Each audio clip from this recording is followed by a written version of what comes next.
ourselves on you and it's all me though. Have you listening to this? The thought of you on the other side of the line. I can't hang up. I don't want this to end.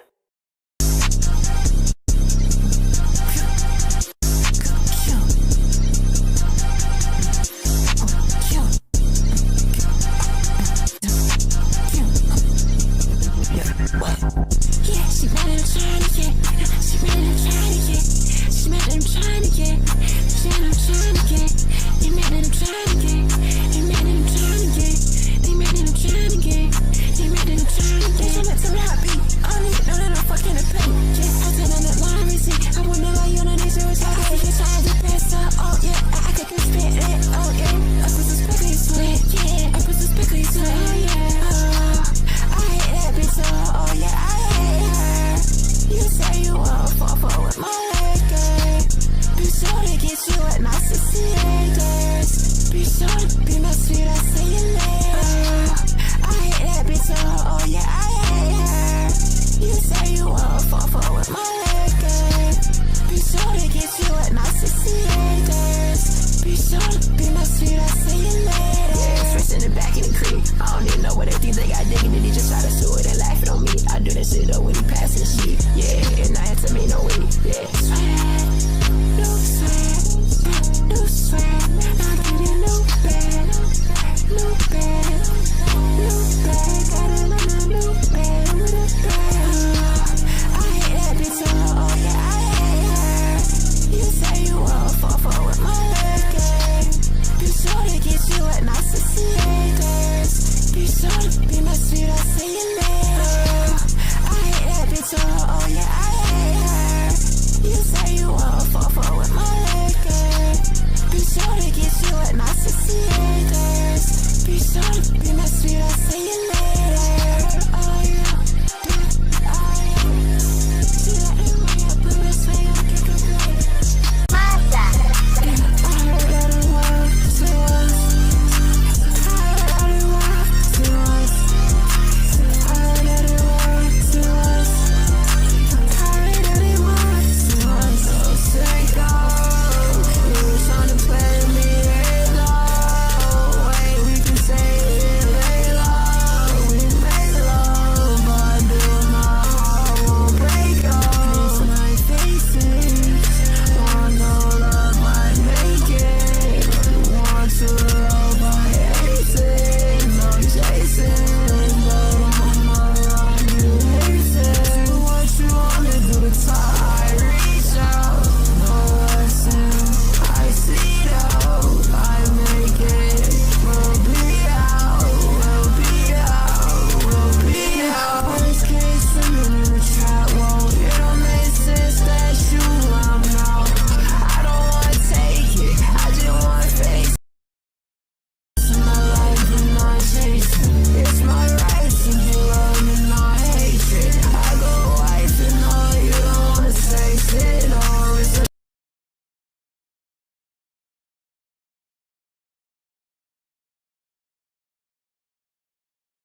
Hey guys, here are this bullshit fucking camera that's always lagging.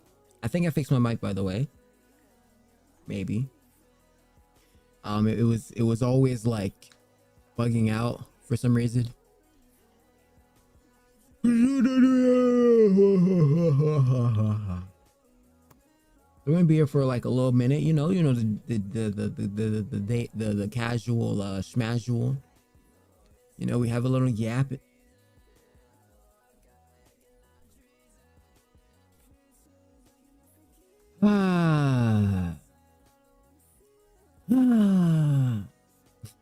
Is that one gif? Friend who's always looking for attention. Wait, hold on. Let me ask for a tweet real quick.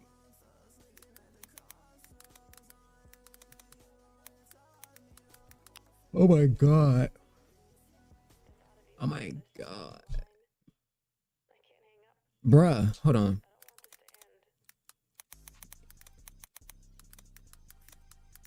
I'm gonna have to have a talk with this motherfucking AI, cause the AI just be bullshit every time, bruh.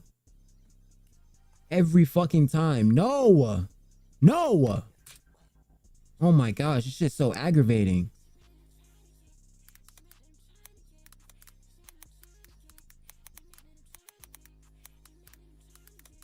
Annoying.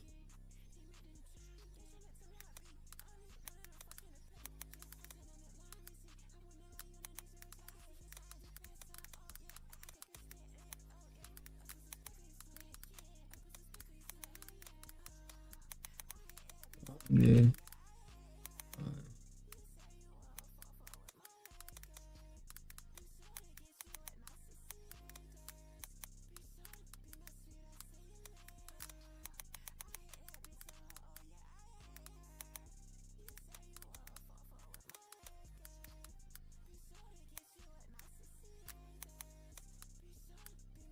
Like a...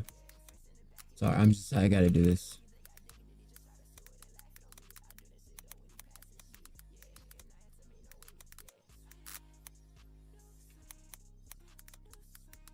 It's so fucking annoying. This shitty chat GPT. What is up with it? Sam Altman, what is up with your fucking chat GPT bullshit? It's so fucking retarded. Every single time I come into this thing and I ask it for something, every single time I ask it something, it does not remember. It does not have memory. How does it not have memory? How does it not have memory? I come up, I ask for a description. I say, I don't want any hashtags. I don't want any timestamps. It's a fucking YouTube bod. Just give me the sources, give me the description, give me that, right? I have to ask for that every fucking time. Do you know how annoying that is? Every single time I have to ask it the same simple thing. I say, and I yell at it. I say, remember this. I don't want this. I say, remember it. I come back the next day and it still forgets it. AI's ass. It's so annoying. Oh my gosh, man. This right here, like I asked for a tweet. It acts like a retard. It acts like an actual retard sped. It doesn't even know what tweet.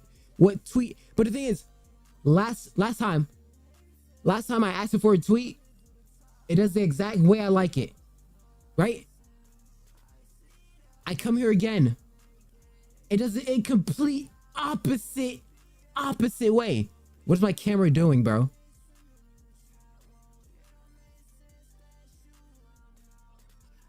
What?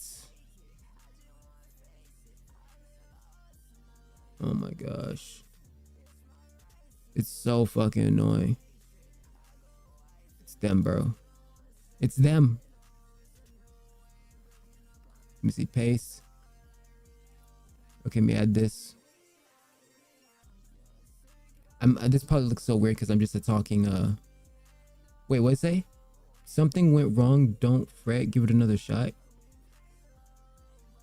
I reached my daily limit. What do they mean I reached my daily limit? Oh.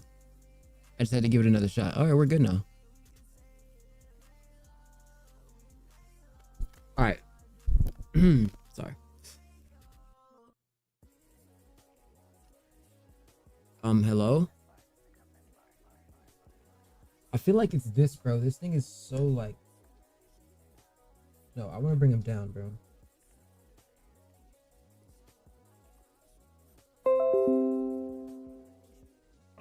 Oh my gosh. It's so fucking annoying. I don't know how to fix it. I don't know how to fix it. I think we should be good. Let me bring this down here. I don't think I get copyrighted for my own music, right? It should be fine. I should be fine. Alright, I'm just gonna talk about this stuff real quick and then get out. Okay. Sorry, it's every stream. Every stream there's this technical thing. It's this tech thing. They do not make streaming or anything on the computer absolutely optimal to perfect precision. Yet we're sitting here in 2025, supposed to be like in this fantasy metaverse world. What's the crust, man?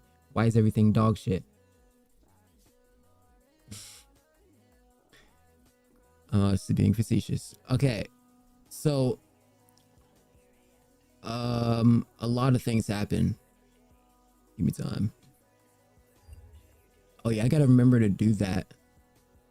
Okay, there's a lot, bro. What the crust?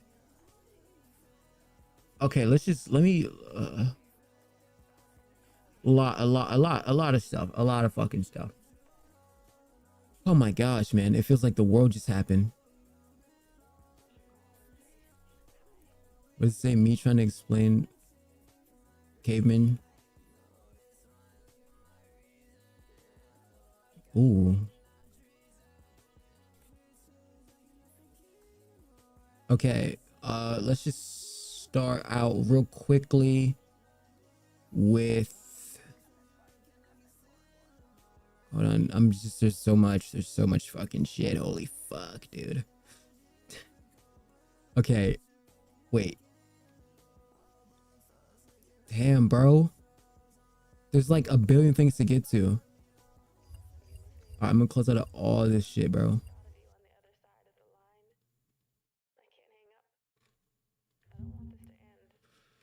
Okay, so I feel like I'm just gonna stall until fucking the end of time, but give me time, bro. Oh my gosh.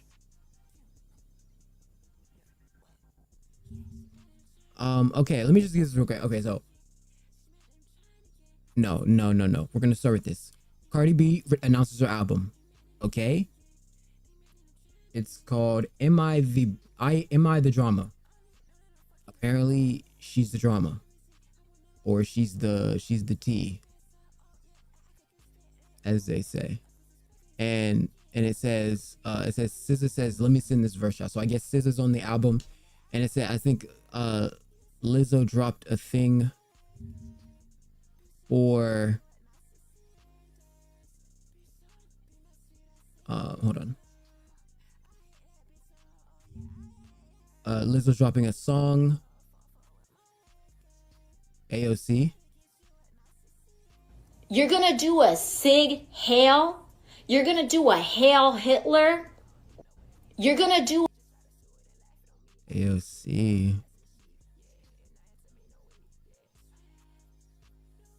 You know, if politics doesn't work out, I can always start one of these channels.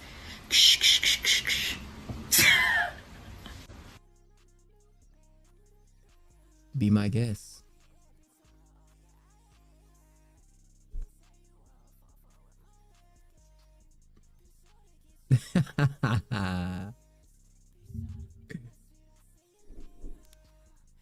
Further ado. Oh, I need that motherfucking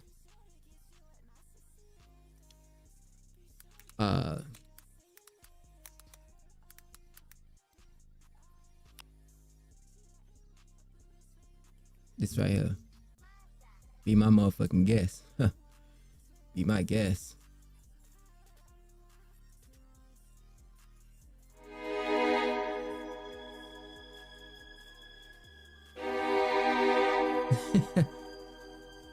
Go ahead, AOC. We're waiting. Everyone's waiting. Everyone is ready for that content.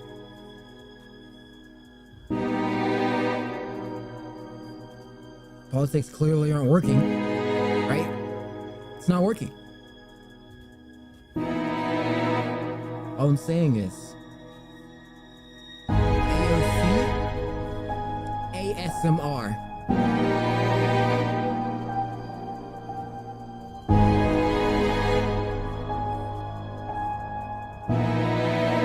ASMR. There you go. There it is. That's what it is right there. ASMR. What is my camera doing? Oh my gosh, man.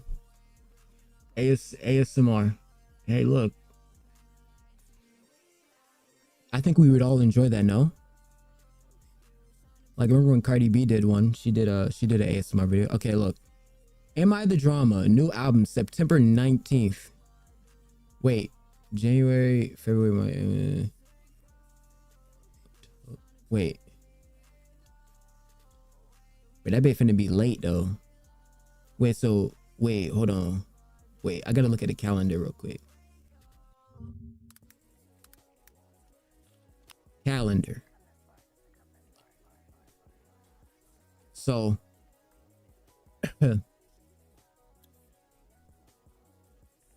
oh, okay. So I dropped the 4th.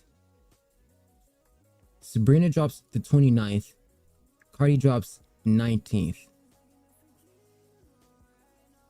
Who's dropping after that? It's gotta be Drake. Drake's dropping in October.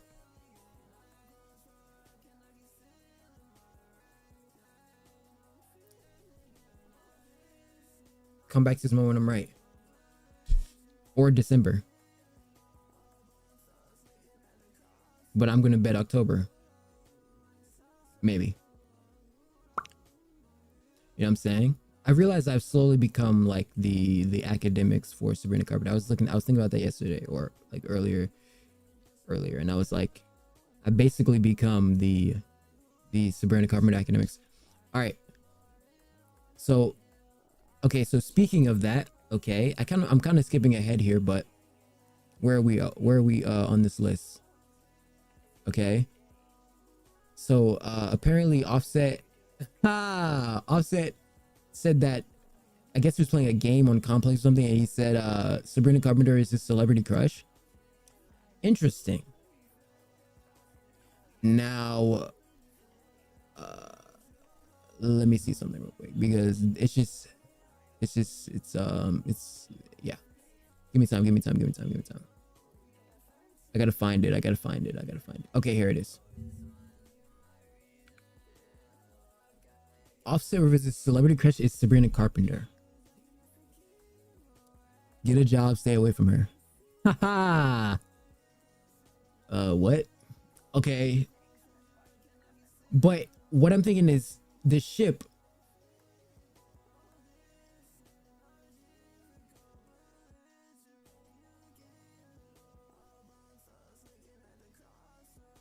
This ship somehow feels weird. Does it not feel weird? There's something off. Is that a weird ship, or am I overstepping? I think I may be overstepping, but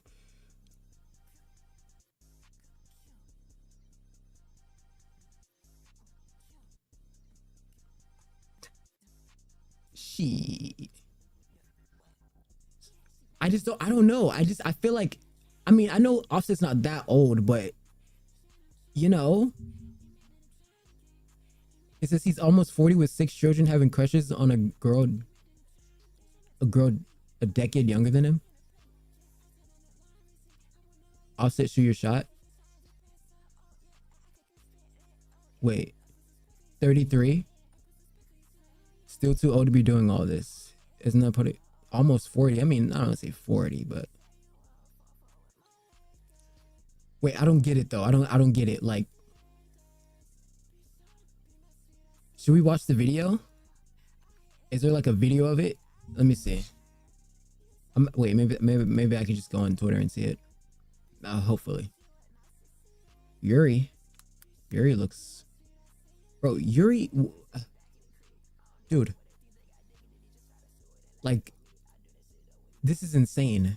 She's like porcelain white. It's like, dude, like, I feel like there's like, I don't know, man.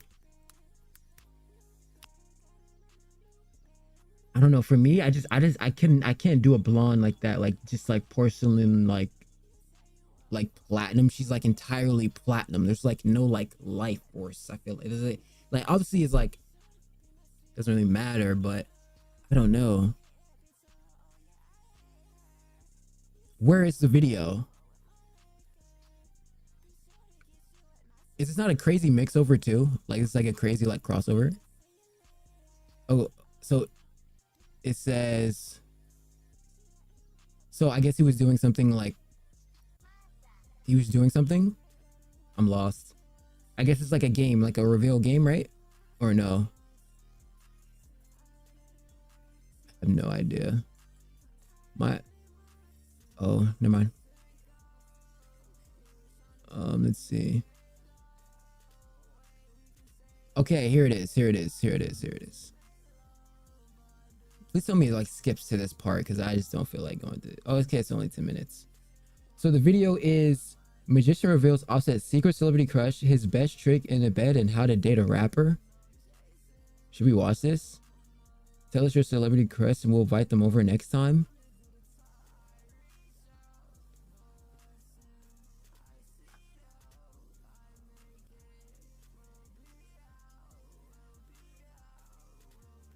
Celebrity crushes. We're gonna talk about Skip Bayless and his conversation with his wife about celebrity crushes. I very rarely ever really had celebrity crushes. I'm very picky. I'm a very picky person. I don't know if that's like ADHD or autism or what the case may be, but I've always been very picky. Now, in terms of companions, I've never been somebody who just would date anybody. And I'm very meticulous in terms of like cognitive functionality. Like I can't date someone who's a dumbass. I just can't. Right? And so that's why I say I'm sapiosexual oriented, right? Or sapio, what a crust it is. I swear it's sapio, right? But people say sapio and I don't know. Sapiosexual. Sapio. It looks like sap though. It looks like sap. Doesn't look like sap. It looks like sap. Okay, regardless. Sapio. Anyways, I can't do it. And I'm not talking about a fucking mathematician genius female. You know what I'm saying? I'm just saying someone who thinks like critical thinking skills or like, you know, or it not even always like, you know, the smartest smart, does arts, does something. Like I feel like now in 2025 you're looking at these like this scrape this like bottom of the barrel scrape where it's like you're looking but there's nothing and all there is just looks and visual representation. It's like, okay, but like and I think it's as soon as some people open their mouth, they're a bit of a dumbass. Hey, look, I'm not wrong. I'm not saying people have dumbass takes. I have dumbass takes sometimes. People have dumbass takes. People have dumbass takes. People do dumbass, right? But it's about how often are you wrong or how often do you have a dumbass take? Because if you have dumbass takes too often, you're kind of a dumbass. But if you're like good takes, and you're like, okay, one bad take, couple bad takes, but most of your like overall takes are like pretty good. It's like, oh, okay, this is a reliable source, good predictions, etc. So I don't know, like certain individuals speaking of John, a broad general sense, I feel like anti-intellectualism is on the rise, and so like a lot of people just aren't thinking critically, and it kind of sucks, right? A lot of people are getting psyoped and they're just brainwashed, and you can't really, some people just can't help it, right? So it's like you can't like blame them, but that's why like in terms of like celebrity crushes, right? A lot of celebrities, like an actor, right? a huge reason of why I wouldn't date an actor is, one, because that's not even them on the screen. Most of the time when you're watching an actor, they're acting. Even in an interview, a lot of times they're performing. So you don't really get to see who they are. I think that a lot of other professions, in terms of celebrities, they have these like, they have a job where they don't have to perform. Right? I feel like as an actor, you may be so good at acting to where you can always perform. You're always performing. And shit, hey, you may be able to perform in bed, right? Cool stuff. But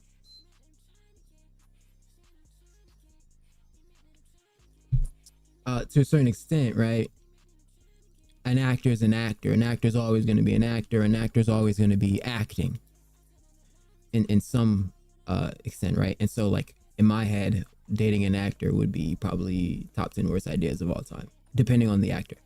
And I would say, okay, boundaries set. What are their scenes, etc.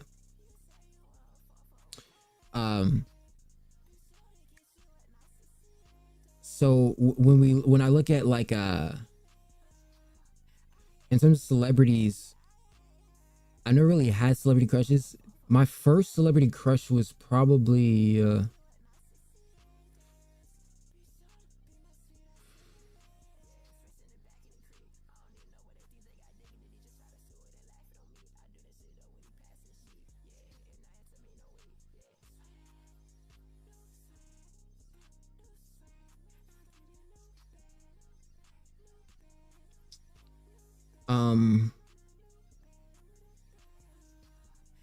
that's my first celebrity crush was Vanessa Hudgens. That's my first.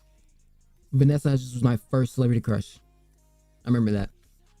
That was really when I was really young. High School Musical days. Vanessa was bad. And yeah, I think that was my very first one where I was like, oh, she's pretty hot, dude. She's pretty hot. After that, I don't even know, dude. I've never really like too deep on the celebrity crushes. Everybody knows, you know, I like Latinas, or I wouldn't say only Latina, but you know, it's weird because I've only ever gravitated. I think I've only dated Latinas, bro. I'm not even trolling. No, not true. I dated one non-Latina, but most of my girlfriends have been Latina, and every time, it's like I don't even try. They just gravitate towards me. Does that make sense? So like I've always just kind of went to what I attracted. Make sense? And then so I would say like more so recently would be a Jenna, right? But a Jenna, once again, is an actor, and I just can't do that. So like in terms of looks, I'm like, oh, she's pretty, but that's it. And that's what I mean when I'm so very, and I like the way she thinks and talks is pretty chill. But in terms of like just like pickiness, right? Like I'm very picky, and so like even though someone could not check off all these boxes, and if there's one red flag, it'll never work. And so anytime it's like, anytime I'm even thinking about pursuing a relationship, I'm always in the back of my head like, this person can't be a dumbass. It can't work. I'm gonna be losing my mind, because I feel like every time they do something stupid, and I think I need to clarify what I mean by stupid. Like genuine dumbass shit. Now I'm not talking about like if you're having fun and shit, and like whatever the case may be, you say a stupid joke or you make a mistake. I'm talking about like genuinely just retarded. Can't do basic things. Just like ditzy and just an idiot. That's the worst, because anything they do would just irk me. Oh, that's my biggest pet peeve, I think. think that's my biggest relationship pet peeve. Just somebody who just who's just, you know, the worst in terms of intellect. That's like the worst. I think it's one of the most important things in relationship is emotional intelligence, creative intelligence, but also just pure intelligence, right? Because they have to be able to understand perspective. They have to have an IQ that's like high enough to understand things, be informative. You know what I mean?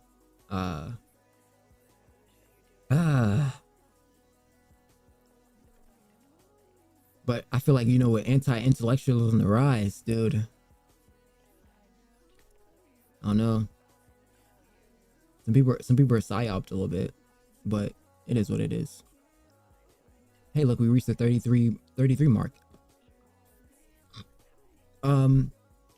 So celebrity crush. My only celebrity crush is Jenna Ortega, respectfully, and that's it. Let me think. Doshi Gomez is pretty hot. Who else?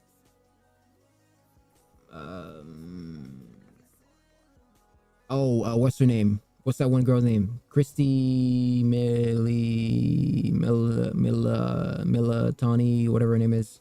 She had these pretty ass brown eyes. Some of these. Wait, let me see. She got these pretty ass eyes, bro. This bitch is so fucking fine. Let me see. What is her name? It's like Christy Miliotti.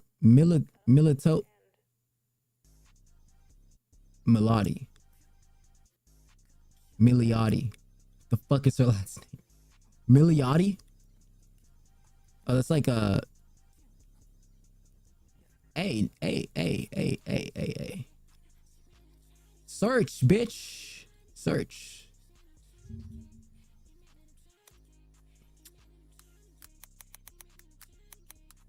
I want to make sure I'm getting it right. I don't need this. Oh my god, I almost just said something.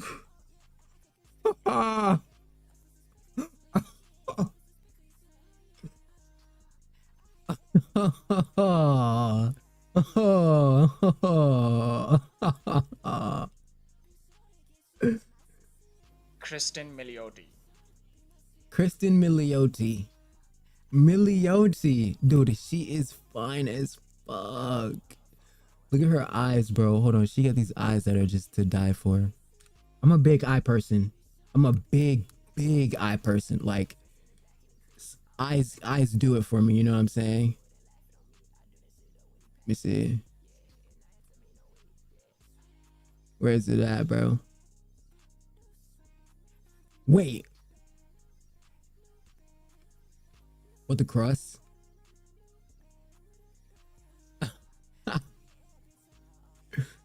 Look, bro. Look. Oh, shit. Wait. Oh, it's already on it? I don't even know. Look, bro. Oh, my gosh, bro. Beautiful, gorgeous eyes.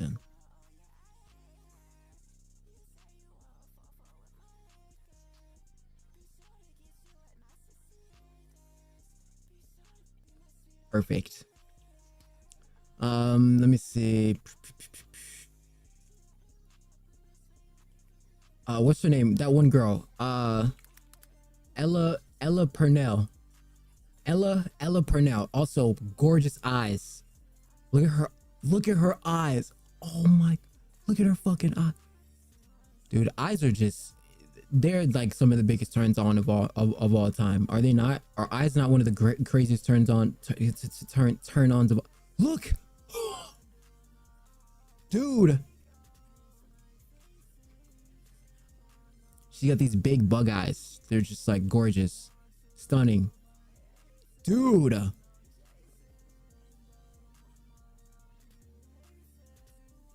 Gorgeous. Yeah. Now I wouldn't necessarily have a crush on them, but like, you know, it's a good type. Let me bring this back here. I may use this later. So okay. I think that's it. I think that's all my celebrity crushes. I don't think I have that many crushes. I don't really crush anymore. At one point I had like a Zendaya, but it was shortly lived. Kind of like a quick little phase, a Zendaya phase. I feel like every guy has a Zendaya phase at one point. That's really it though. Trying to think. I never really like, I don't know.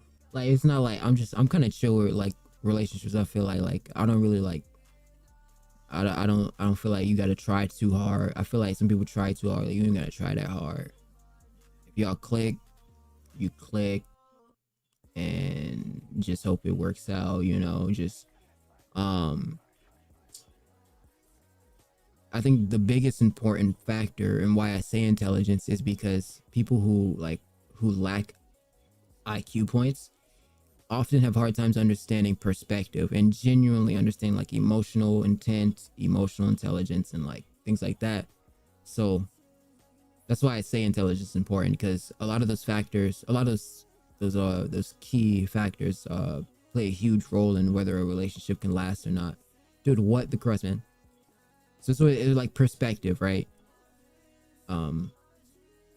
And obviously like communication, understanding. Oh, there's more to it, but intelligence is really, it's really the most important. Once you realize, like once you get into a relationship, you realize that that's the most important part. Genuinely. And then there's like the other benefits, you know, looks, skills, you know what I mean. And yeah, he's just a chill guy. So Sabrina Carpenter is, she's pretty. I've already said it a trillion billion quadrillion times before.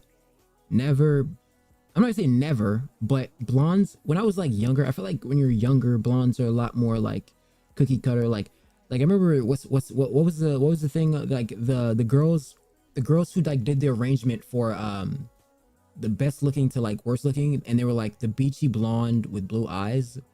I feel like that's like when you're like a kid, that's like your ideal thing, but then as you get older, you kind of like phase out of that.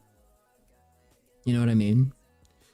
I don't know. I feel like at least for me, I can only speak from my side, but like when I was like younger, you know, when I was younger, I couldn't even recollect like facial recognition.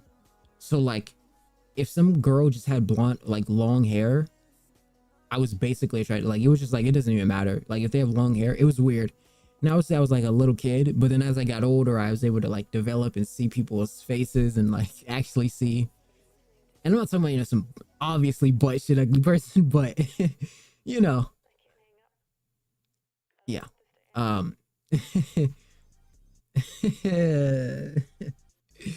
It's funny.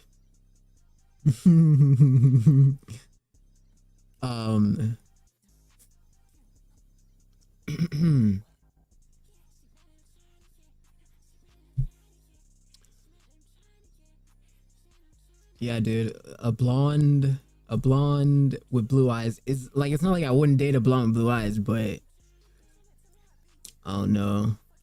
I think that could be trauma talking though. That could be the trauma talking. That could be the bad past relationships with blondes, or just you know, the ditzy blonde. It's real. I'm telling you, it's a real thing. But hey, sometimes though, blondes are fun though. That's the thing about blondes. Blondes do know how to have a good time. They do know how to enjoy themselves. But if you get the wrong blonde, you'll regret it.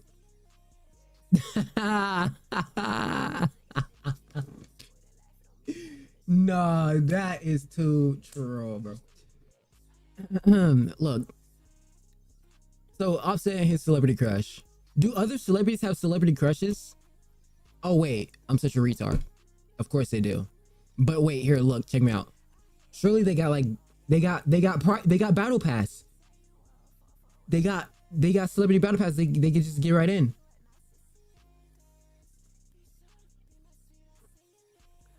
So we're gonna look at Skip Bayless. I guess that's his name. He goes over he goes over like him and his wife have celebrity crushes, or it's called a hall pass, right? Where basically you're in a relationship, but you give that person a hall pass to, you know, sleep around with celebrities, or not say sleep around, but like, oh, this one-off chance of sleeping with you know, a dream celebrity, or whatever the case may be. Now, you know, some people are going to be for that. And the thing, I think the only thing is, for them, it's a little bit different. Because they've been together for like 50 years or something. Like, they've been together for so long. So I can understand where it's like, you know, we've stuck it out for a while, dude. Like, we have loyalty to each other, etc., right? Now, a newly fresh born relationship? I don't know. And there are, you know, there are some cases where mistakes do happen. I think we do have to take into consideration. That's what I mean with perspective and intelligence, understanding everyone's side of the story. But generally,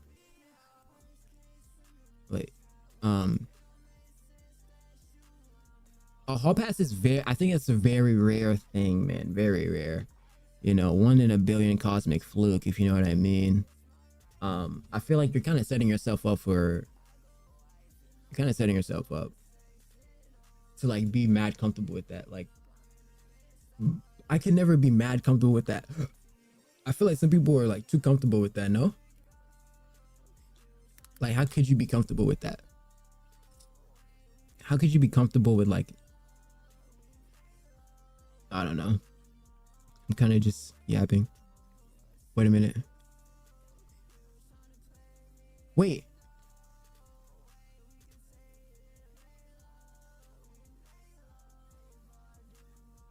Oh.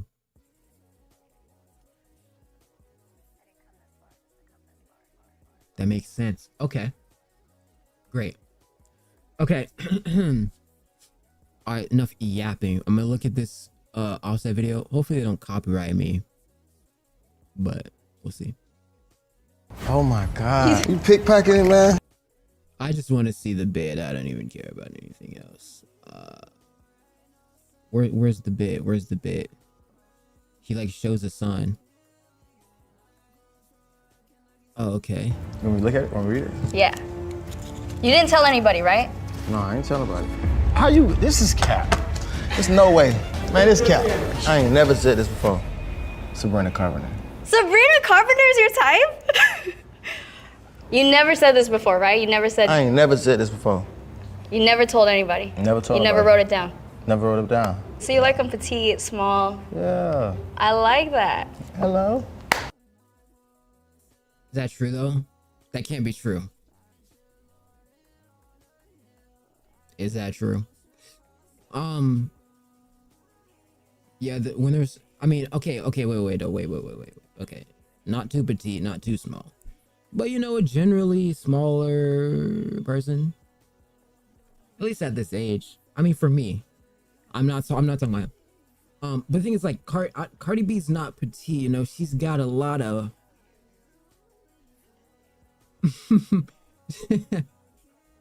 Hey, look. It is a lot of motion in that ocean. I will say that. Look. I'm not saying too small,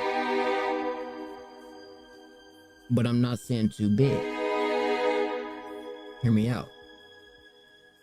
Cupcake. Like Sabrina has like a cupcake booty. It's not big, but it's nice. Nice circumference, grabbable, squishy. A lot of times, when you get the mass out of them jeans, it'd be a lot fatter. Also, a lot of that shit all the time, put a little arch in it, and it's just like magic, just like new.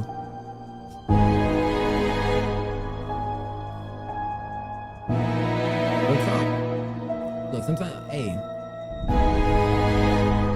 That's all you need. So that's all you need. But look, the reason I say not too small, cause like, let me tell you something. You can't go too small. You can't go too small. Too small is a little bit crazy.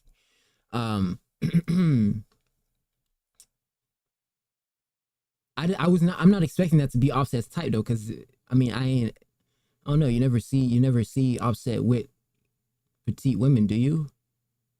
I mean, I don't often see him with women, but like I don't know. When I think of Offset, I think of Cardi B, and I don't see Cardi B as a petite, small, little, dainty woman. Okay, she's got a big fat ass, respectfully. Okay, and it just is what it is. You know what I mean? But you know, it is what it is. Okay. Now, let me reload this. Okay. I don't know. Cause you know what I think it is? I think it's just the rapper thing. I'm thinking like the rapper, the rapper with the BBL chick, you know, the BBL Ebony. That's kind of like generally how I'm like thinking. I feel like you rarely ever see, you know, them like with like tiny petite women. You know? Yeah. They gonna think it's set up. I ain't told her nothing. It's crazy. How you know that though? Because See, I don't know about she's my dating type you. too, yeah. I gotta give the rapper the advice about you, because dating you is a little crazy. What's wrong? I mean, if you're just honest and just... How you get this? How you get this right? She just guessed this. Oh, Is he pump faking? that's crazy. That's crazy. Sabrina Carpenter. Look, dude. Now Sabrina she's a good looking woman, okay? You know, there's nothing to take away from her beauty. This is a 8-minute video. Are you fucking kidding me? 8-minute video. Skip Bayless, okay, and his wife talk about Hall Pass and name the celebrities they let slide. Huh. Would you let your companion get a Hall Pass?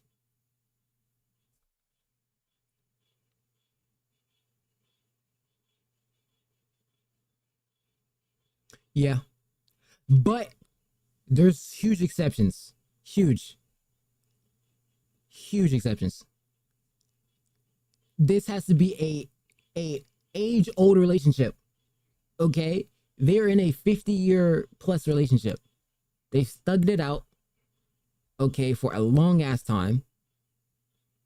Right? So, you know they're loyal to each other. You know that they still care about each other, etc. I don't think a newlywed... I don't think there's not enough lore. There's not enough development for that to be in a conversation. You know? And like, okay, like a mistake, right? Like, oh, I mistakenly, you know, I just mistakenly had a kiss with you know, an Ariana Grande. Oh, by mistake. Oops. Or like, you know, your girlfriend, she slipped and fell and landed on Justin Bieber's dick. Oh fuck, man. God damn it. Hey, look, it is what it is. Look, it's I think it just has to be like a relationship that is really that's boundary set, and obviously like some people have them open already, so it's like it doesn't really matter, right? Or like a semi-conductive open, sometimes like semi-open where like they don't sleep around a lot, but they do have a like they do off or they do sometimes, or they have a friend group or etc. Now, this video is insane because I don't know, it just kind of looks weird. Like this guy's a 7-year-old cucking out on social media for use. Skills fall of insane to 73 years old. Nah, they're weird. He's talking about being a cuck. It's just that they old, bro. They old. If they was young, this will look crazy, but they're older. Like I feel like you got to get to that stage and then you'll be like, oh yeah, but shit, it is what it is. I feel like this would be an old relationship. You can't just be. It just can't. It can't. I know what I'm talking about. I'm talking about, nigga, goddamn, years plus, decade plus. 20 years plus, 30 years plus. Maybe not 30, because 30 is a long time. Like minimum 20 years plus, bruh. Maybe. I don't know. It just all varies. It's very situational. Was it an accident? Did they mean to do this? Would you strip them of that? I feel like, and it's all about how they see it. Does this person see it as an opportunity, or do they see it as like a quick shag, or it's obviously malicious, right? It's like all about perspective. But I think a longer, if it's like a everlasting, y'all been together fucking 40 years, you know, you want to get a quick shag with fucking whoever the fuck, and there you go. It's what it is. Some people may disagree with me, but like, hey, it is what it is. I think somebody said, let me see.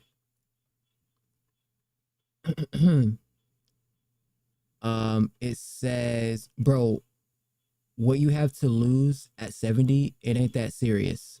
If Skip tells his wife that she get a hall pass on Pacino, shit ain't happening anyway. The real cuts are the whole different level. Talking celebrity hall passes for views. He has a special type of connection with his wife that I hope to have with my future wife. Not the cuck part, though. I'm definitely leaving that part out. No, I mean, I don't think they're watching. I don't think they're watching. That would be insane. Isn't that insane to watch?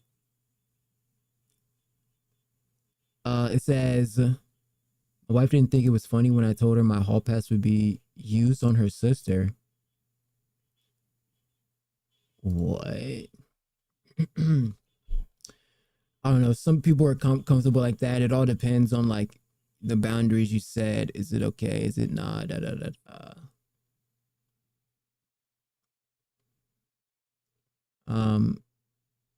Let's see. They were 100% at the freak offs. Skip Bayless has a goat of a wife. Is she a goat? Mind you, these people in their 70s, they just shoot in their that's what I mean. Like, it's like it's a you know what? We're knocking at the grave. Look, we're knocking at the door. Let's go ahead and enjoy ourselves before, hey, we don't know if quantum immortality works. We don't know if quantum immortality is real. We gotta just hope that, you know, for you know, YOLO, you know, you only live once. You only live one flipping time, dude. Maybe. Who knows? Maybe live infinite times in an infinite universe. Infinitely. I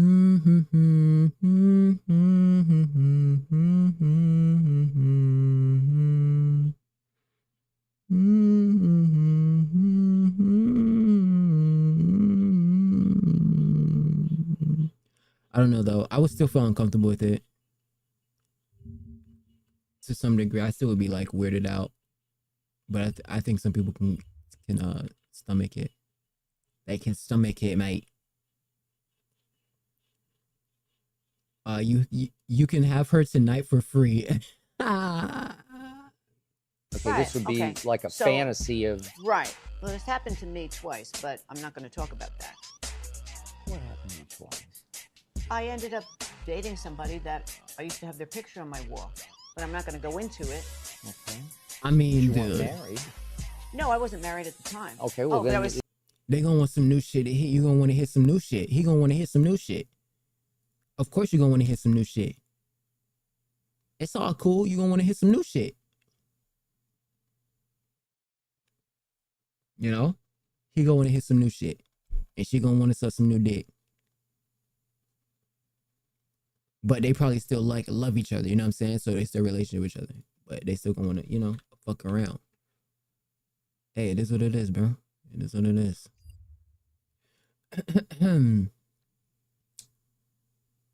Here's Cardi B with the message to anyone who's going through a divorce/breakup, okay? If you're going through a breakup if you're going through some shit with your baby father or some shit, if you just got a divorce, if you're heartbroken, go outside with your fucking friends.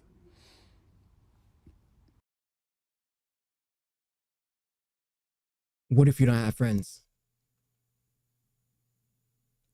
So, what it is actually you have to do the internal work.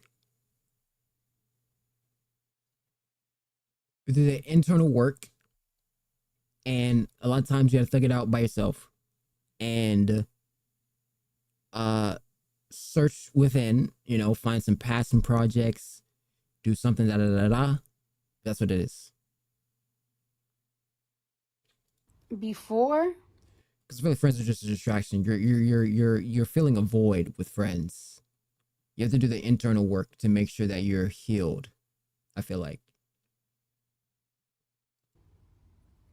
Before, but the thing is, the internal work is not about like an instantaneous, oh, I'm just gonna be better. No, it's time. Time heals. Because as time goes on, you experience more. You go through life. You meet new people, or you make new things. Because I think creation is a huge component to why people are depressed a lot of the times. You're not creating a lot of the time. If you're not creating, your mind is in this perpetual state of dissonance. You as a being were created to come here in this realm, experience it, and create more. That's what we're in the creation realm. We're in the 3D, like God made the dimensions for creation. It's a simulation Play-Doh thing that you got to experience. So you got to create. When you create more, everything is a flow stated. Or I'm not going to say that, but you get to express yourself, right? And then the expression is not going to be conserved inside of you, right? Because then you're like, that's, I think, what like a lot of things like anxiety and all those things and depression build up over too much conservatism, where you're like holding in your true extent, and like if you don't express or like say things, you may end up ultimately in that type of like cycle. So like, especially if you're going through like a heartbreak or you're divorced, or what is she talking about? A huge component to fixing that is creation. You have to create. You got to paint something, and you express that painting of what you felt. You might even subconsciously do, you didn't realize it. This is a conscious mind. Needs to get that vent off. That's why I call it venting, right? You vent, get it off, etc. So a lot of artists, what they do, and I've done this myself, you put yourself in bad situations so you have something to write about. So you put yourself in that situation and you come out with some of the greatest material of all time, some of the best music of all time. Or sometimes the situation just arises, but that's a great example of going through a situation and then using the expression to showcase, or using the creation to showcase your expression of what you felt in the moment. Same thing with this. Except for, it's not as like, oh, I make a song and now I'm not depressed. It's over time, a constant expression, art, product, more songs, making a film, in engineering, like literally trying to build something, architect, business, even a huge component, and people might say it was like video games. Video games is the greatest escape from reality. It is a great way. I think video games might be it's like medicine. Genuinely. my friend Star got locked up. She told me, I want you to do one thing. I want you to go outside. Go outside with Sweetness. Go outside with Keita. Go outside with T-Styles. Go outside with whoever the fuck you want to go out with. Just. I feel like that's like external validation that, like, let's say for instance you went through something and you didn't have friend, you didn't have anybody.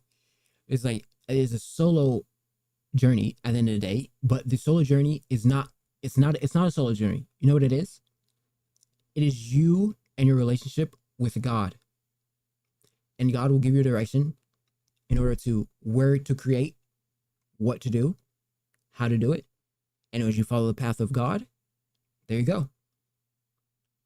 Boom. God hears all. Time hears all. That's what it is. Time, God, creation. Boom. You just won. Just go outside. And when I kept going outside, it's like the first time people wasn't saying nothing. Then when I kept going outside, people was like, oh, like she got 3 kids, blah, blah, blah. Fuck that. When you go outside with your friends are healing you. Like I really feel like my friends was healing me. There was times that I was at home by myself and I just started feeling lonely and I started feeling like anxiety. Like, do you know like the song My Little Love from Adele? And at the end, she starts talking and she starts saying like, I feel a little lonely. I feel like I'm getting anxiety and I'm getting paranoid. That's exactly how I started to feel. That's why I kept going out with my friends and stuff like that. And it's like, you don't even have to drink. Just conversations. Just sometimes. Conversations. Talking. This is why therapy is so important as well. Because therapy, it's a vent. When you talk, you express yourself, you say things, is a form of expression in which she doesn't even realize that her friends were acting as God almost, or the pathway to her express herself and enjoying herself and distracting herself effectively. And as the time went and she, conversed and was talking, you realize that you're using your vibration, your throat chakra, okay? And you're using it to heal your body. But it is about how you express yourself. You can't go in it full negativity, like everything that comes out that you express is just like just horrible because like you're going through, like everything you're going through is trash, so you're just like, you're trashing everything, you're trashing everybody, you kind of hate everything because like nothing's going your way, etc. I think that's the biggest component to it. Oh my God. My friends know me so well that I could be like in the club and I could be having a good time. And then I just freeze up and I start to think and I just start to be like, God damn, I'm really by myself. I really got no nigga to talk to. I really got to think. They notice when I start to feel like when I'm not myself, and that's when they start to, hey, come on, let's take a drink. Hey, come on, let's twerk. Come on, let's dance. That's why going out. But see, that's because you're searching for external validation for an internal problem. So she's in her head, and this is a huge component to people who have nonverbal autism, and in terms of anxiety, etc. Now, I'm not saying that she has autism, but I'm saying a huge component is that people who are autistic or ADHD observe, so they're quiet, right? Or you can go fully and they're full nonverbal, right? But that's a different. There's a bit because it's the way their brain is hardwired to their mouth, right, or their like vocal system, right? But in like general cases, some people who are like just mildly autistic, right?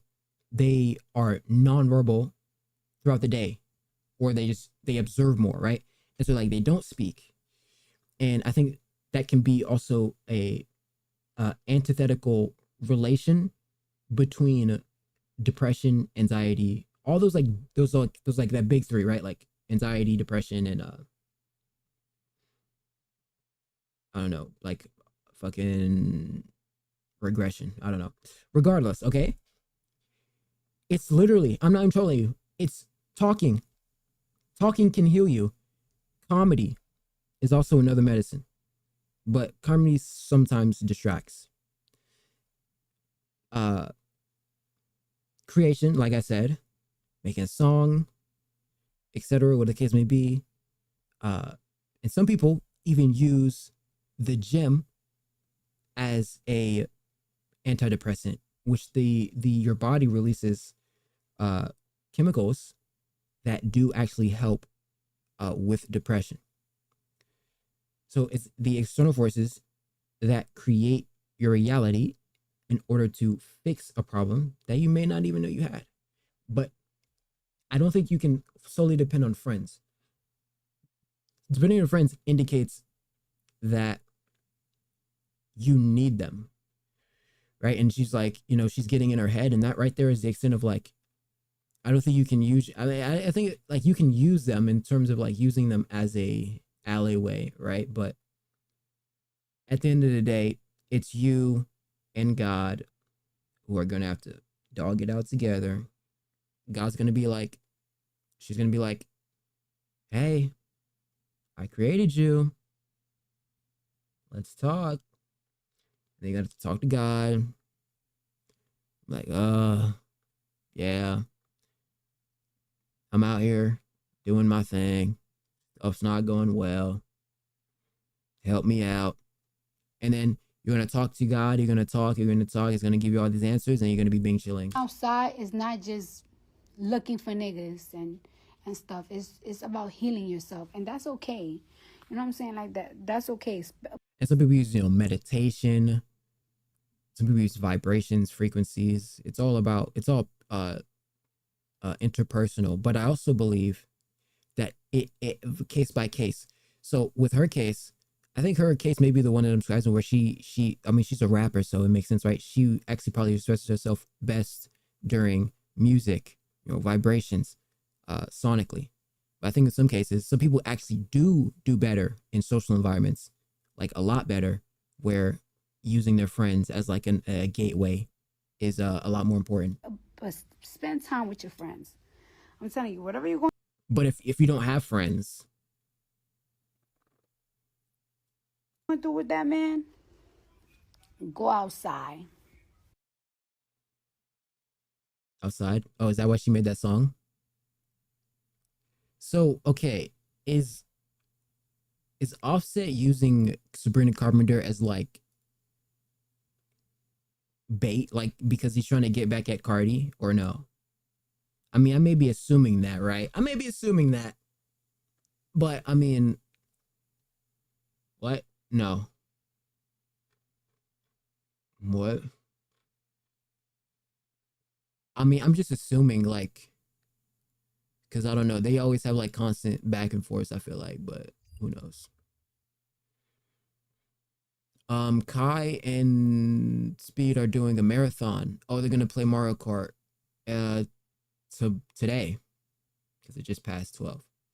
That should be cool. Shout out Kai. How a nuclear bomb works. Oh, this is what I was describing yesterday. It's nuclear fission and stuff. There you go. Plutonium. Neutrons, nuclear fission, it splits an atom, it explodes over the city, etc. Pretty simple stuff. Says it's gonna be on Cardi's album. Cool. We bombed empty sites, didn't we? Well, that's what I thought. So with the Iran versus Trump, it says Iran had evacuated nuclear sites, moved the uranium apart from the structure. Dude, I think they bombed the wrong sites. And or if they didn't bomb the wrong sites, they got hit with a decoy. Could you imagine? That's obviously, you know, if it's real, but like it could have been possible, right? Like it could have been possible that Iran was like, they hit them with a divergent. Have you guys ever seen the movie Divergent? With that one actor chick, I think there was one chick from Falling Off Stars. I forgot her name, but that movie taught me a lot about divergence. And I remember Walking Dead, they used to use divergence a lot. But yeah, man, like I think there's huge. It could be, right. Like there's always a chance, right? Now a lot of the times, you know, it's just smoke and mirror. It's just for the stock market, but you never know. This is applauding AOC. Okay, I mean that's whatever.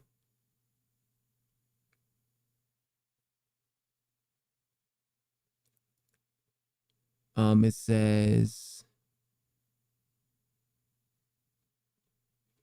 look at the satellite imagery feature stuff. Wait, what? Wait. Okay, wait, hold on. Let me go back. It says, if you think that you lack the ability to think, it says, no, it's called research. Then why aren't the Iranians yelling and saying that the U.S. hit nothing and trying to embarrass the U.S.? Think, son, think. But why would... Is this not the most retarded take I've ever seen? Why would... That has to be the most retarded rage bait I've ever seen. Then why aren't the Iranians yelling? And thing is, the reason I even came up with this is because of the movie Fast and the Furious. Does anybody remember Fast and the Furious? That one movie, that one part of the film where it was the dump truck scene. Remember the dump truck when they had put the safe in the dump truck, but we hadn't figured it out until later on in the film.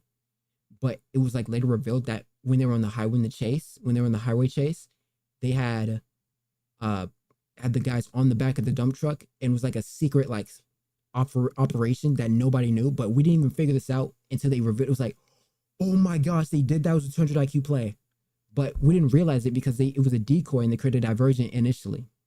That's why I'm like, okay, the U.S. was like, we just went ahead and bombed Iran sites easily, quick dub.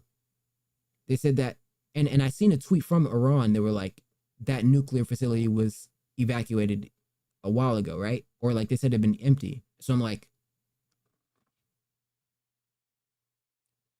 so did they just leave out a bunch of random bullshit, like a bunch of stuff that looks real, and then they just like kind of dipped us with a decoy and basically said, hey, or they didn't say anything, but they're gonna like put this out and be like, they bombed our sites, but they really didn't bomb the sites. They just bombed like some old shitty equipment.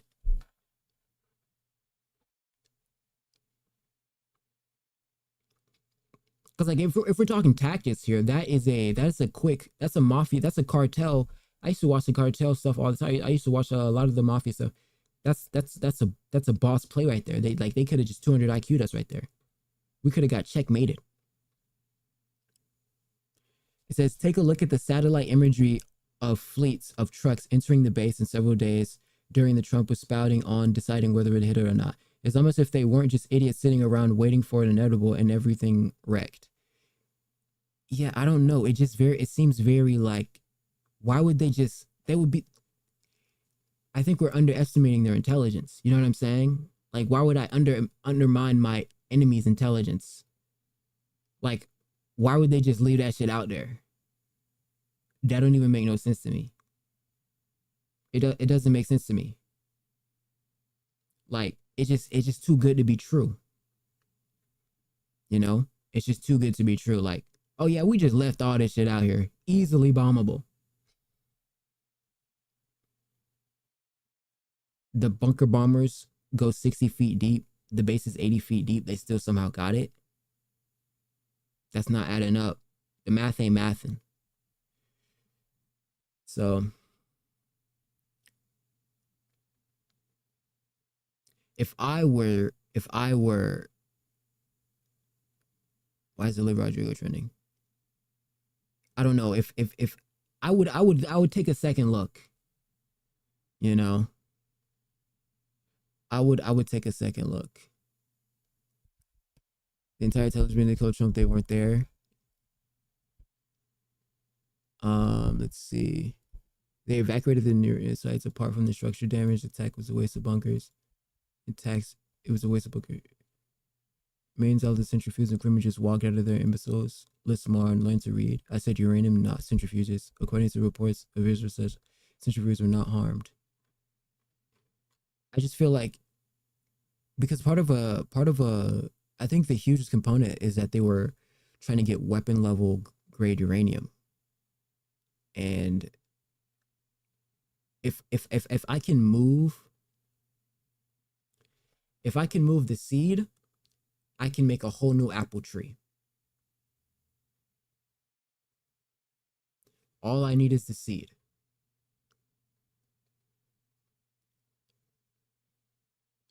Um.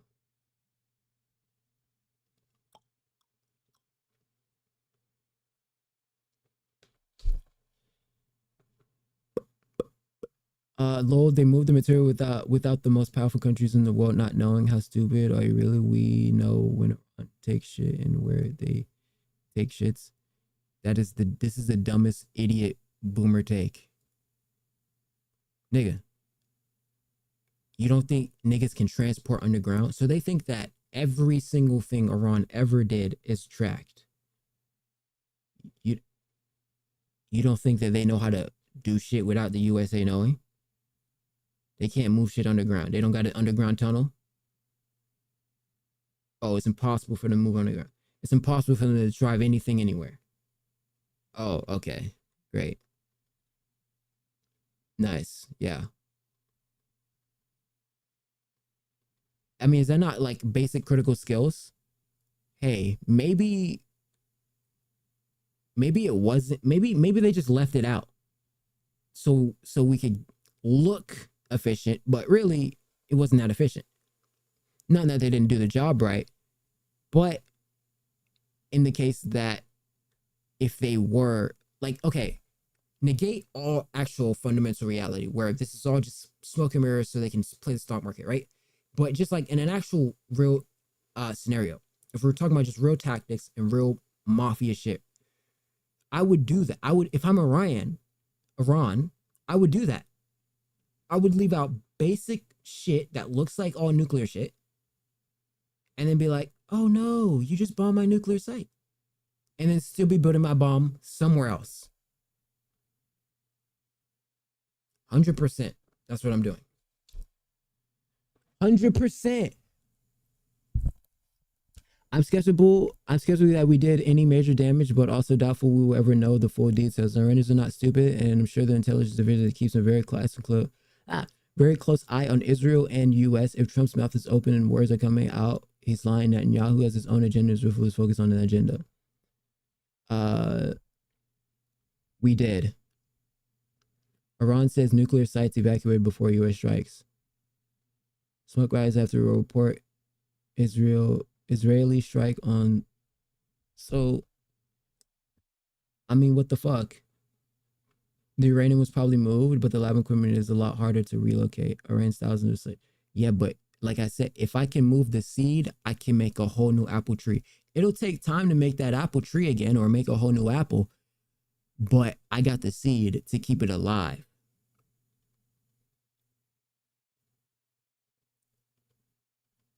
You believe Iran? I wouldn't necessarily, like, it's just like a belief. Imagine believing everything your enemy says and then posting a meme with no source. Your commitment is stupid. No. I think it's more so smoke rises after a report Israeli strike on a nuclear sites evacuated before U.S. strike. I don't think it would be.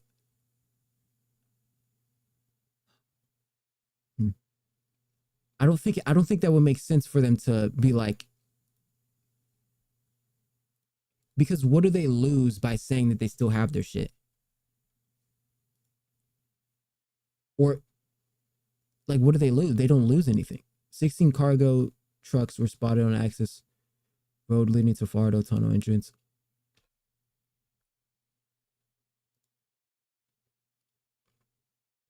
Another post that conveniently leaves out the source. Sweet Jesus, who cares about the source? I mean, there's literally pictures of it.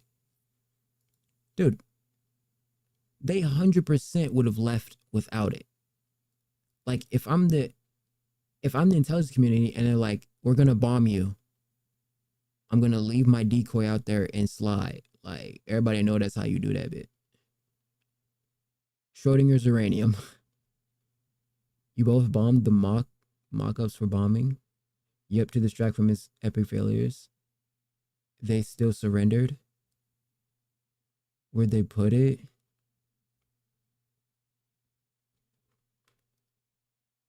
It could be a decoy, though. It could always be a decoy. Like that would be a Giga Chad play if they decoyed us. Cardi B's album. AOC. I was thinking about this. I don't really care about that. Who cares? People get kidnapped every day. I'm kidding. Congratulations to everyone. Oh, this is talking about this. So apparently they violated the ceasefire deal, though. So they came to a ceasefire, and then they violated it within like literally hours after. Congratulations to everyone. It's been fully agreed by and between Israel and Iran that there will be a complete and total ceasefire in approximately 6 hours from now, when Israel and Iran have wound down and completed their progress final missions for 12 hours, at which point the war will be considered ended. Officially, Iran will start the ceasefire upon the 12th hour. Israel will start the ceasefire, and upon the 24th hour, an official end of the 12-day war will be saluted by the world. During each ceasefire, the other side will remain peaceful and respectful. On the assumption that everything works as it should, which it will, I would like to congratulate both countries, Israel and Iran, on having the stamina, courage, and intelligence to end what should be called the 12-day war. This is a war that could have been gone for years and destroyed the entire Middle East, but it didn't, and never will. God bless Israel, God bless Iran, God bless the Middle East, God bless the United States, and God bless the world. So it's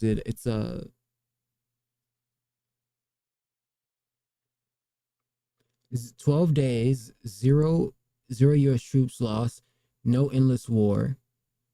Trump just forcing peace the only way it works through strength. Now eat crow and all your Democratic buddies. Don't forget, no nukes. I mean, that's what he did. He did this peace through strength. That's what it is. Right? I mean, it's kind of funny how like people like disagree. Like his entirety thing, like his whole campaign was like, we're doing peace through strength. We're gonna bomb shit. And then when he it's like he says things he's gonna do, right? He does the thing that he says he's gonna do, and it was like, he did the thing he said he's gonna do. It's just like, well, I mean, he said he was gonna do it. But yeah, it's funny. I think for 4 years we were so used to a pump faking administration that it's like weird having a president who actually does things now. It's like very like unfamiliar. So he then was unhappy because they did break the ceasefire deal inevitably. It says, I'm not happy with Israel. I'm not sure Iran broke the ceasefire. Israel violated the ceasefire, and as soon as I made the deal, they grabbed the biggest load of bombs you've ever seen. I'm not happy with them. I'm really unhappy that Israel is attacking for one rocket that has to be a blunder. Israel has been fighting so long, so hard that they don't know what the fuck they're doing. Suggest that the sides accuse each other for violating the ceasefire. So I think they both violated it. Yeah, I'm not sure they did it intentionally. They couldn't rein people back. I don't like the fact that Israel went out this morning at all, and I'm going to see if I can stop it. So as soon as I get away from you, wait, was it like, was it bad? Like, was it like bad timing? Like they did it like bad timing or no? See if I can stop it, okay? No tie? I think it's been completely demolished. I think the reason we're here is because those pilots, those B-2 pilots, did an unbelievable job. And you know, the fake news, like CNN in particular, they're trying to say, well, I agree that it was destroyed, but maybe not that destroyed. You know what they're doing? They're really hurting great pilots that put their lives in the line. CNN is scum, and so is MSDNC. They're all, and frankly, the networks aren't much better. It's all fake news, but they should not have done that. Those pilots hit their targets. Those targets were obliterated, and the pilots should be given credit. They're not after the pilots, they're after me. They want to try and demean. Iran will. So, I need clarity. I don't know what's real. I don't know what's real anymore, man. I don't know what's real anymore. like, okay, is the world a stage? Is it actually okay? So here's my full transparency is, okay, most of the time a lot of stuff like this is just smoke and mirrors, because they either want to play the stock market, make a lot of money, etc. They make money off of this, or they want, you know, to look good in the news, right? They want to look good. Iran wants to look good. The United States wants to look good. Okay, whatever. So it's like kind of fluffed, like fake, like smoke and mirrors, just to look good. Okay. But if that is not the case, okay, and he's complaining to CNN that they're fake news, etc., right? And this is real stuff that's happening. Okay, if it's real stuff that's happening, why?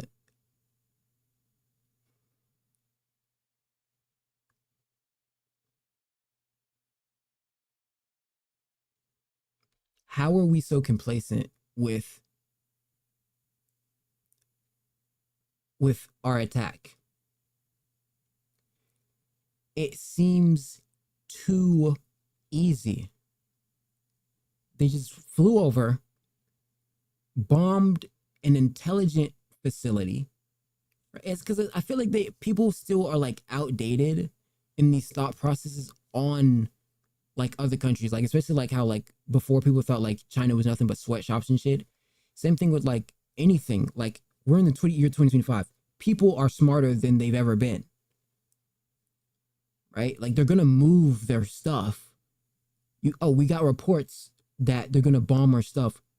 Let's move our stuff. Let's get the most important stuff. And it's not like, okay, we can't, like, quick analogy. You got the seed, you can make another apple tree. So they transport it, like Kodak. They transport it. So why are we so comfortable with, like, I feel like Israel attacking them, I don't know what they attacked, but if they attacked another facility or found somewhere, I don't know if they just bombed some random place or what, but for me, I would still be looking. Like, I'm not just going to be like, oh, I just bombed that, it's over with. No. We're doing bad on that drill. You can't do bad on that drill. No. That's a bad drill. I'm still looking. I'm going to keep looking. I'm going to follow those trucks. Where do those trucks go to? Where did they go to? Did they follow the trucks? Where did those trucks go to? Or Tea Party, and figure out, are they underground? Where are they going underground? Are they deeper underground than we even thought? I'm looking for a play. I'm looking for the gotcha. I'm looking for the bitch. You thought you had me. That's what I'm waiting on. You thought you had me. I got you. Right where I wanted you. I wanted you. They were it's like when Thanos counted on Gamora to go to Vormir. Thanos literally counted on Gamora to go to I forgot that guy's name, but like the little weird schizo guy. He counted on it. Like, think about how much intuition and reliance you would have to count on it. Like, that's a booga play right there. Like, Iran low-key could have just booga played us right there, and we would have been caught lacking if niggas didn't wait. Nigga, that motherfucker could have been a decoy. Real quick. But that's like, you know, if it's all... We'll never rebuild it. From there? Absolutely not. That place is under rock. That place is demolished. The B-2 pilots did their job. They did it better than anybody could even imagine. They hit late in the evening. It was dark with no moon, and they hit that target with every one of those things, and that place is gone. But when I see CNN all night long, they're trying to say, well, maybe it wasn't really as demolished as we thought. It was demolished. You take a look at the pinpricks. I'm not worried. I think he's too concerned about the demolition. I'm not worried about the demolition too much. I'm worried about location. Where are they? No casualties. Okay. That's even more suspicious because they're alive somewhere else.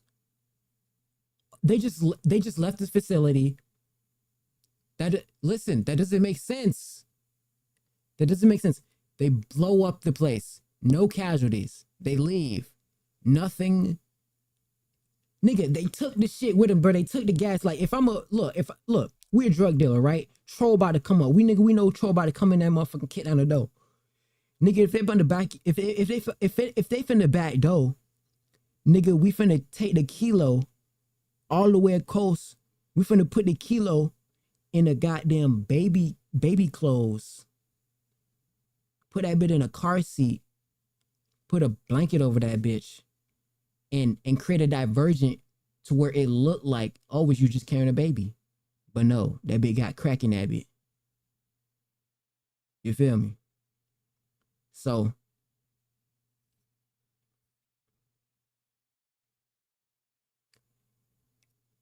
if this is real, that's what I'm on. I'm on like, nigga, you think these niggas just let us bomb their shit and get away with it even though they already heard through the grapevine? Nah. That's some mafioso shit right there. Nigga, that's that Godfather. Goodfellas, nigga. What you know about that Goodfellas, nigga? That's what I'm on, bro. I don't trust it. I don't trust them. I got trust issues. I don't trust it. It's too good to be true. So they come in there, bit. They wreck the whole premises. The whole shit get plateaued. Okay, cool. Where they at though? Where they at? Where they at? They just left that bit because if they was still there just working on the shit, you don't think they would have came? They would have somebody nigga would have been blown up. They ain't finna just leave a facility overnight, nigga. Niggas work graveyard. You think niggas just leave a nuclear? Oh yeah, we just left our nuclear power plant that's building our biggest nuke unoccupied.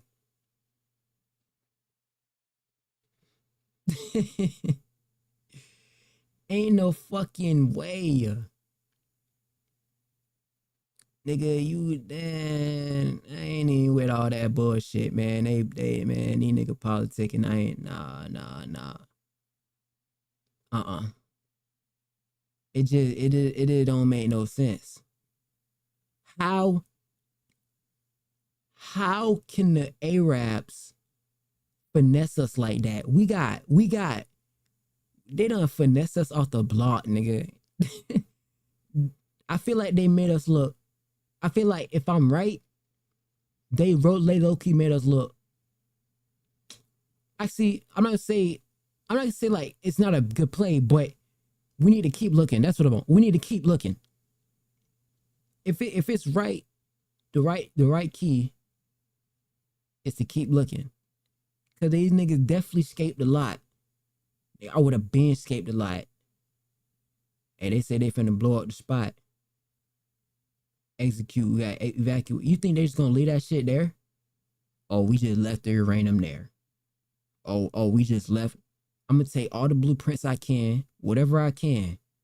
Nigga talking about, oh, they didn't take the whole facility. You don't need the whole facility. Take the most important parts and skedaddle. Like, okay. I'm finna slide, right? I gotta leave the crib, right? Something about to happen to the crib. I gotta leave the crib. Okay, cool. But I still want to stream. Okay. Nigga, I can't take my whole setup. But what I'm gonna take with me? Nigga, I'm gonna take the PC. It's as portable. It's as much as I can take. But it's basically the whole shit. As long as I get a couple more extra little things, that's occupiable. But the most important part is that PC, that CPU, that graphics card, that RBG, that RAM, that fan, that coolant, all that. So I feel like Iran is playing cards. here's the thing. They think that they're smarter, but they're not. And they think they can get away with it, but they can't. Something that they don't understand is it's not about, and this is why United States is better, it's about brute force. It's not about being this conniving, sneaky bastard. They're just like trying to be these little slimy cats. But what they fail to realize is everybody knows what you're doing. Everybody knows what everybody does. Everybody knows. Everybody knows. What's gone in the dark comes to light. Everybody knows what's happening. So it's not about that. They should be trying to up that shit, but they're so bad at it. They're so bad at being like they think they're sneaky. They're not sneaky. They think they have the cards. They don't have the cards. So I would be looking 100%. That place is gone, and I will say, I think CNN ought to apologize to the pilots of the B-2s. I think that MSDNC ought to apologize. I think these guys really, these networks and these cable networks are real losers. You really are. You're real losers. No. You're gutless losers. I say that to CNN because I watch it. I have no choice. I got to watch that garbage. It's all garbage. It's all fake news. But I think CNN is a gutless group of people. And the people that run it, nobody even knows it's been sold so many times. But the people that run it ought to be ashamed. MSDNC, a guy named Brian Roberts, he heads it. He's a disgrace. He's a weak, pathetic disgrace. Bro, it's so funny, like, he's so sassy, you know? He be coming for niggas' neck. It's just so funny. They're weak, idiot losers. Gutless. Yeah, I do. They violated it, but Israel violated it too. One bit. Israel, as soon as we made the deal, they came out and they dropped a load of bombs, the likes of which I'd never seen before. The biggest load that we've seen. I'm not happy with Israel.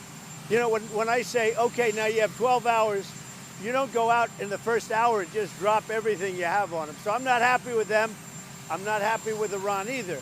But I'm really unhappy if Israel's going out this morning because of one rocket that didn't land, that was shot, perhaps by mistake, that didn't land. I'm not happy about that. You know what? We basically have two countries that have been fighting so long and so hard that they don't know what the fuck they're doing. Do you understand that? And this is where he swore and he kind of grabbed everyone's attention. It's like, oh wow, the president swore right on national TV. Definitely was going through it. And so, yeah, they did violate the ceasefire, unfortunately. Now, that being said, were they going for something? Maybe they did speculate. Iran did have, they did evacuate their other materials, at least what's important, right? Like, there's got to be stuff that's important that they didn't have to take, or that they could have taken. Sorry. I just find it just... Is this illegal? I find it hard to believe that they would not. Especially based on how important it is, right? I mean, is that not one of the most important things of all time?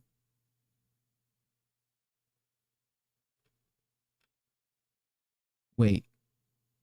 Somebody just concedes New York City Democratic mayoral primary to Zohran Mamdani?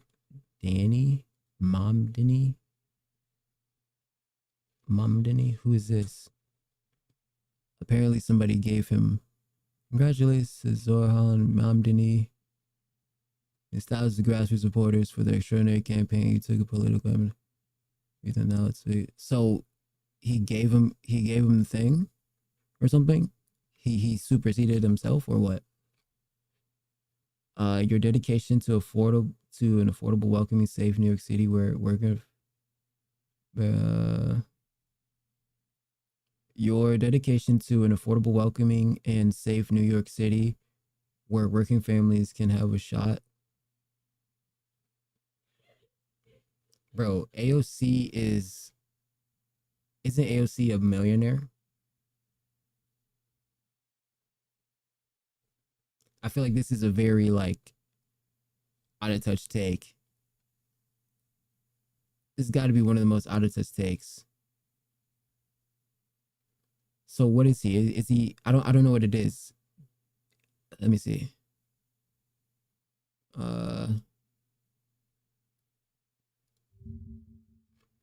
Zoran Mem. How do you even pronounce his name? Let me see. I don't even know how to pronounce this nigga's name, bro. Search. So New York representative.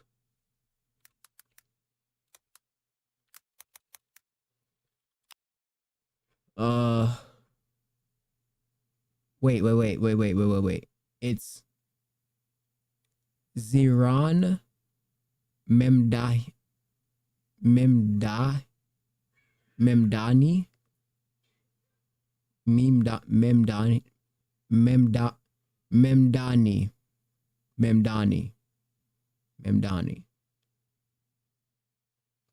Okay. Zefran Memdahi. I don't even know, bro. It's a complicated ass name, bro. All these syllables, bro. Shorten that shit up. Let me stop.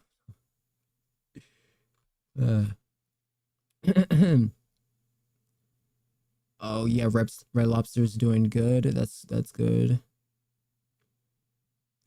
He's carrying. Okay, whatever.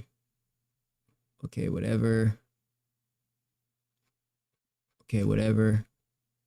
He doesn't know what the F he's doing either. Mind you, instead of focusing on war, he just uncorked. He spent his morning writing essays about me in his blog. Wait, AOC's been going off on Twitter lately. Like, why she be eating niggas up on the TL for? Wait, so she's a socialist, but she's a millionaire. I don't get that. I don't be getting that shit. That should be blowing me. Like, AOC, you a whole millionaire. Like she knows she get that bankroll. So how she get that bankroll, but she got that bankroll, but she acting like she don't get that bankroll. Maybe that's because you advise the president. Wait, JD said, I wonder if VPs has my assignment to do. She says, maybe that's because you advise the president to illegally bomb Iran. Dude, what a low IQ take. Bombing Iran is the play. What are you on about, bro? What are you saying? What a bad take. What a bad take. So I don't get people's thought process on this. So do they think how is she a senator?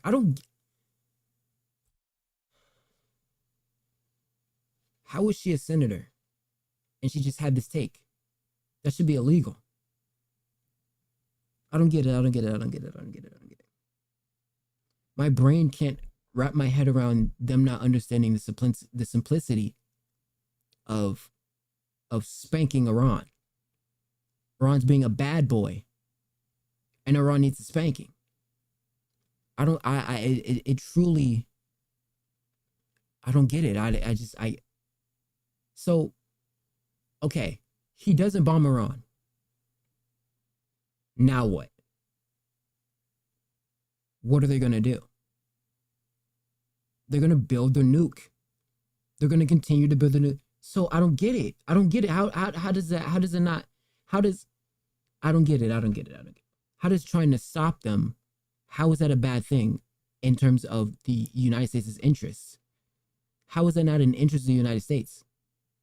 Like, people would rather imminent danger over affordability. Why would you, what is wrong with you? What you pay for a couple extra groceries. She's a millionaire. She'll be fine. She plays the stock market. She probably made a ton of money off of this war. But here she is pandering on the TL. 100% she's pandering on the TL. She probably juiced the crust out of the stock market. She probably bought tons of Lockheed. She probably, I don't know. Okay, I don't know her stuff, but the point is, how can you be a socialist? How can you be a senator? How is she a senator? How? No.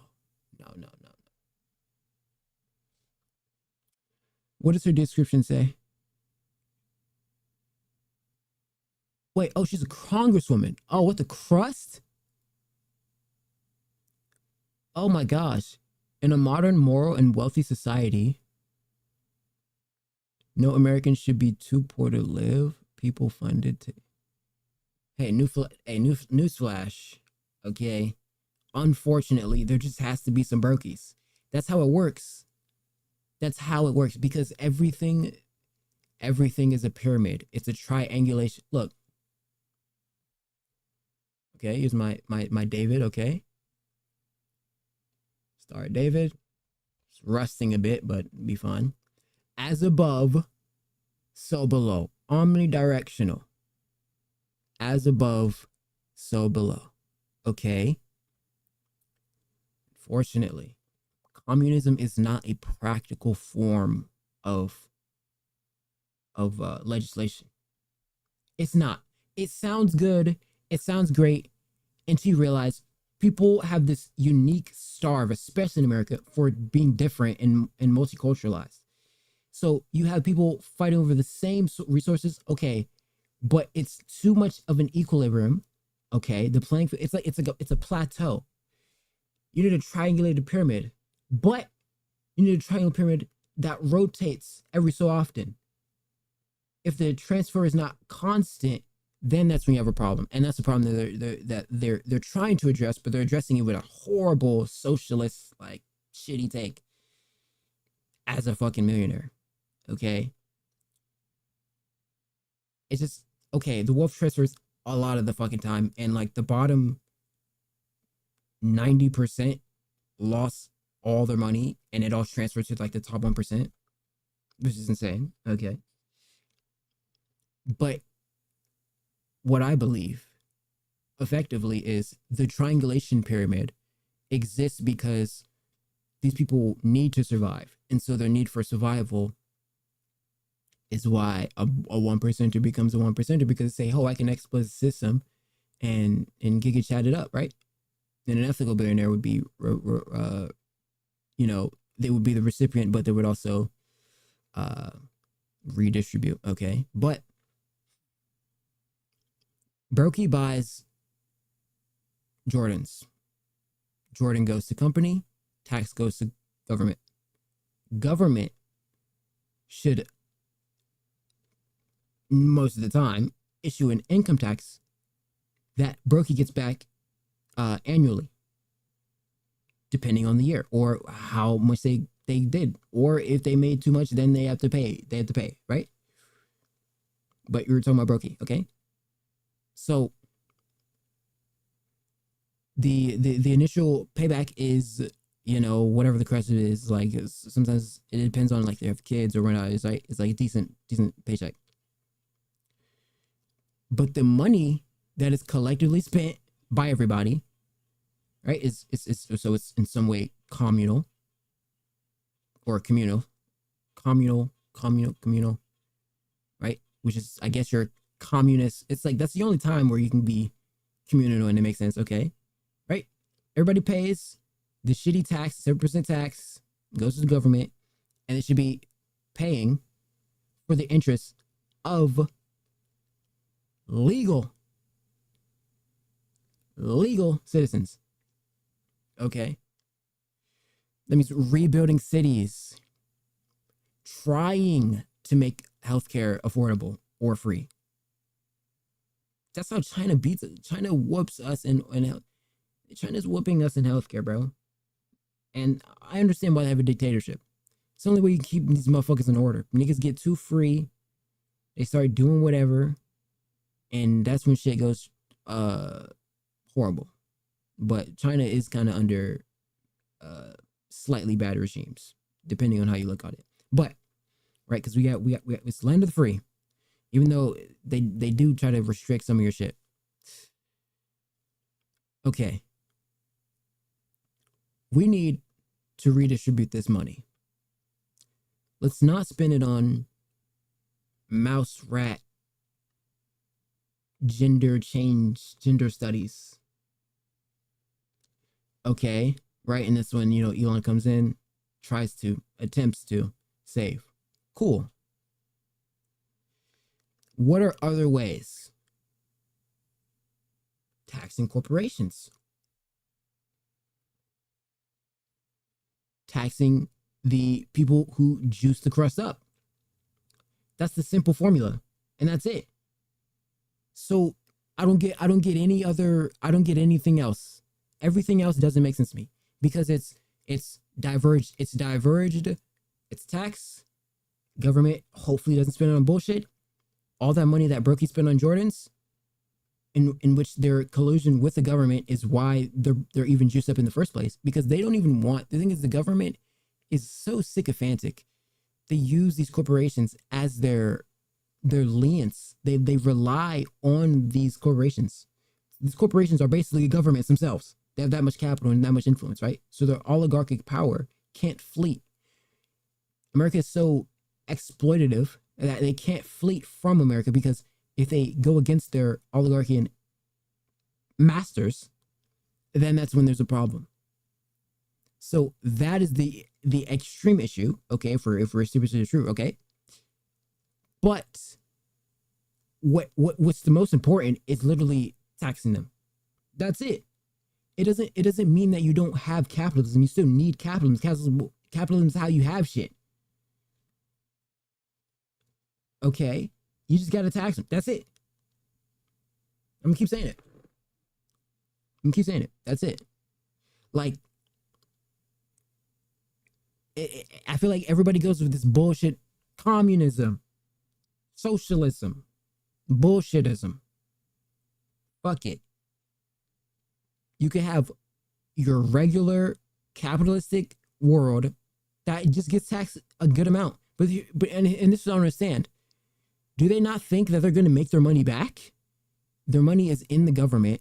The government gives them money, and the brokey is going to spend more money back on this hit. So I don't understand. Do they not think they're going to get their money back? Are they retarded? You're going to get your money back. Oh, we got taxed too much. Oh, would you look at that? Fucking a trillion people were able to buy 1 billion iPhones because they got a release, actual juiced up release income tax, and that they inevitably been. It's a recycle bin, but they're like they've chinked what. So with the pyramid, right? There's a spinning pyramid with all the gears. They chinked it, and they're slowing it down. Why are you slowing why do you have a cog in the machine? Take the cog, take the chink out of the armor, okay, and it'll keep going. It what the fuck? It makes no sense to be like, the bottom 90% spends all this money anyways. Black people are the biggest in terms of consuming anyway. They spend $2 trillion on shit. How would redistribution not end up ultimately back in the pockets of the billionaires? I don't get it.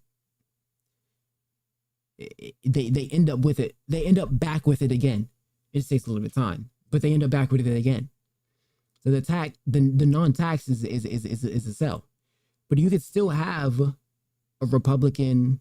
I mean, I guess you could still have a Republican, like jurisdiction and still be totally fine.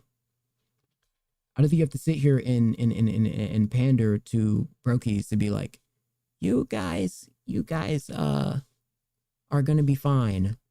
I'm a socialist. I care about you. Like, I guess AOC cares. Slightly, right? Like, you can have that bit of empathy, but you can only do so much, bro. Some people are just meant to be at the bottom of the barrel. As long as the cog machine is rotating, we'll be fine. But they slowed down the cog machine without taxing people. That's what it is. They slowed it down, bro. It's a simple calculus. It's finite. Thanos said it himself. 16, 29, throw it up, throw it up, throw it up, throw it up.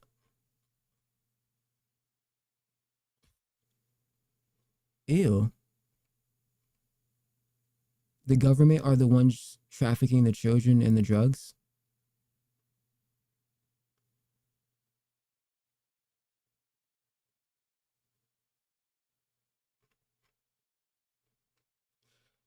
Oh, okay. Didn't know that. Throw it up, throw it up. I hope this finds the right people. Okay. I'm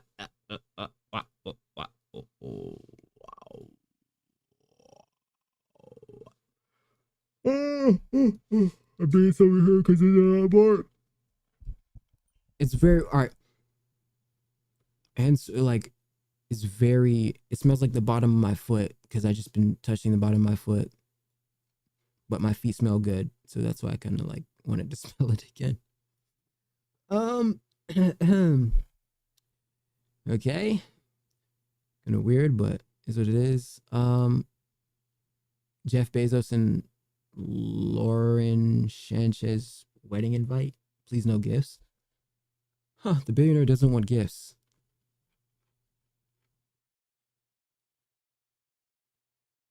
Dick found in butt.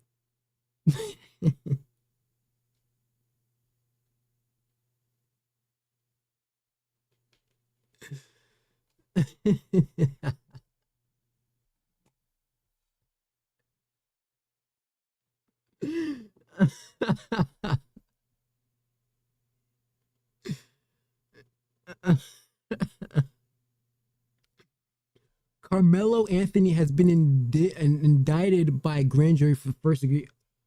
Oh man, Carmelo, why would you do that, man? Ah, dude. Give him life or death. Yeah, so this is bad biz, man. Carmelo Anthony did get indicted for the death of Austin McCaff, man. Death penalty, bring it forth. Let's see. Who acts to move media frames as self-defense?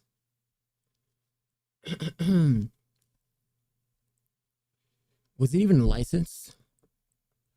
Meanwhile, he's walking around free, a danger to society. He needs to be jailed until his trial. This guy cannot be trusted. So he said he brings a knife to the chat mirror.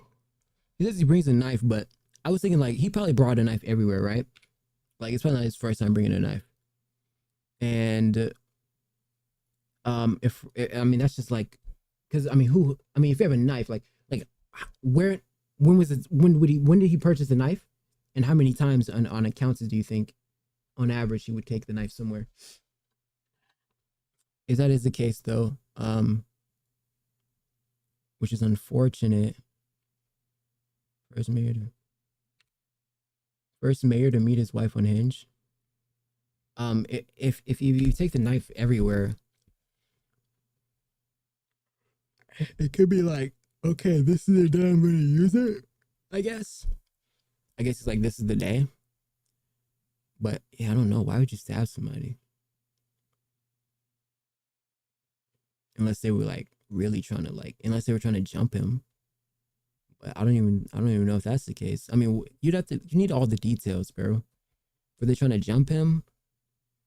Because if it's just like a one-on-one, bro, nigga, run that fade. Nigga. You have to run that fade. It is what it is. If you lose, you lose. But you live to fight another day.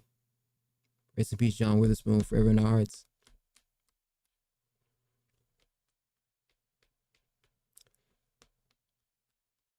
Who remembers that on Friday? Craig brought a gun or something like that. Or he used a brick or some shit like that, or he was gonna bring a gun. And then he fought Debro and then threw a brick on his head.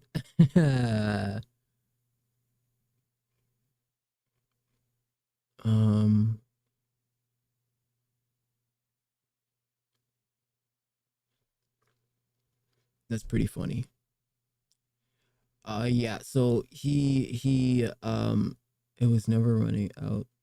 It was never running out. They were stealing it. Social Security, true.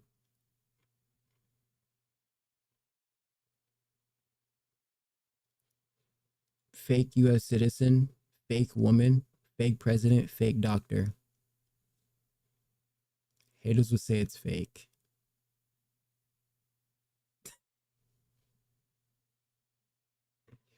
What is that? AI is just so cooked.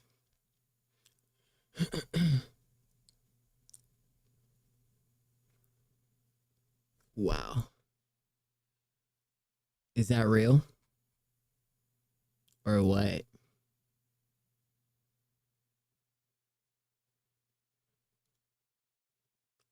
Scientist discovers dog with 2 assholes. Well.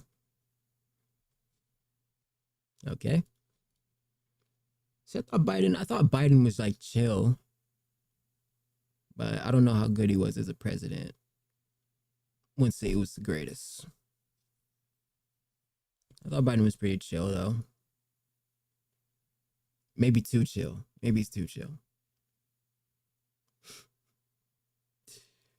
He's chill as fuck.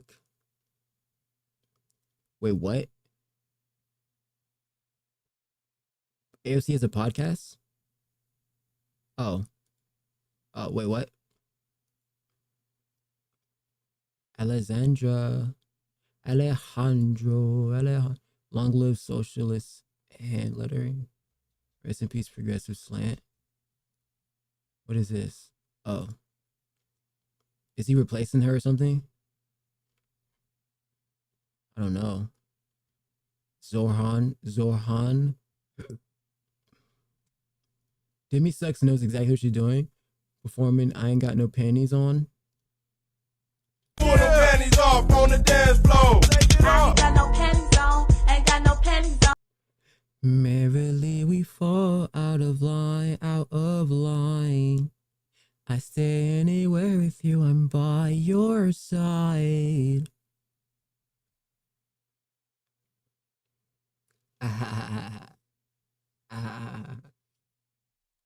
I ain't got no panties on the dance floor.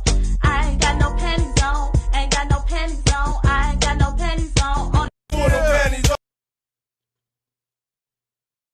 It's whatever.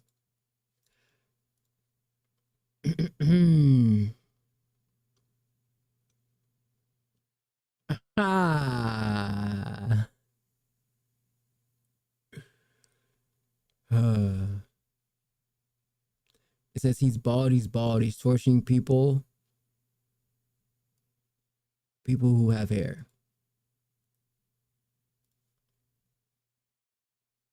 Maybe.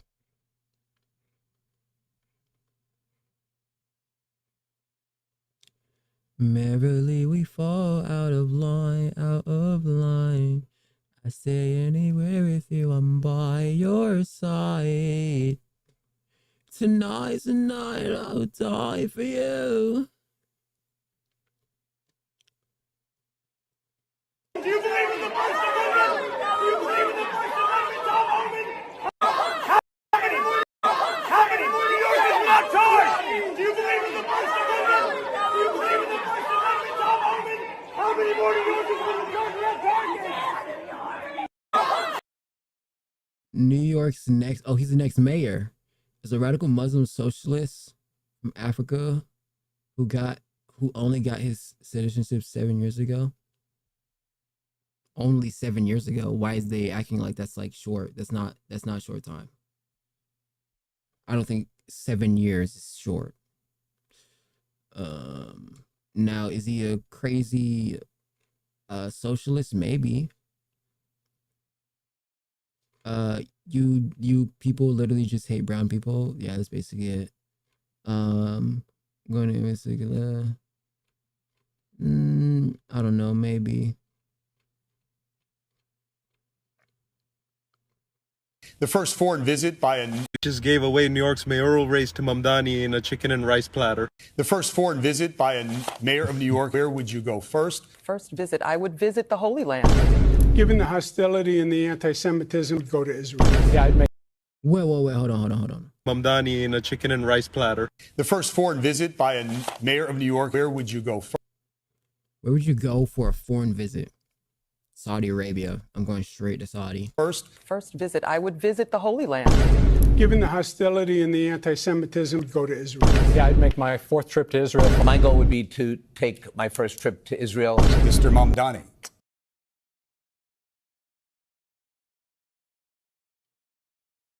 I would stay in New York City. My plans are to address New Yorkers across the 5 boroughs and focus on that.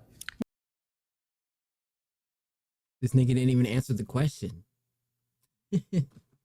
That's not even the question. Oh my gosh, man. What are we doing, bro? Oh my gosh. What's this? I don't...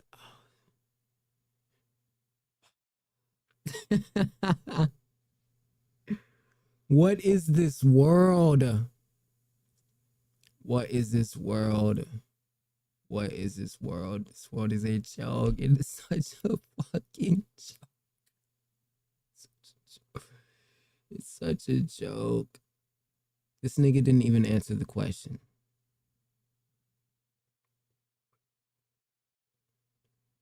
These niggas talking about Israel, which is obviously pandering.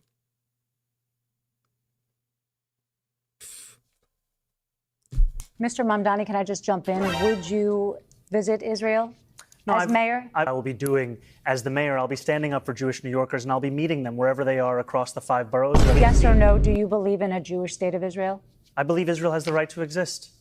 Not as a Jewish state? No, as a state with equal rights. It was no, he won't visit Israel. I answer questions very directly, All right, and I want to be very clear. I believe every state should be a state of equal rights. Is this real? He's like, yeah, he's not gonna do what we all said. Okay. Man, if you heard what I said in my head. The first foreign visit by a mayor of New York. Where would you go first? First visit, I would visit the Holy Land. Given the hostility The Holy Land. and the anti-Semitism, go to Israel. Yeah, I'd make my 4th trip to Israel. My goal would be to take my first trip to Israel. Mr. Mamdani. I would stay in. Is this not the most... Such a pander, such a... I just hate it. I hate it. I hate everything about it. I hate this guy said he fucking New York. They asked for a foreign fucking place. This guy said New York. They're all pandering. They don't. This is why politicians. This is why I don't even think I could ever run for ever. You have to do this pandering, beg for funding, like bullshit. Just bullshit. It's bullshit.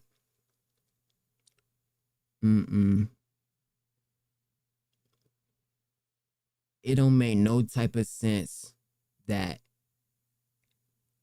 all the answers are wrong. All of them. Because all the niggas who say Israel, that's not their true interests. There's no way. This nigga talking about this is for his first time.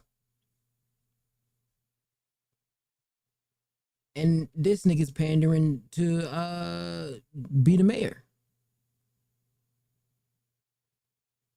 How are you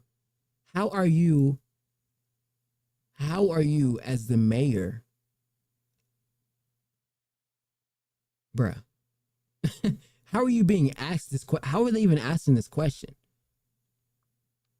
This question doesn't even make any sense. As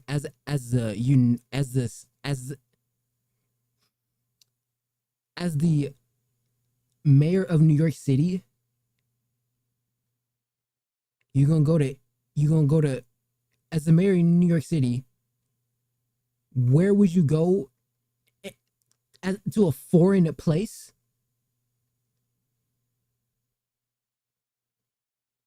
Nigga, fucking Zimbabwe. Now what? In New York City, my plans are to address New Yorkers across the 5 boroughs and focus on that. I hate it. I hate it. I hate it all. New Yorkers decided to elect a known socialist to be mayor. They deserve everything that's coming. I have no sympathy for them. Socialism doesn't work, neither does communism. It's a stupid form of fixing an idiot. It's literally carrot soup with mushrooms. There's no carrots. It's not carrot soup. It's mushroom soup. It's the wrong problem being addressed. Sneeko celebrates after Zoran I'm tired of saying this nigga's name. Hey, didn't see you there. Congrats, though, to Zoran Mamdani. It's not over yet, but it's looking like he won the mayoral race in New York City. We were all over every borough today, seeing people super excited to go out and vote. I supported him because he's the only non-Zionist candidate on that stage. I thought you needed to be bought and sold, but people are energetic. People are tired of the Zionism, and I'm excited to see what he's got. I'm not a socialist myself. I don't want everyone to be a communist getting free stuff, but I think he has some cool ideas. Hopefully he can do the best, man, and wish you the best of luck. If you do win, New York is with you, and we want you to do well, man. Hey, didn't see you there. Congrats, though. Sneeko. Look, I'm sure he's a great guy, but yeah, that socialism shit, communism, that shit don't work. It be sounding so cool, but it's ultimately gonna come down to intelligence. Communism doesn't exist. People think it doesn't exist. It doesn't exist. Because humans are greedy at nature. Somebody's going to figure out an exploit, and it's going to be over, and it's going to go back to a pyramid. It's nature. You're trying to go against nature. You can't have a plateau. It's always going to be a triangle. As above, so below. Is what it is.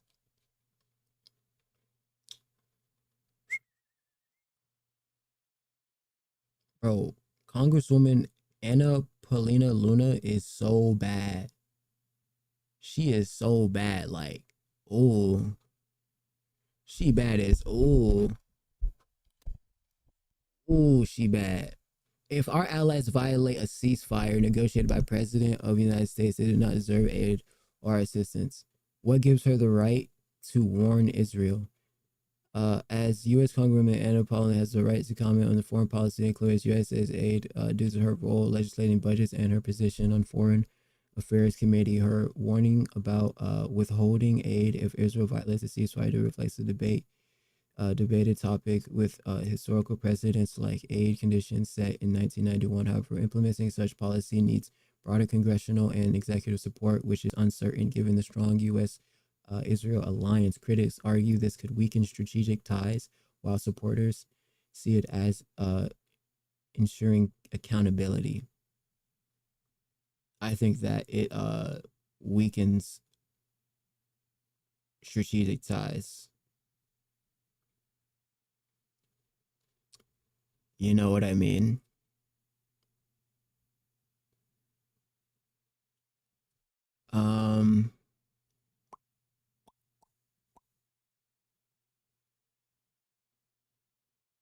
Yeah.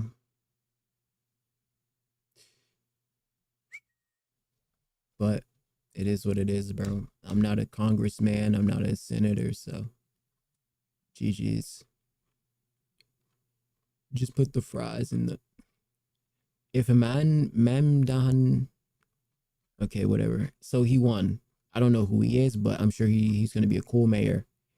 I just don't think socialism is going to be practical, but we'll see. Hey, he'll be the test dummy.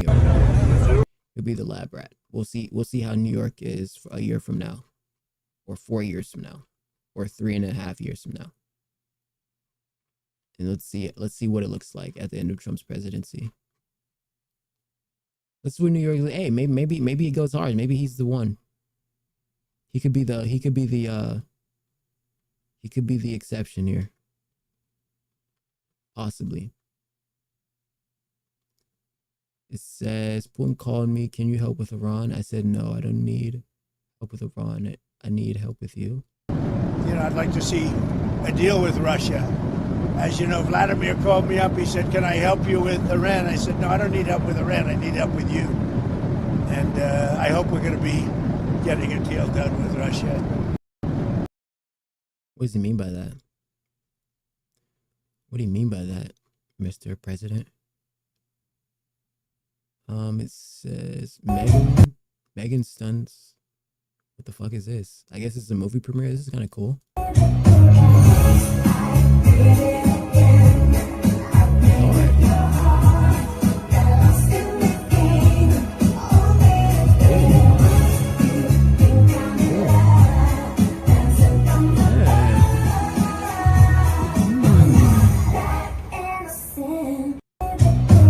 This is hard.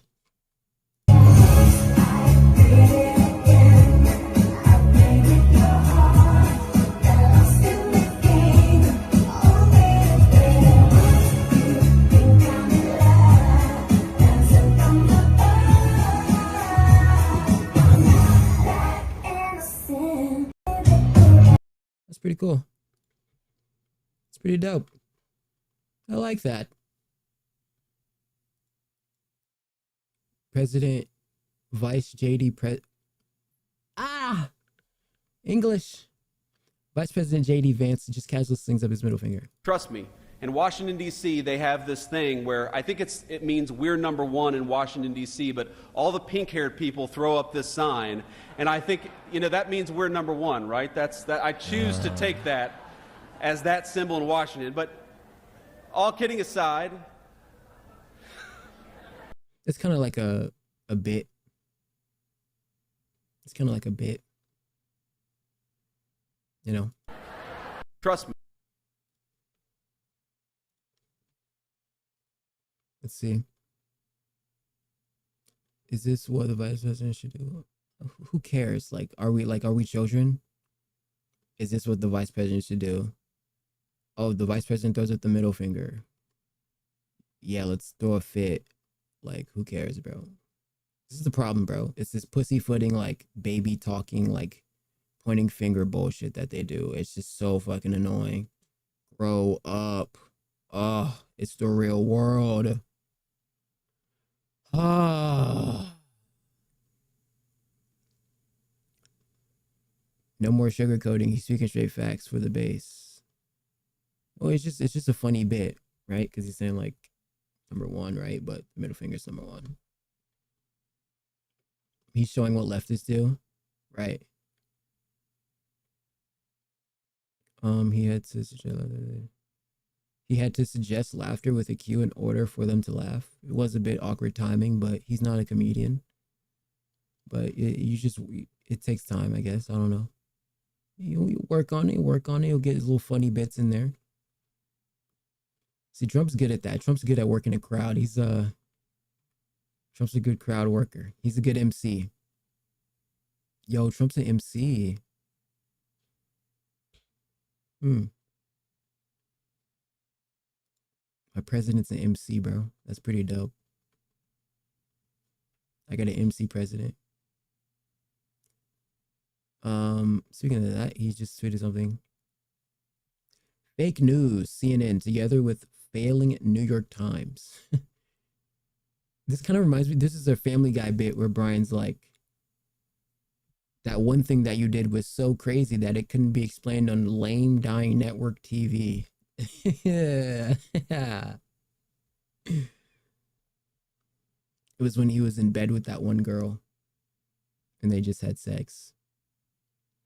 He was describing how she did something crazy in bed. This could be a Family Guy bit. Have teamed up in an attempt to demean one of the most successful military strikes in history. The nuclear sites in Iran are completely destroyed. Bro, okay. Wow, how long did you post this? Trump. Dude. How long was it? 3 hours ago? Dude. But what if the destruction doesn't matter? What if the destruction doesn't matter? And it's not about how much you destroyed, but where did you destroy? Okay. That's the kicker right there. Okay. Look here, son. Your own intelligence agencies are reporting that isn't true. You can just log in True Story to post things ways. Sometimes I feel like it's a parody account. Politicians will come in lifetime. Wait.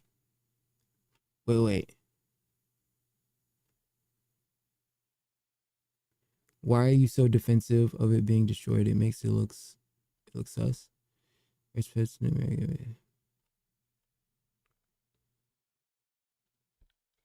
So wait, no, these people are retarded.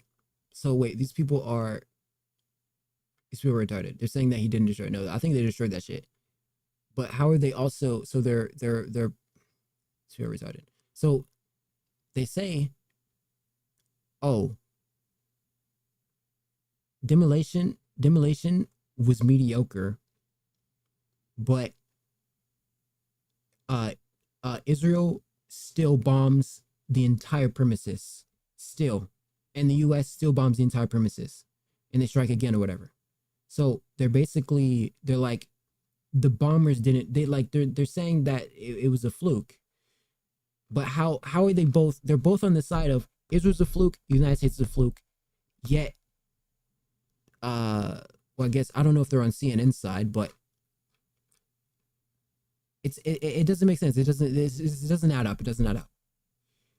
They're just wanting to be negative Nancy's. They want to disavow anything Trump. It's like it's derangement. It's a derangement. It has to be a derangement.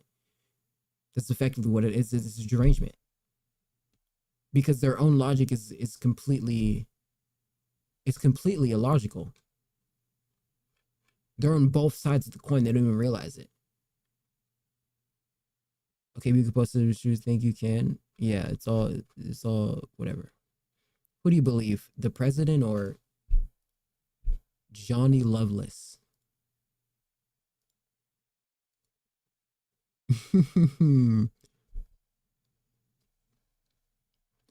There's zero proof that they were destroyed. And how do you know this?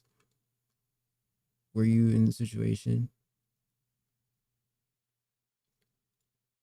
I mean, it could be a decoy, but like, I don't know. I feel like it is. I feel like it's just, I don't know. It's just, it is minimum damage, but it's like, or I don't know.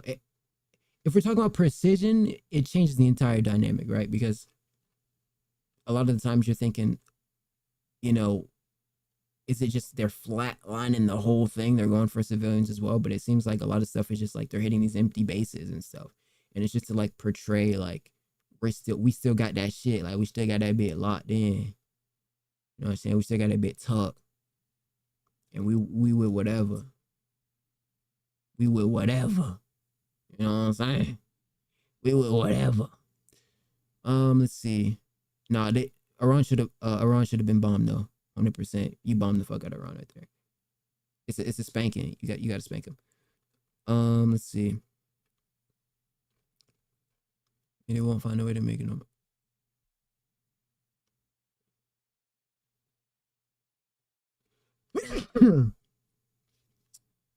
Bless me. Bigamy is its own organization of citizens. Hey, America, be honest, you know. You must regret choosing Donald Trump as your president instead of Kamala. I don't know. I don't really care. They both just were not that great. Promote bully instead of this. Okay. Oh my God, my nose, man.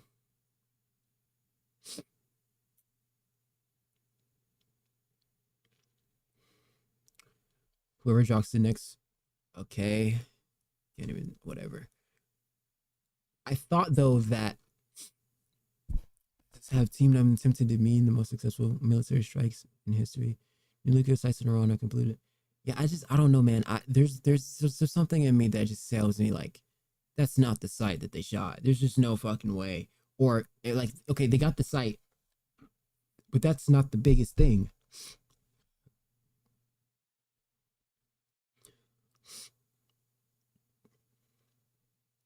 That's not the biggest thing.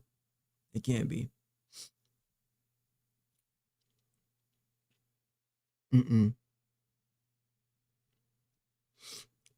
They had that shit on go. They got it on to go.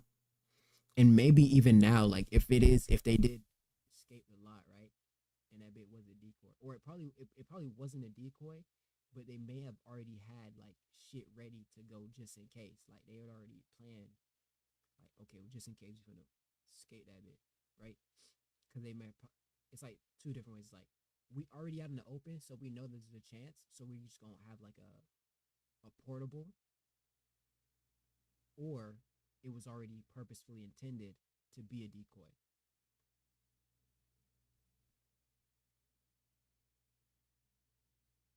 Possibly, right?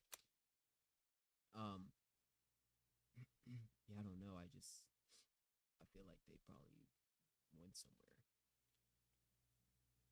I don't know if I can show this, but Megan sits down with Trisha Paytas full interview. Mad chill. Zara Larson. Oh, it's a cool music video. She looks bad too. Ooh, Zara. Midnight sun kiss, skin under the red sky. Par now, we ain't gotta tell no one. Never ending midnight. That's nice. Cool song. Fire video.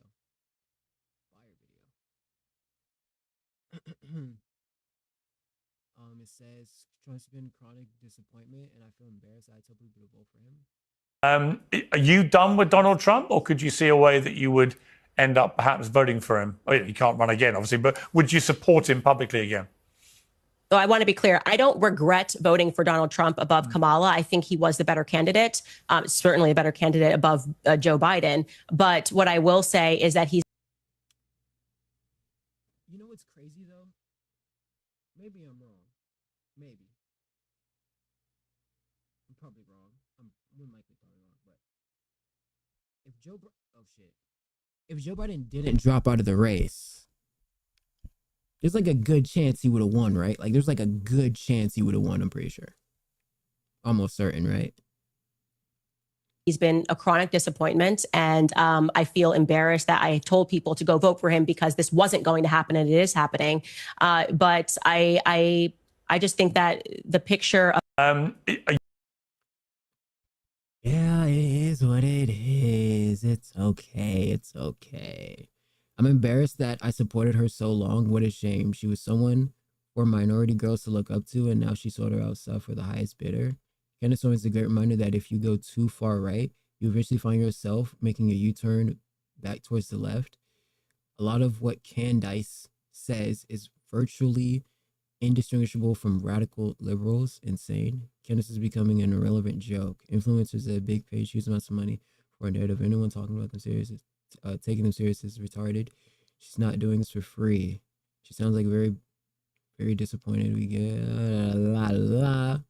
She's being paid. So I think she's getting paid off for criticizing Trump. I don't know.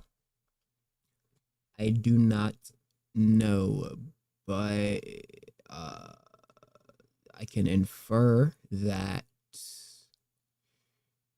her disdain for Israel could be feeding this motive. Is that a possible? She was saying she's paid opposition. Maybe, possibly. Bro, oh my gosh, wait. They got Laura Loomer to eat dog food.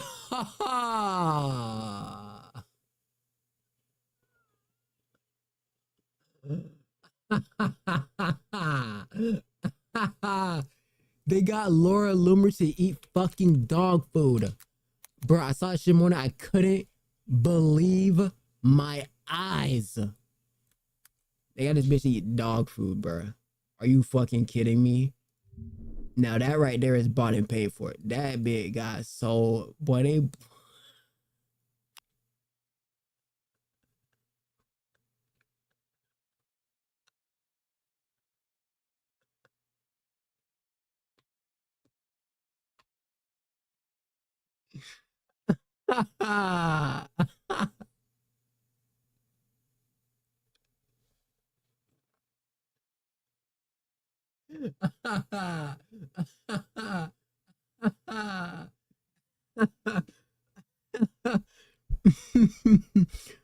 Oh.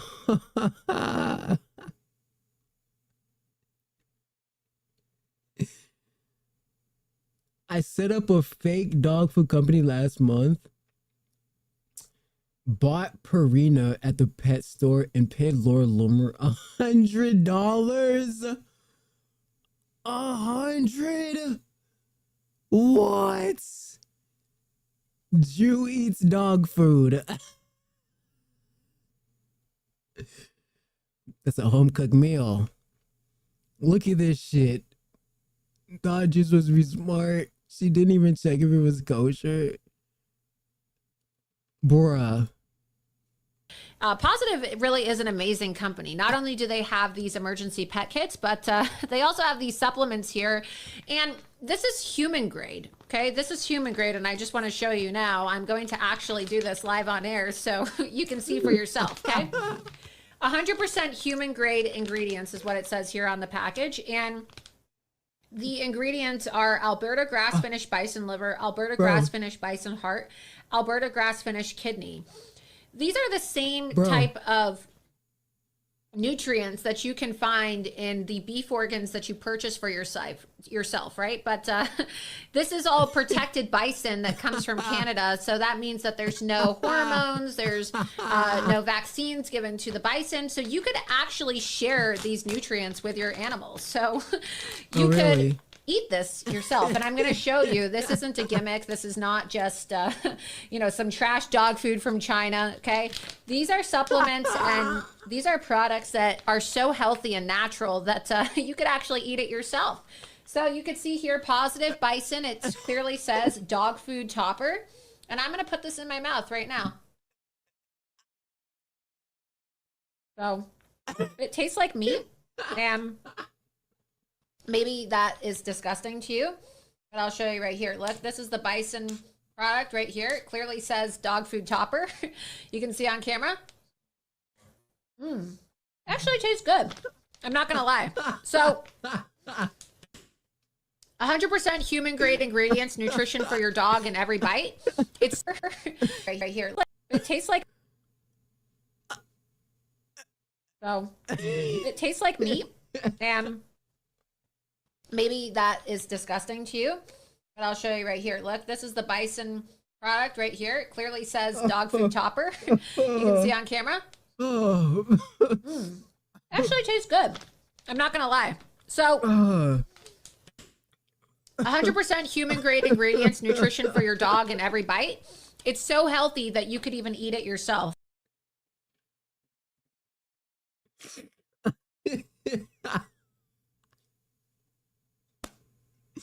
They got her to eat dog food, bro. Oh my god. Oh.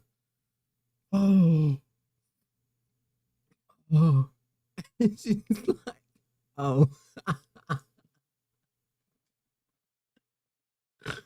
Oh.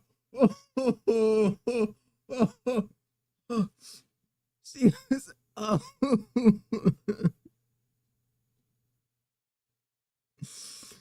Oh, man. Oh, man.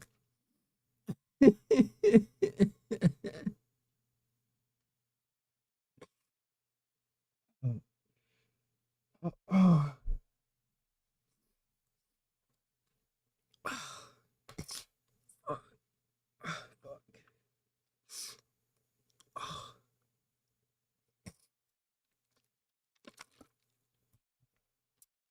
Bought and paid for. That was funny as fuck. Positive, you could actually eat it yourself. So you can see here, positive bison. It clearly says dog food topper. And I'm going to put this in my mouth right now. So it tastes like meat. And maybe that is disgusting to you. But I'll show you right here. Look, this is the bison product right here. It clearly says.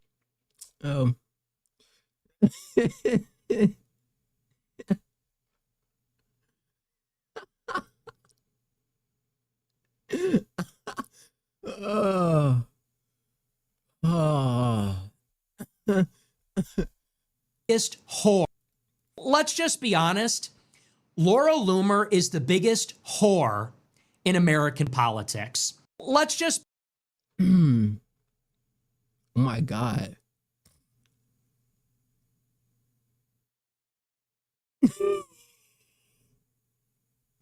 Is that real?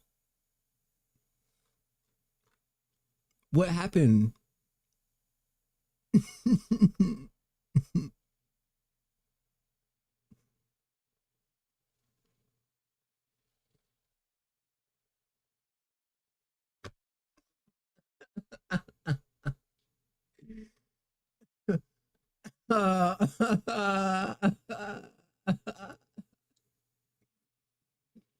He said, would you expect anything less from this dog? Oh, man. Positive, it really is. Oh.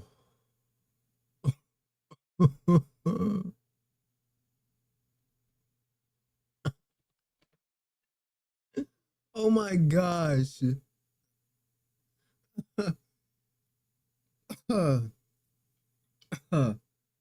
Wow.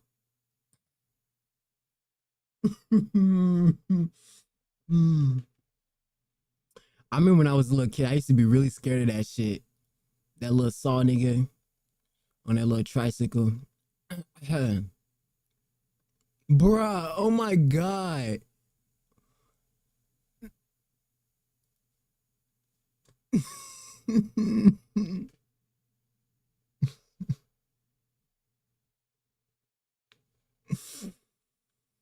Man. I can't get over that, man. That is pure comedy right there. Oh, so fucking funny. Just because I like how serious she was, you know.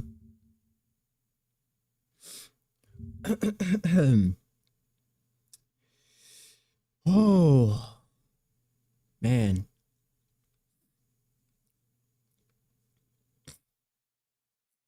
Yeah, she shouldn't do that again. Or I don't know, at least check it. Something. I don't know.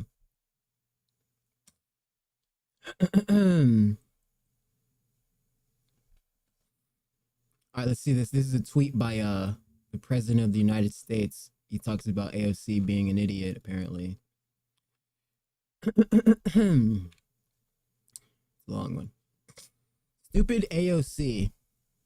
Alexandria Ocasio-Cortez. Ooh, I had a deem, Miss Cortez. Ooh, ooh, just like AOC. Ooh, they all act the same way. One of the dumbest people in Congress is now calling for my impeachment, despite the fact that crooked and corrupt Democrats have already done that twice before. The reason for her rant is all of the victories that the U.S. has under the Trump administration. The Democrats aren't used to winning. And she can't stand the concept of our country being successful again. When we examine her test scores, we'll find out that she is not qualified for office, but nevertheless far more qualified than Crockett, who is seriously a low IQ individual, or Ilhan Omar. Is that a Ilhan? Okay, who does nothing but complain about our country, yet the failed country that she comes from doesn't have a government. And it's drenched in crime and poverty. and is rated the one of the worst in the world. If it's even rated at all. How dare the mouse tell us how to run the United States? The mouse? Do they have like a squeaky voice? We're just now coming back from the radical left experiment with Sleepy Joe, Kamala, and the auto pin in charge. What a disgrace it was. AOC should be forced to take a cognitive test. This is like a bit or something. Like it's literally like stand-up material. Should be forced to take the cognitive test, and that I completed at Walter Reed Medical Center as a part of my physical. As the doctor in charge said, President Trump aced it, meaning I got every answer right. I got every answer right. You know how Trump is? I guarantee that's how he said it in his brain. Instead of constant complaining, Alexandria should go back to... oh, shit. Oh, go back to the home to Queens, where I was brought up. And straight... Oh, they're both from Queens? Huh. They should be able to get along, no? Okay. Out her filthy, disgusting, crime-ridden streets and the district she represents, in which she never goes to anymore. Wait. Nigga, AOC's for New York? Oh shit. I didn't even know that. She'll never be there. I thought she ought to be in LA. She ought to be posted up in LA, no? Where we at? She never goes and worry about her own primary before she thinks about beating out Palestinian Senator crying Chuck Schumer, whose career is definitely on very thin ice. She and her Democratic friends have just hit the lowest poll numbers in congressional history. So go ahead and try impeaching me. Make my day. Bro, it's like a threat, like, make my day, I dare you. That's funny. He's standing on business, dude. We got a president standing on business. Oh, she responded. Mr. President, don't take your anger out on me. I'm just a silly girl. Oh, I'm just a silly girl. Ah. Take it out on whoever convinced you to betray American people and our Constitution by illegally bombing Iran and dragging us into war. It only took you 5 months to almost break every promise you made. Ooh. President responsibility. See what comes. President mentions to every single test scores. Ooh. I'm also a Bronx girl. You know, you should know that we can eat queen.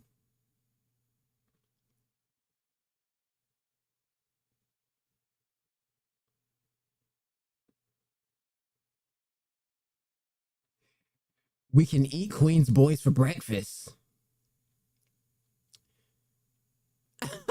Look, this nigga said, we're gonna milk you.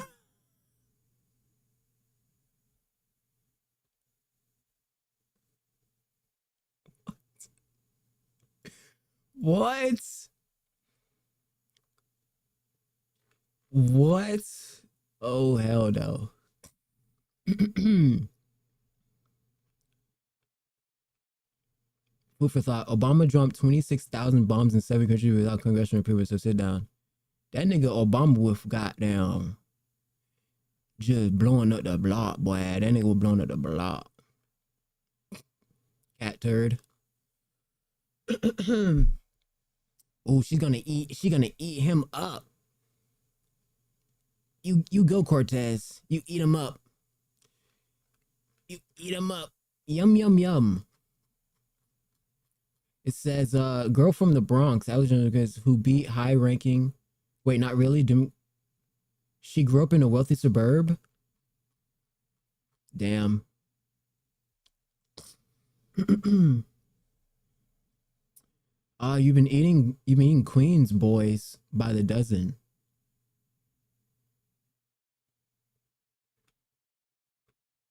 I think this is it's an okay way. It's an okay way, you know. It's a little healthy way, you know. She's a little.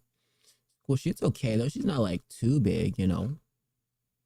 She's a grown woman, you know. She's getting a grown woman way. There's nothing wrong with that. Nothing wrong with that.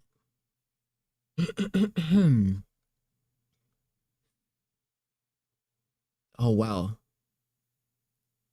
Okay. Interesting. I'm just a silly girl. You should have just quit. I'm just a silly girl. Yeah, I thought it was kind of weird, but yeah, I'm just a silly girl.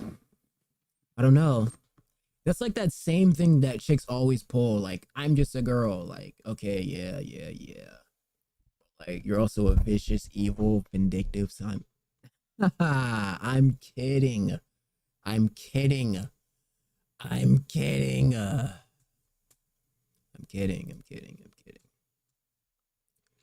Okay. Oh, the trailer for Ironheart dropped. Bro, I ain't gonna lie, bro. Like, hey, bro, they need to tighten up with this shit. Look, Ironheart better have a reformed suit. She better be hard, cause okay, this her new look. She got her look. She doing her little new little prototype, whatever the case may be. She gonna need a new suit though, cause nigga, we can't be having Ironheart just like lame as fuck. She gonna have to be able to figure out, because apparently she's some prodigy genius or whatever. She have to be able to figure out how to refine her suit and make it better, right? To the point where she probably even gonna look like how what's her name? Pym or Pepper Potts, how her shit was sleek. Pepper Potts and Iron Man shit was sleek and clean and all put together. She can't be in no bobo shit. They need to. What's probably gonna happen is maybe is over time she gonna refine it. It depends on what color she take, but she gonna refine it, right? It's gonna be a little bit smoother, and she gonna be a magic doing cyborg bot, basically. Or not a cyborg, but she's like an iron person that does magic or whatever. Iron woman. Shit.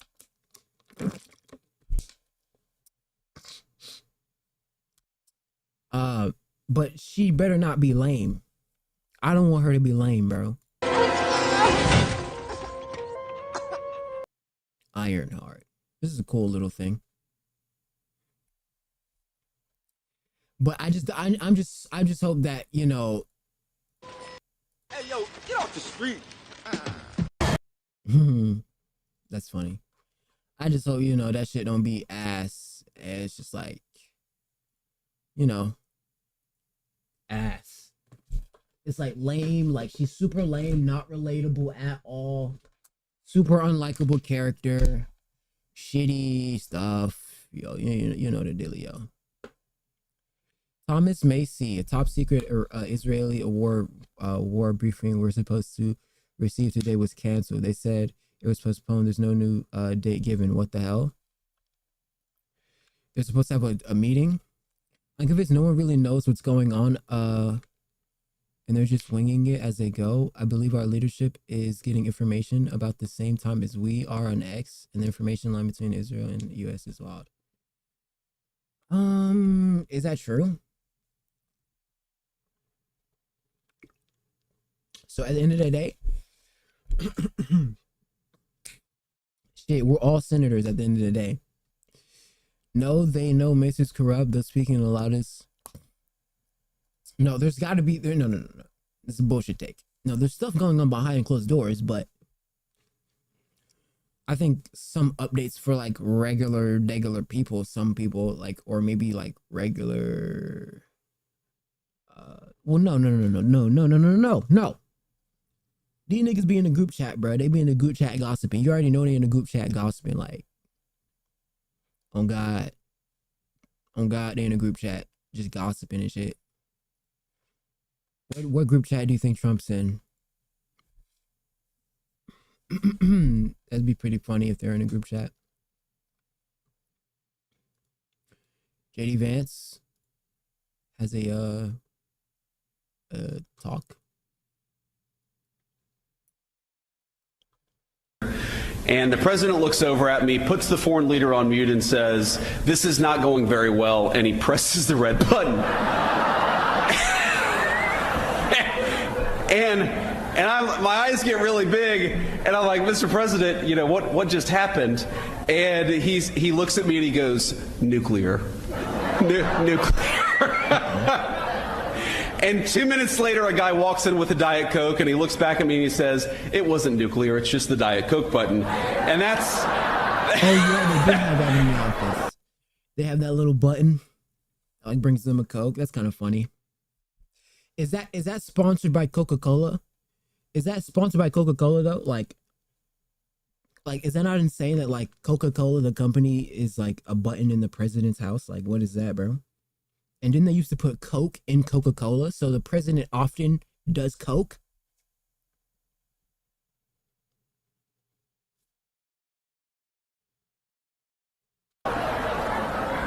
So that's the kind of guy, and my fellow Republicans, that we have as the president of the United States. And the president looks over. That's pretty chill. Trump's a pretty funny person. I could visually see how like he described it. He described it well. I think I can see it how he said it. Let's see. I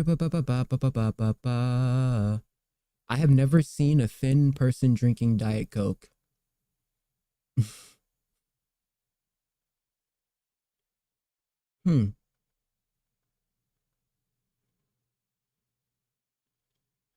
What's diet about it? It's all like Coke. It's all syrup. Right? Wait, who? Who's Shy? Wait. DDG gifted Tiana 50 subs on Twitch yesterday. She didn't say his name. Tiana picked up the phone and called Shy right away. Who the fuck is Shy? Thank you for the 50 gifted. W's in the chat. W's in the chat. W.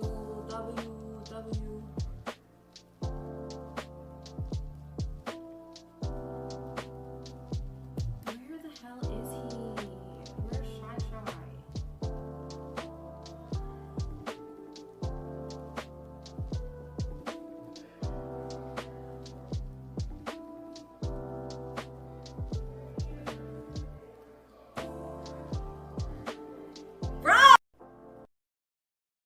Who the crust is Shy?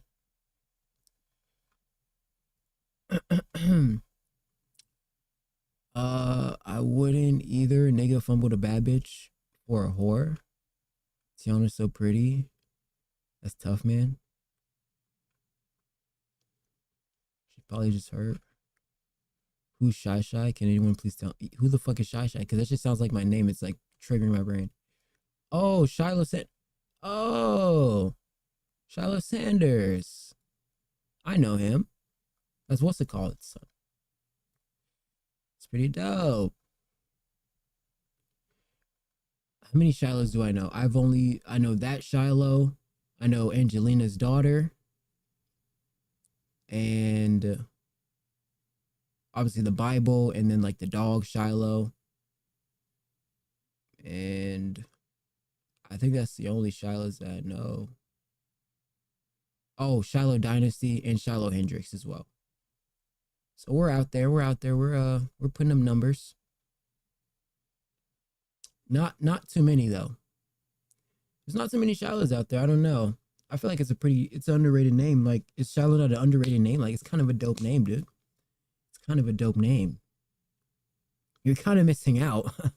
You're not a Shiloh, you know what I'm saying? Like, you're kind of missing out, dude. We're like really cool. We're like really awesome. It's so awesome, dude. She likes him. Right. Yeah, she fell for him. I swear I always fall for your type, yeah. For your type, tell me why I always fall for your type, yeah. For your type, I just can't explain this shit at all. All for your type, I just can't explain this shit at all. Fall for your type. Yeah.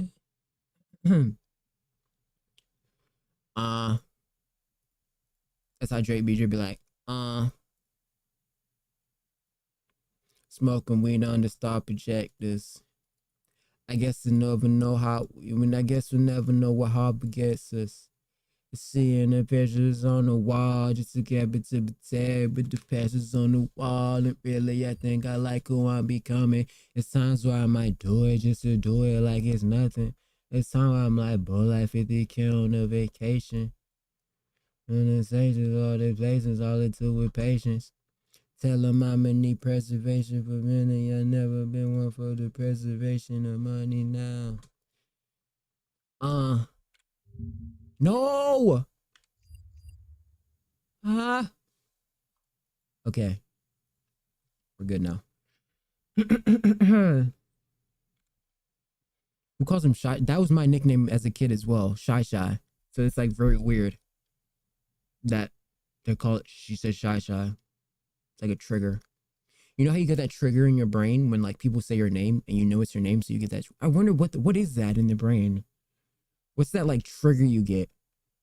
Like, you know, like the familiarity like trigger, like when you hear your name. Because like for me, it's so rare that I ever hear my name. I don't know if it's like common for other people.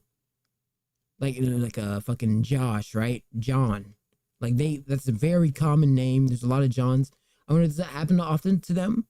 For me, I get that trigger a lot, or I don't get it a lot. And that's why when it happens, it's like very significant because there's not many Shilohs out there. So when you hear like Shy or Shiloh, it's like, oh shit, what the fuck? My name. But that was my nickname at one point as a kid, Shy, growing up. And then it was Bubba. It was Bubba at one point. Bubba. Shy and Bubba. Bubba as a joke. It was a joke because it was a Forrest Gump joke. So it was like a joke of him, a nickname. Shortly lived nickname. Or I wouldn't say shortly lived, but kind of shortly lived. All right.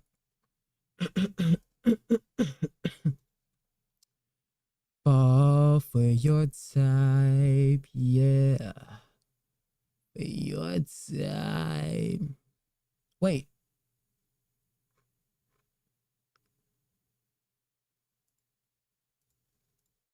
Okay, we got. Am I showing the right thing? Oh, I'm not. Good. I shouldn't be. I shouldn't be showing the right thing. I should be showing the wrong things. It was this one. It was definitely this one.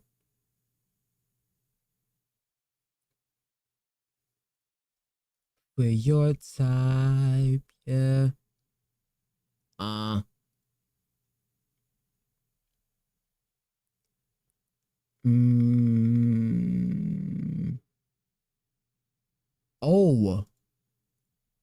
Okay. Looking all their patience, looking on their faces, all it took with patience. Tell them I'ma need reservation for preservation. I've been amazing with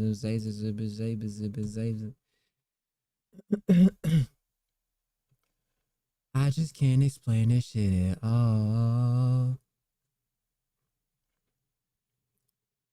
Destroy Lonely and Two Hollis performing like Weezy in the club.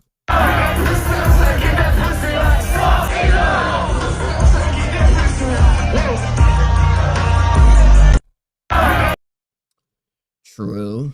Shout out. I got a crush on you. Do you crush on me too? There was a Louis Vuitton fashion show that happened. It looks very good. Was this Apple? This is fire. I don't know who this is, but this is hard as shit. Designer Ira Len Kawasaki. Fire.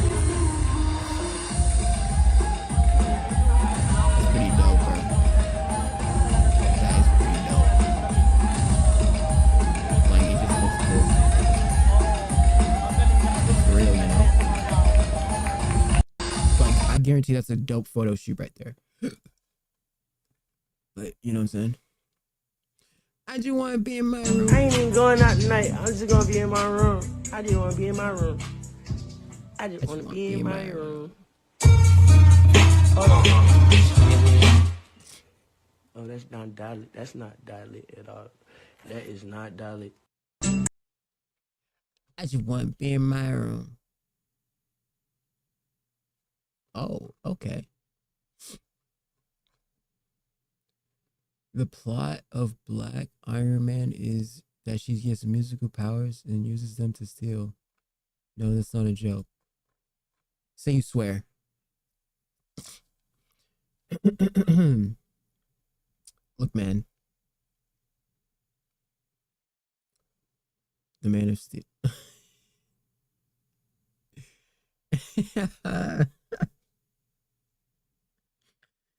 The Man of Steel. That's a good one.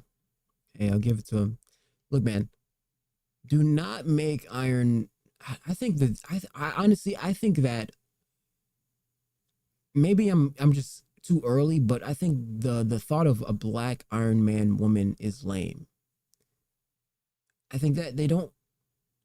I don't think. I think that.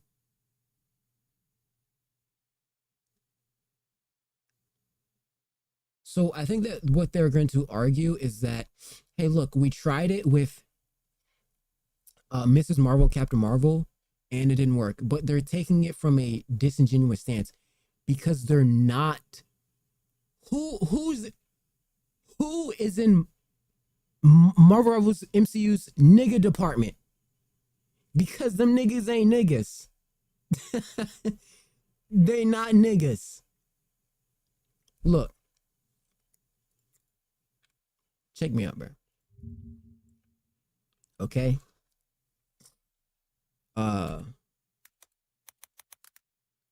Captain Marvel Black Lady. Look. This ain't it. Okay? This ain't it. This right here is not it. Okay? Who's in a nigga department? Because this is not niggas. No. No. It's too pussy. Monica. Monica. They fucking named her my nigga. Are you kidding me? Man, these nigga played.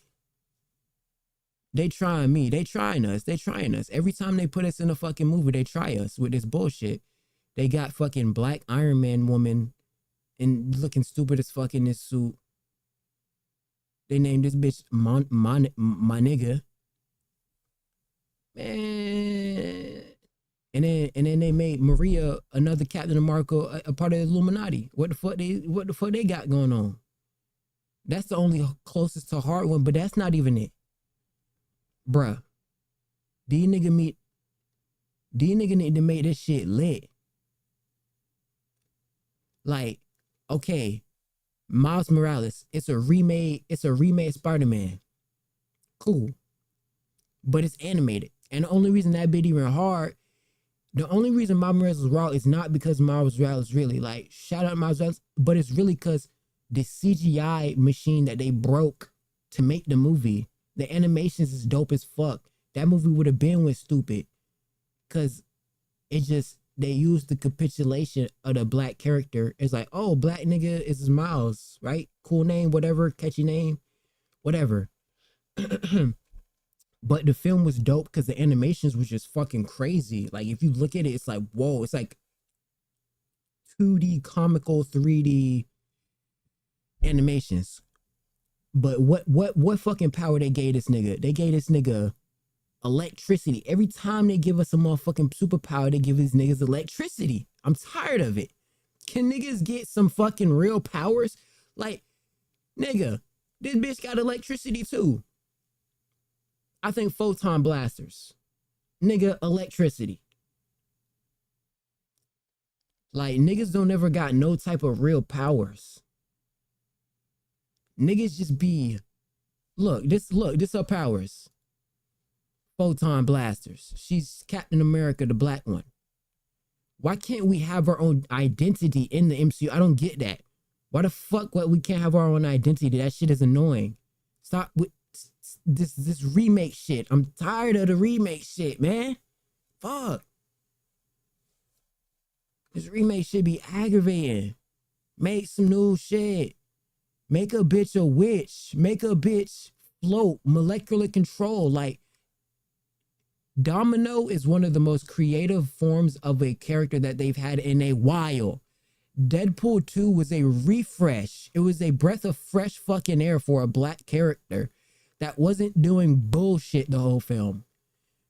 Her thing is she's lucky. So, like, it's just so funny and how convenient you can work that. That was a great way of introducing a character with nuance and actually using like funny ways of how, because the movie's funny, Deadpool 2 is funny, so you can use funny ways of how Domino can be, because it's like, it's so coincidental. It's a coincidental hero, okay? But when we get some niggas in this shit, okay, like what's T'Challa? Electricity, basically, because it's kinetic energy. That's electricity. What the fuck? Don Cheadle, nigga, that's Iron Man. That's Black Iron Man. Niggas can't never get their own shit in here. The only origin nigga is Anthony Mackie. Anthony Mackie is the only nigga in the film with his own identity. And he not even his own identity more, because now he's Captain America. Oh my gosh, man. Can niggas just like, they can't let these IPs die. They can't let like, oh my gosh, man. If they could make a Miles Morales, they can make a fire ass black chick that's black. And that's, bro, you know how hard it would be if they had, I forgot how they pronounce her name. Anak Yai, and she was some fucking like wicked fucking like insane person, whether that be like some crazy enchanting witch power, witchcraft, like wicked, or she was some insane fighter, like a Black Widow type of. Because another thing is, these bitches don't give a fuck about being a hero, bruh. That's niggas that really give a fuck about. I mean, maybe some little girls don't want to be inspired by this, but a lot of times it be niggas who be inspired by this. You only gonna get little tomboy little girls who gonna really care about a fucking shit like this. Like, nigga, Black Widow is one of the greatest. Even though she didn't serve much purpose, she did her part as a entity. She played her part perfect. She did the sacrifice. She did everything right. Black Widow was a great character. The movie was ass, but her character in the films, perfect. Not doing too much, not being the hero all the time. Like, let's be honest. Let's be honest here. A huge majority of the fan base can't be Karens. It can't be. It can't be. Ain't no fucking way. So, you got a bunch of remake of the same person. Why don't they have their own identity? And what I'm on is, okay, Miles Morales is his own IP. Okay, cool. If they're gonna make a live action Miles Morales eventually, or, alright, because I heard it was in the talks or whatever. I don't know if it's true, but if they do, then that means that you can introduce a new character. You feel me? So it's like, if you gonna get some niggas in that shit, get niggas to do what niggas want or what niggas like. Like, I don't think, and maybe I'm wrong, but the Iron Heart, if Iron Heart does not refine her fucking suit later on to look sleek and slim and fire, and it's hard, that shit finna be ass. Because niggas gonna be looking like, why the fuck this girl in this bulky ass suit flying around all lip gizzard and like just blocky? She just doesn't even look right. Like Ironheart don't even look right.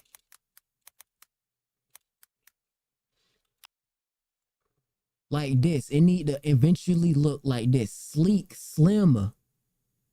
Not this. What is this? This ain't Tron. What the fuck is this? This ain't the Decepticons. No. This whole suit is tacky. No. I don't like it, not one bit.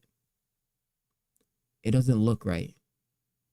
This was supposed to be the refined suit. This can't be the refined suit. Look at this. This sleek, clean. She need to look fire. Ryan Coogler is on this. Hey, Ryan Coogler. I don't know if it's the next film or whatever. She need to be getting to this state. Hard as fuck. She need to be fire, bruh. She like this. She need to look raw.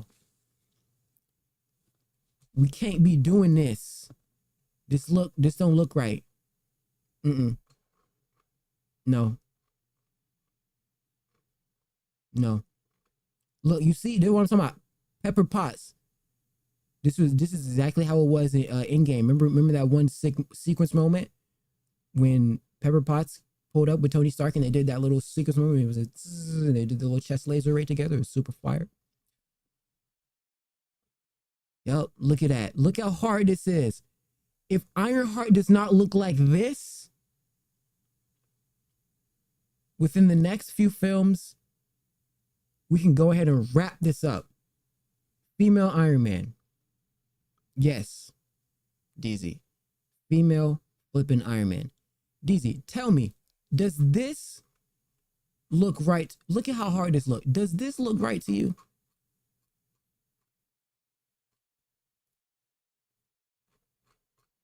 Look at this shit. Ironheart, yeah. Does this look right to you? Like, does this look like cool? This does not look cool at all to me. It's because it's just too bulky. Like, what is this? What is the utility of these big ass jets on you? You said this shit goes hard as hell. This shit looks lame as shit to me. I hate it. Because it indicates that she's not efficient enough to be on a Stark level to compact herself to a slim efficiency. The blue suit, dude, the blue suit clears. This suit, where's that?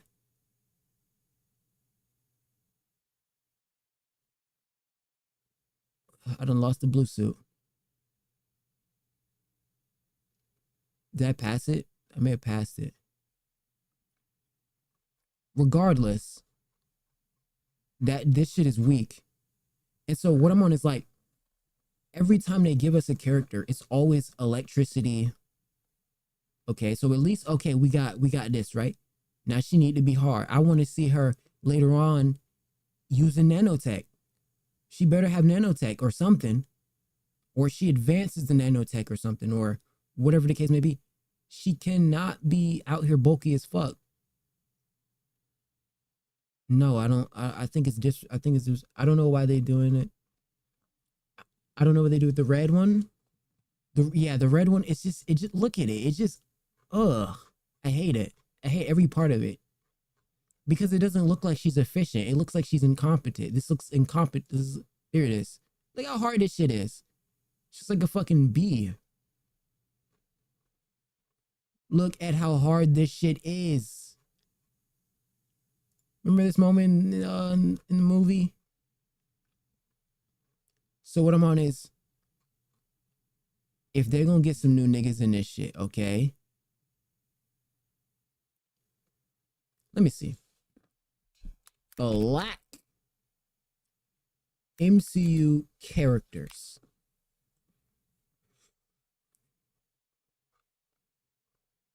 They got Jonathan Majors bitch ass out of here. I'm kidding, by the way. I fuck with Majors, but nigga, is that a black Thor? I don't need you barely even see niggas. Where is everybody at? She had to become T'Challa. Rest in peace, T'Challa. They got like that shit. It just don't sit right with me. This shit it will never sit right with me. I think I'm tapped in with one girl in my school who everyone wants but nobody gets. Or are you rizzing her up like that? Are you a Mac Daddy or what? Where the niggas at, bro? It's the same 3 fucking niggas. And they all got the same fucking powers. They don't even got no fucking cool powers. Bro, look at this shit. Oh, this the only nigga from the Eternals. This nigga got hard petted, but he part of it's inevitable because he part of the clique. Look, bro, this bitch, Xochitl Gomez, gets scared and interdimensionally travels.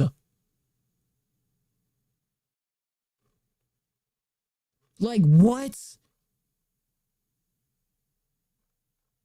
She can go to different universes, bro. Every time she gets scared. This bitch is the god of death. Like, what the fuck? This is the most powerful character in the MCU. She has chaos magic. It's insane.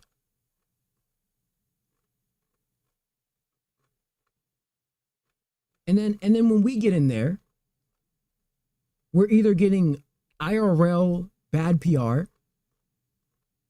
we're getting cooked. You get gyps. I just randomly hit her up and it takes me 3 days nonstop.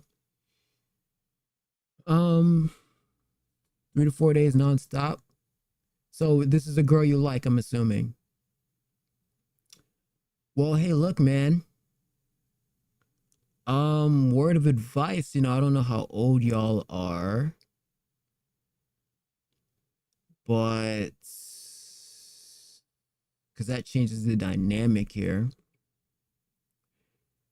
But if you care that much and you're serious or whatever the case may be,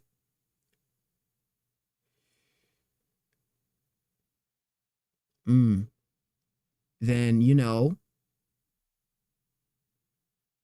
okay. What grade is that? 7th? Yeah, 7th. I don't know. I haven't been to school in a while. I think that's 7th, right? Or 6th or some shit.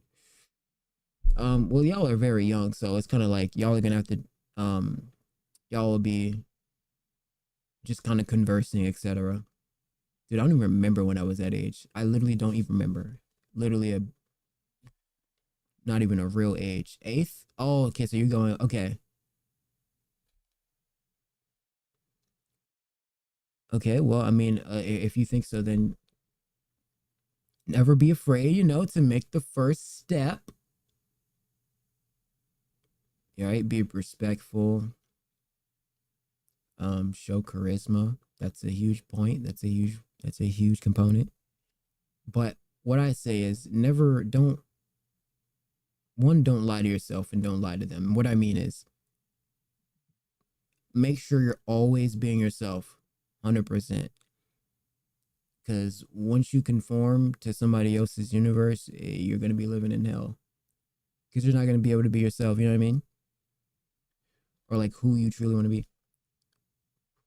So Idris Elba, Idris, even they even killed off Heimdall. So where the niggas at?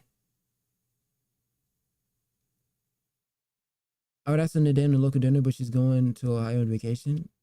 I mean, that's fine. You'll be back. They'll be back. There's always time.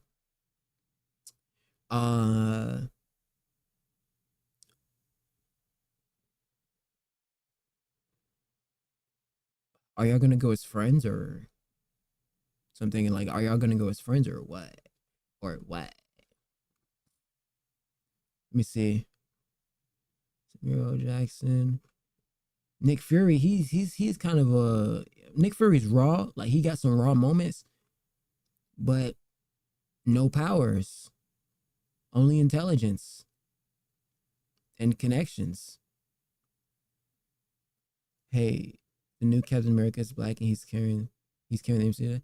I did not like that new character. That new Captain, I didn't fuck with it. The new Captain America was okay in terms of shots, but it didn't do anything for me in terms of how friends with benefits. Oh, okay. It didn't do anything in terms of like development I feel like I didn't get anywhere. I just felt like we're kind of just here just so we can see what's happening. You're just kind of it's like you're just poking your head in the curtain, looking what's going on, nothing really, and you just leave the film like, okay, whatever, it was a cool film, but I don't even give a fuck because like, why the fuck is Captain America? Why is Anthony Mackie Captain America? Okay, cool, whatever, right? They want to do that, whatever.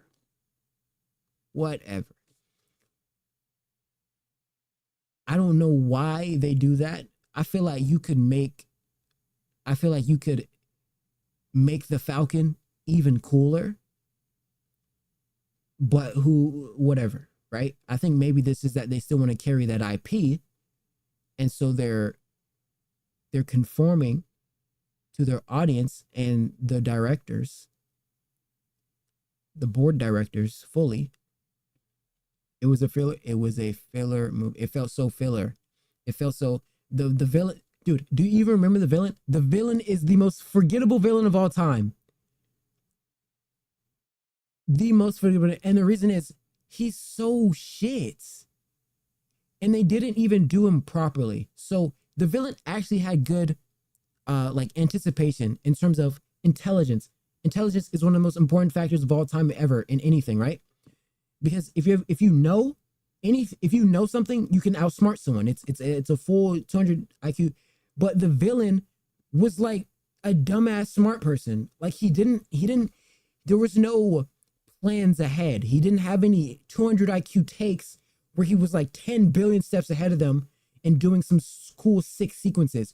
Or even when he's just, because huge component to intelligence, even just conversing, there was no like even deep intellect of his conversing. Nothing that he did felt smart. It just felt like they were just portraying he was smart for this character. And even the way in which he looked, he didn't even act erratic as a psychotic genius. His brain. Look at this fucker, bro.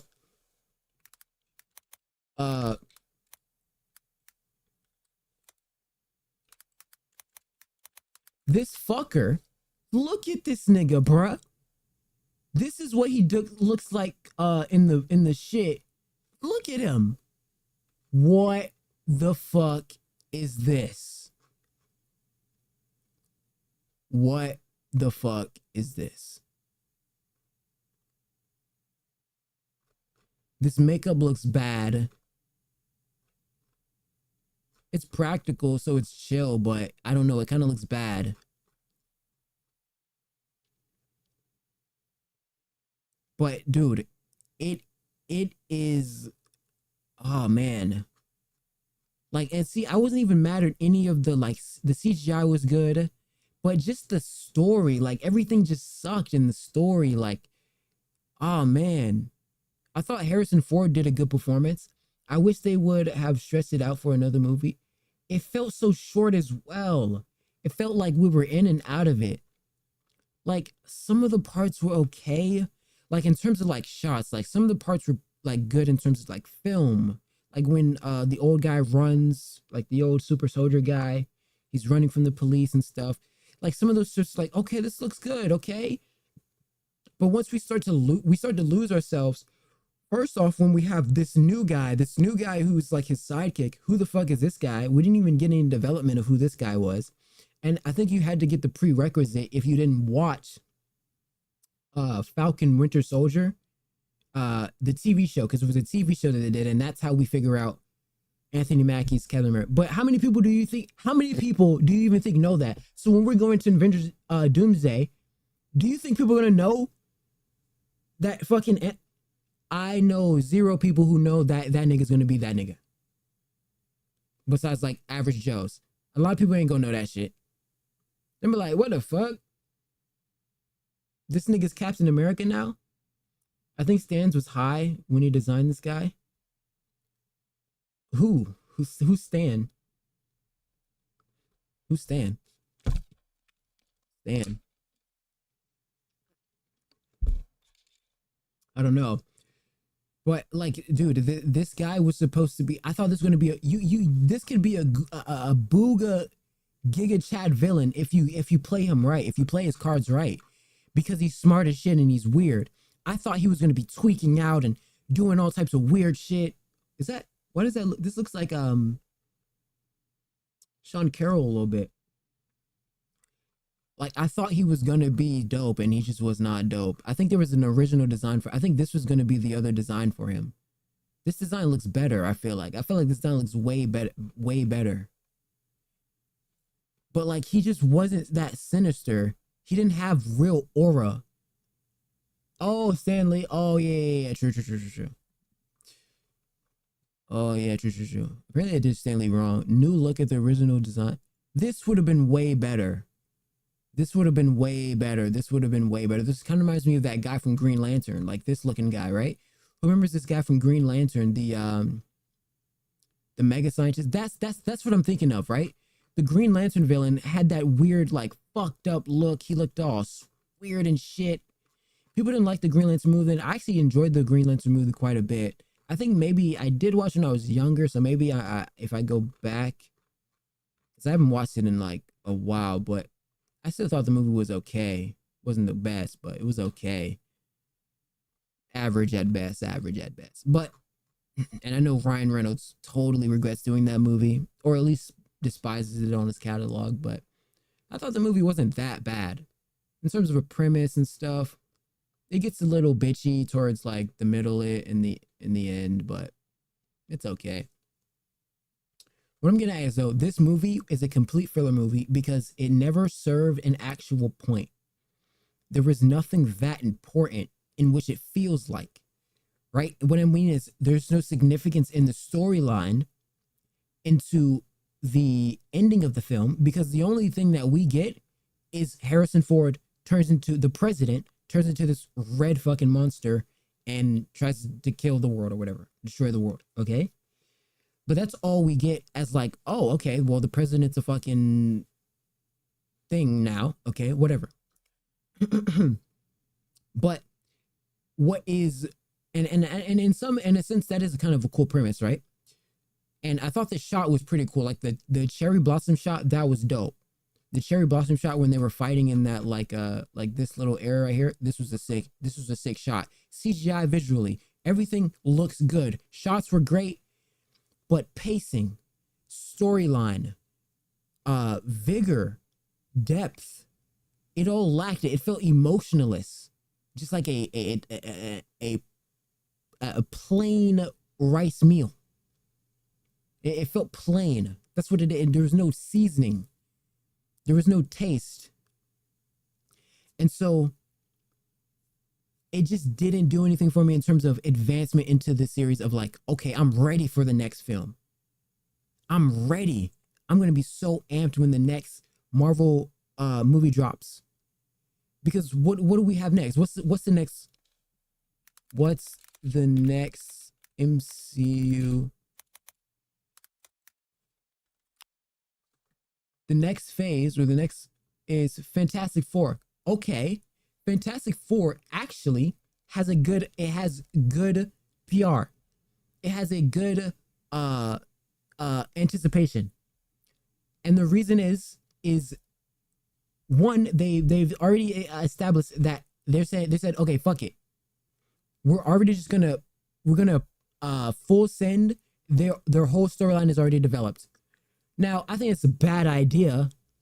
I think it's a grave mistake to not dig into at least a quick, I mean, dude, 5 minute 7-minute interludes of the backstory, quick little anecdotes or something. So because what I'm thinking about is time. Think about people who don't know the fuck Fantastic Four is. Obviously, a lot of people do, but let's say time, right? So time goes on, and let's come back to the Fantastic Four movie. Who the fuck is this guy? What is this guy? Who I don't know. What do I forget? What do I not know that I don't think I know?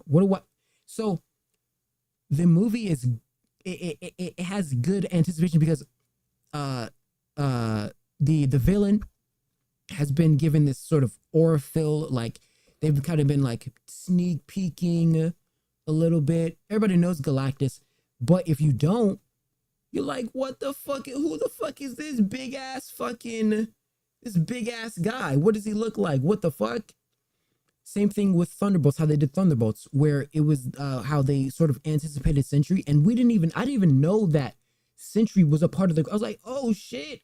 So that was a big moment for me during Thunderbolts. Not only that, Thunderbolts also had a sort of relationship in terms of relativity to how the economic state was. Like, literally, Thunderbolts has Tulsi Gabbard in it, bro.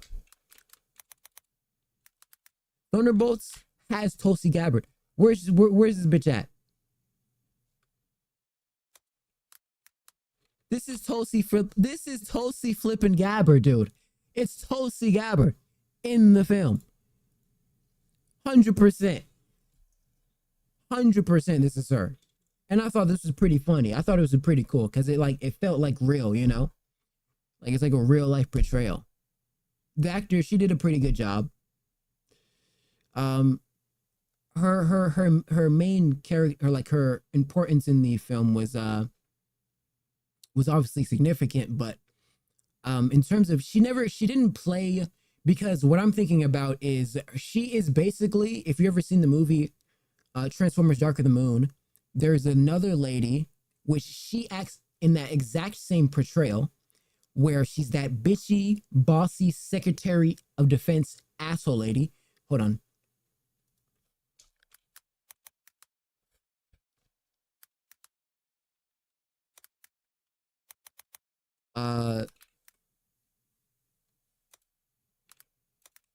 I think she's seconded. I think she. Oh no. Who's the bossy lady? I don't know. What's her name? Boss lady. I don't know her fucking name. This bitch right here, Charlotte Meering. She was exactly like her. Like evil, like I'm the boss. I'm the whatever, right? But why is this a great portrayal of a female character? Because she's evil and she was an asshole. And that is a great portrayal, and that's how you get it done. Look, this is why I think that Ironheart looks so weird. I don't know. I don't see, and maybe I'm wrong, but like, why do you think Scarlet Witch is such a big character? Why do you think people love Scarlet Witch universally? Because she's evil. She's a witch. Why do you think they have an Agatha? Evil. Evil. Women have a fixation on being evil. We all know this, okay? We all know this. We're not going to sit here and pretend like not, okay? In some cases, very, very few, some cases, they like being the hero. But how often? Rarely do you ever get those cases. Like Black Widow was a great example of a good moment of which a female character actually did save the day in a unique way and portrayed herself as a hero. That was a great sacrifice, right? Black Widow. But why? Because Black Widow does not serve as a significant character in terms of power. She's not this big fucking mega, like, why do you think that people hated Captain Marvel?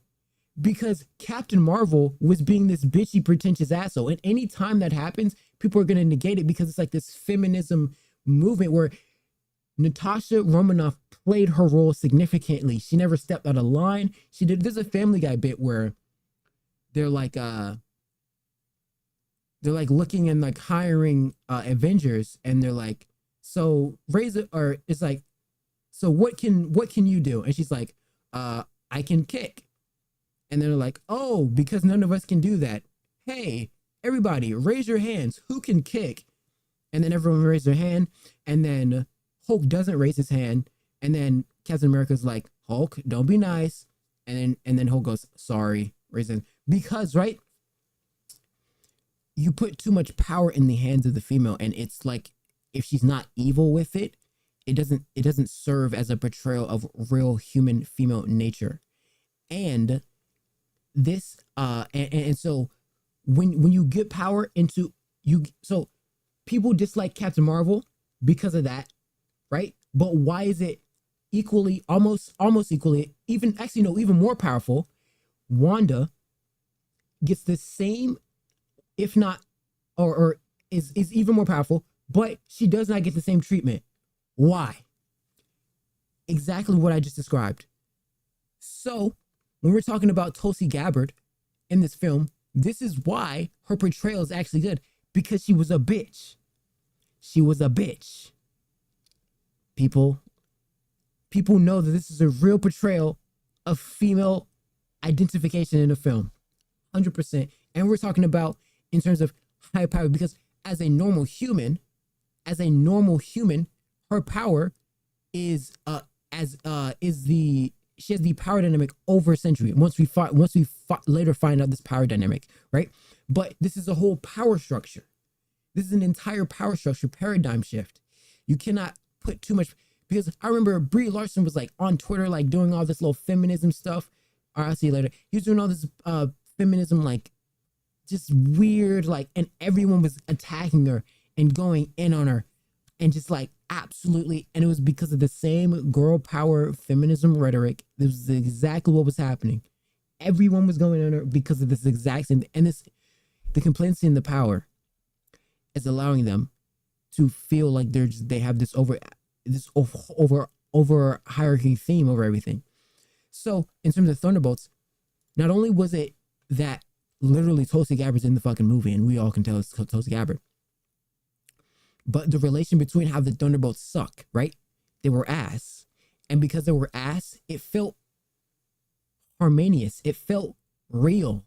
It felt like relatability, characterism, economical stances, right? Because if the economy is doing absolutely dog shit, and you got people flexing whatever the crest in a movie, it's not going to be the same as if everyone's like, oh, it's harmonious, or it's like a sequence, right?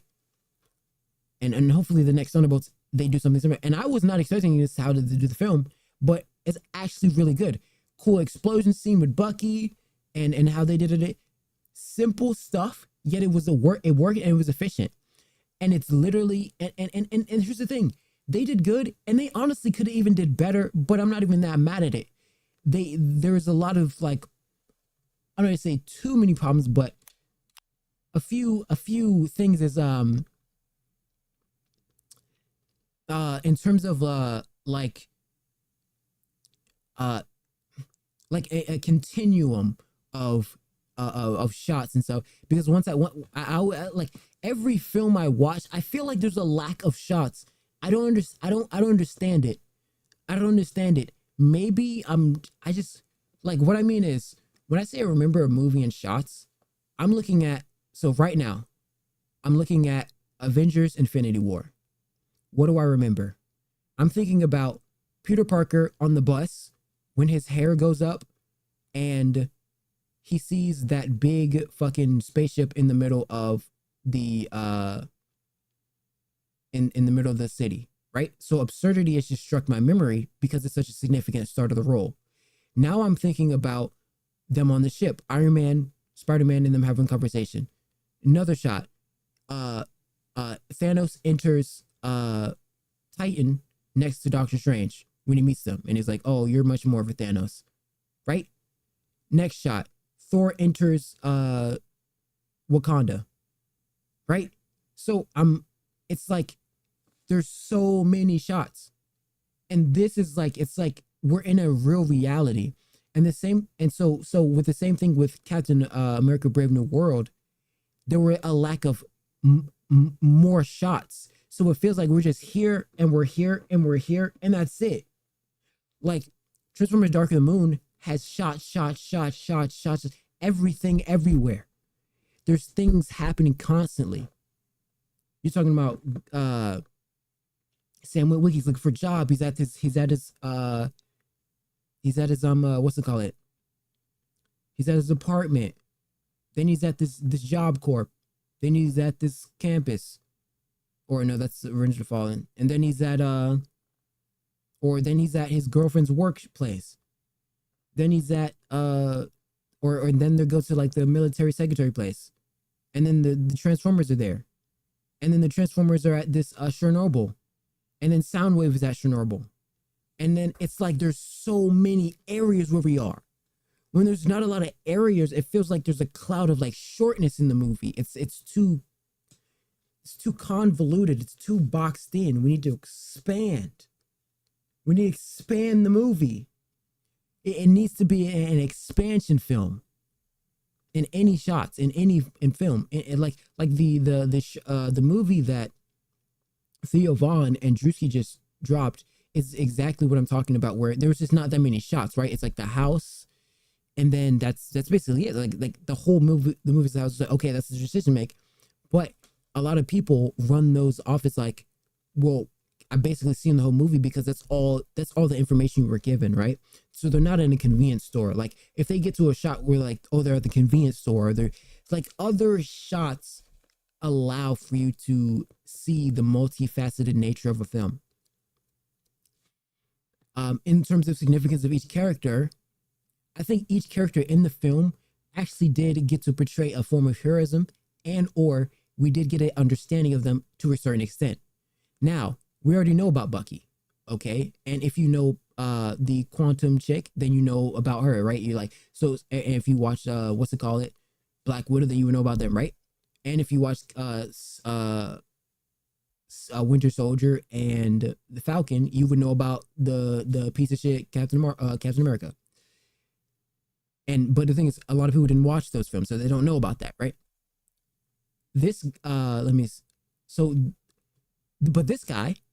was like he was the independent variable, right? He was the one who changed the entire. He's like, whoa,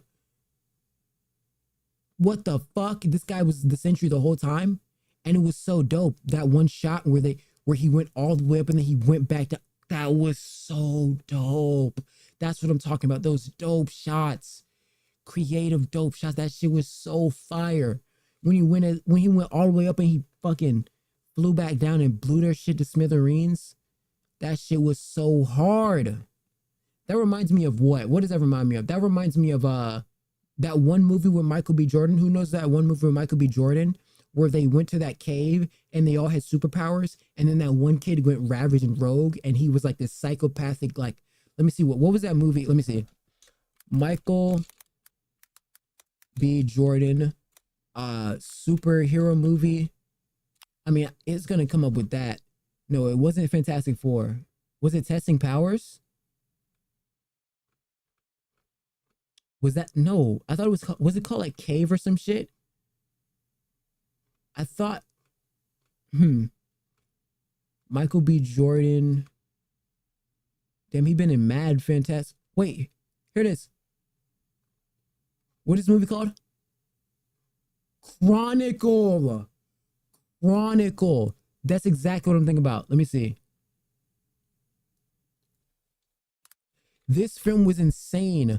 When was it this kid who went rogue? When they went down to that cave. Yep, they went down to that fucking cave. They shouldn't have got their ass in there. And one of these fuckers went rogue and went insane at the end of the film, and he was like a sick ass patient.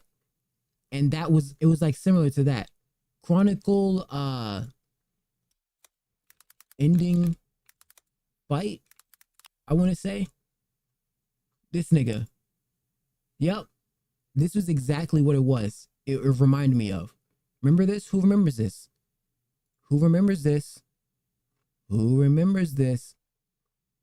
Yep. This is exactly how Sentry was. Look.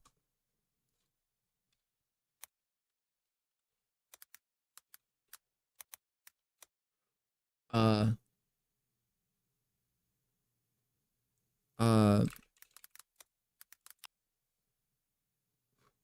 same difference. Same difference. So I think that the importance is when these people are making these films, right? It's really about understanding the audience and tailoring the characters to the person, to generalize it, right? And you're only going to have a spectroscopy of gradient of each of them, right? Because look, you're only going to have 40%. Think about it. Okay, let's say we're trying to get a synopsis on a black girl character, Ironheart. You're only going to get a synopsis 60-40%. We're going to try to we got to try to aim for that 60%. It's the only way we can please as many people as possible. It's unfortunate, right? But it's you. Hey, you get the cards you dealt with. We do not need to be trying to pander to this 1%. It's like they pander to this 1%. You got a 99% surgery, and then you're going to the 1 percentile. It's like, what are we doing? Who is working on these films? Like I can't wrap my head around the fact that some of these films are made by these people. It's like, how the fuck are these films made by these people? Like, do they not have a recollection of how people like their characters? Like, do they not have psychologists? Do they not have real people who deal in urban areas who understand people? Like, how do they not have a deep synopsis on people? Like, this is why I know it's a weird pivot, but like, this is why like I have a weird like fixation on people and their brains. Okay, it sounds weird, but a huge untapped mind of a psychological understanding that I don't have is Twitter stan girls. I study their perception on things. They're very cult like, and it's very interesting to understand how they perceive things. They're very odd, and I feel like I've never had a great synopsis on those people. So I psychologically study those people. Weird fixation, but whatever. Okay, so right here, Tulsi Gabbard in the film. Next. So this is the next film's coming up. Okay, Fantastic Four. Fantastic Four. They have not revealed villain's full identity, so we're not anticipating it. Even if I'm a newbie, because it's about the whole. It's people who know Galactus will know Galactus, but the people who don't know will be anticipating. They'll be like, "Holy shit! What the fuck is that? What the fuck is that? The big ass guy in the sky." Okay, and now development of character. How do they do development of character? Maybe they don't do an entire background synopsis, but they reveal things but now you have to inner work good enough scriptwriting to intertwine people revealing parts about themselves that you wouldn't later on, because every time somebody speaks, more than likely, if they're being descriptive or not, reveal a part of what they know or what they know about themselves or what they say, right? Because like that's just how language works. And so in terms of this film, if they do not fundamentally if they do not actively try to describe these characters or allow them to reveal the parts of themselves through corrected dialogue, this is pretty cool. I like the colors. They went very bright with it.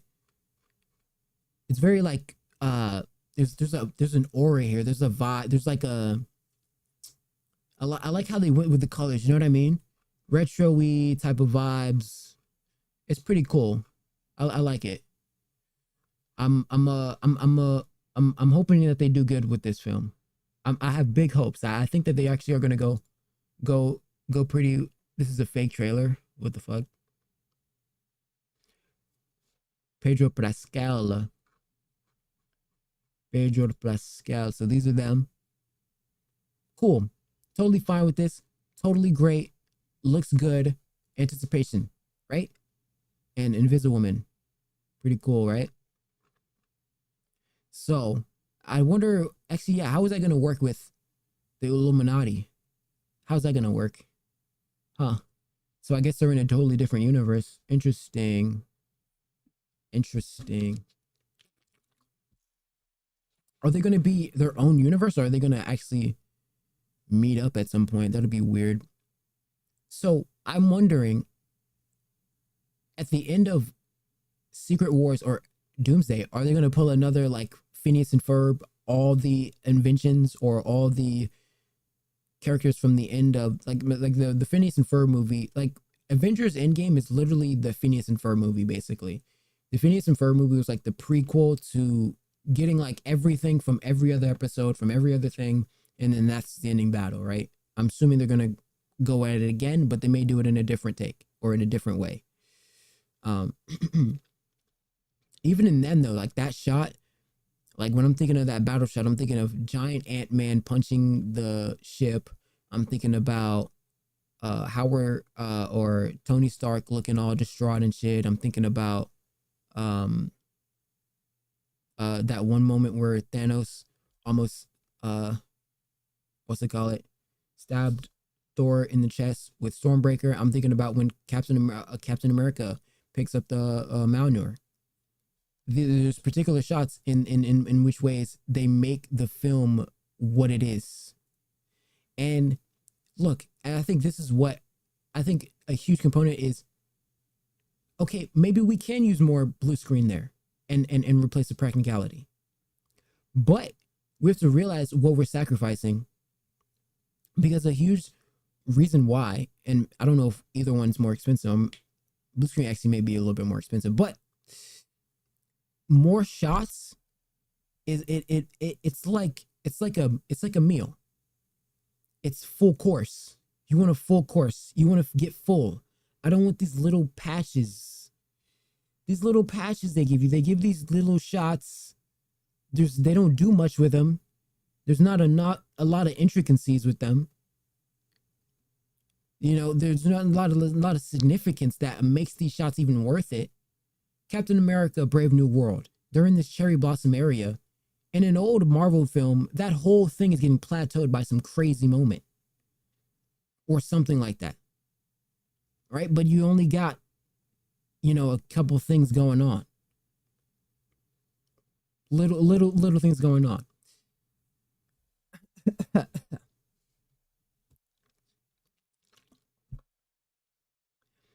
Back to Ironheart. This is why I let me see. Let me actually see this face. So this is where we are. That's before. Then we got Wonder Man. Oh wait, we're basically done with this phase already. Like it's going by quick as shit, bro. They're doing Blade. Blade, prime example. Blade. They better not make Blade lame. Blade better be cool as fuck. Real talk, bro. Like, Blade cannot be lame. I'm sorry. Because it's gonna irritate me. It's gonna be irritated, and I'm just never gonna want to watch another. I'm done with this shit, bro. I'm done. Blade better be cool as fuck. Okay? No lackluster shots. Full aura. Like Max Blade aura. Like, I want to see the greatest of the greatest shit for Blade.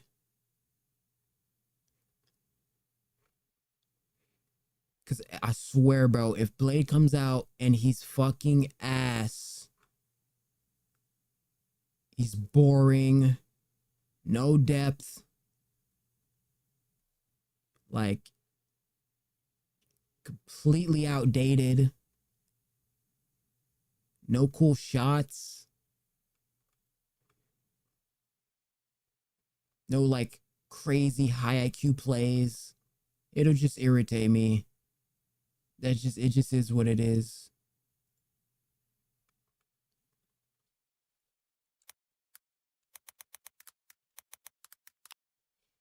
Like Blade, bro. Look at look at this fucking cover. This is aura. It's like Diddy. Look at this, bro. This is fucking aura, nigga. Blade better not come out soft. Bro, he better not. Bro, this is like the Matrix almost. It's like the Black Matrix. Blade better come out raw as fuck, bro. This nigga better come out hard as shit. Look, they actually may have to get a Deadpool in here. Would they get a Deadpool? Ha. I know Wesley and Ryan had that little thing, but it looks like they're not even using Wesley anymore. I don't know. Maybe. I mean, he wasn't Deadpool. I don't know. He still got it. He still got it. Looks like they casted who's this guy? I don't even know this guy's name, but I've seen him a million times. I don't. Oh my gosh. Mahershala Ali. Huh. Interesting name. It's a cool name though. It's a cool name. Yeah, he better not be lamed. It's like he's almost like Terminator as well. Bro, what? Wait, hold on.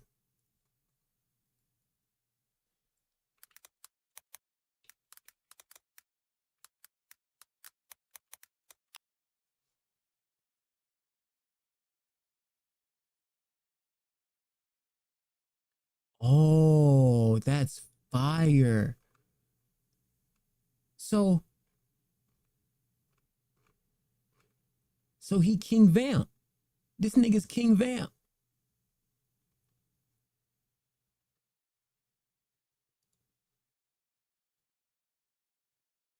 Half human, half vampire. Dude, you can do so much with that. This guy's fucking immortal. He's immortal. There's so many immortal jokes. There's mortal lines. There's...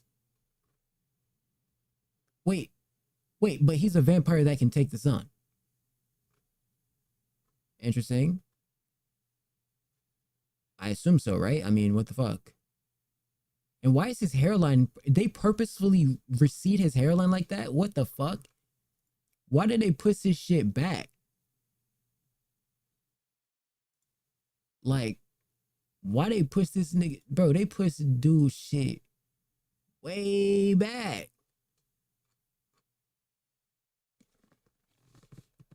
His shit touching the sun.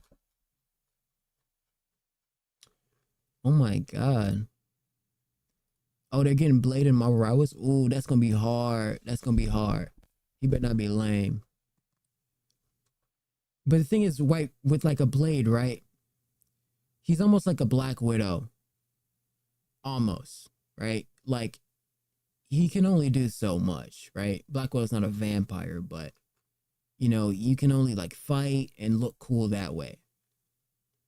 With these, you're really limited a lot of access with these types of characters. So to bring out any cool factors in him, it really has to be just dope action sequences. And like creative, smart, like plays, like, ooh, Blade smart as fuck type shit, where when you watching the film, you be like, oh, he's smart as fuck for that. Right? And so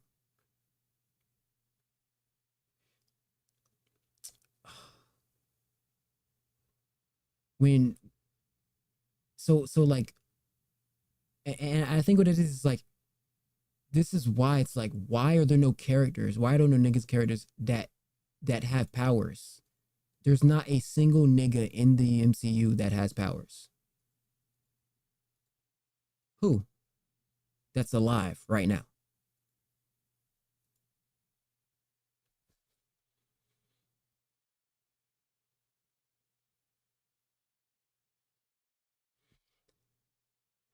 How many have powers and their character serves their purpose as their identity?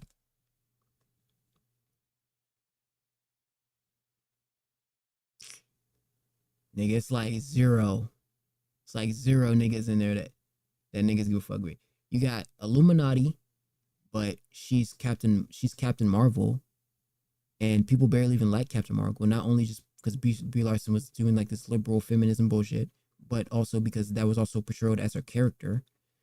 Everybody was like relating her to the character, and the character was also fighting for that. Like that the Mrs. Marvel movie, or the Captain Marvel with the Mrs. Marvel, like all three of them, just garbage. Okay, I watched, dude. I watched Mrs. Marvel. Did not really. Actually, no. Mrs. Marvel wasn't that bad. Wasn't the greatest watch though. It wasn't that bad because I remember it was like the one where she was like at high school, etc. And then she got the band on her arm, and it was her like aunt's whatever, and it was like this whole, she was getting all these flashbacks of like her aunt and like this, old school outdated thing, and it was like this train track, and there's a lot, right? But it wasn't that bad. But in terms of these characters, I think fundamentally let me see.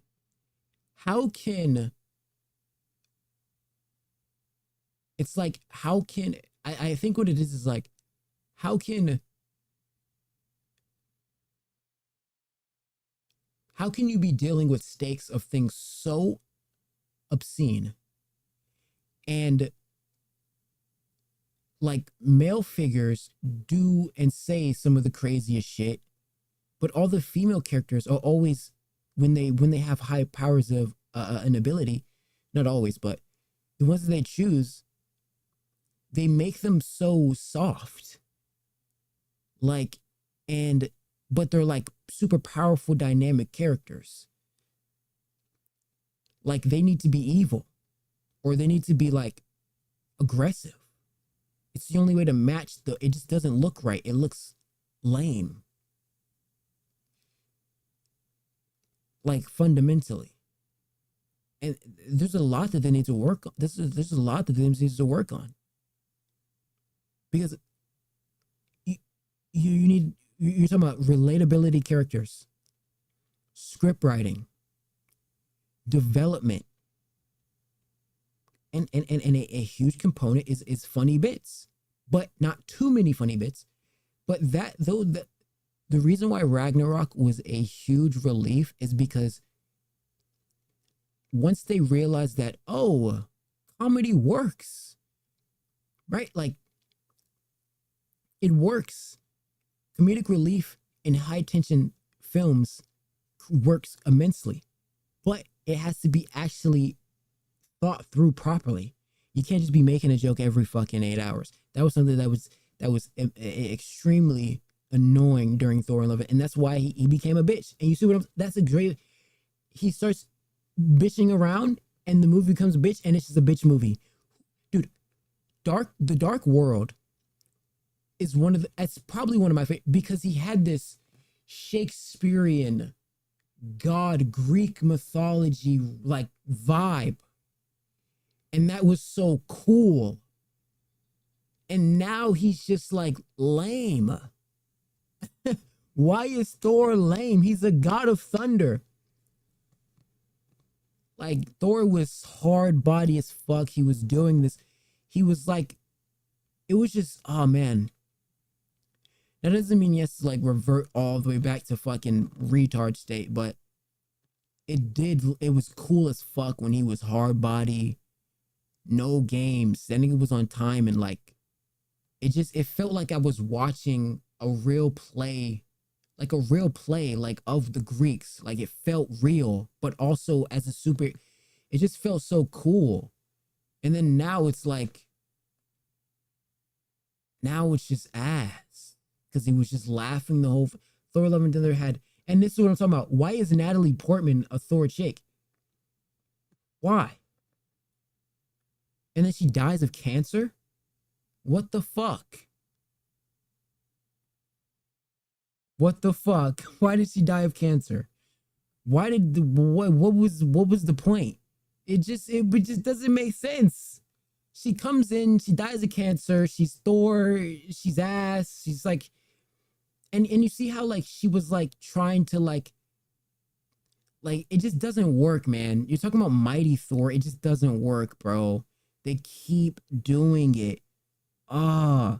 Dude, make new. I don't get it. What is stopping them from making a new character right now? Like I genuinely don't understand it.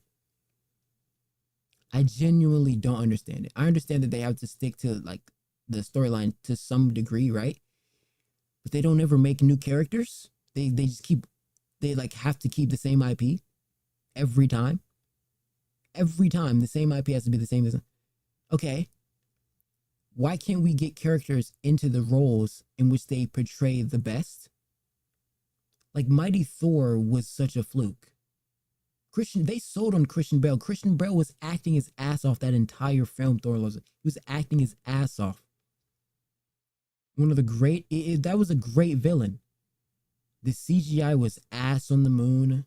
It just looked stupid. Like, oh, they were like saving kids. It was almost like what?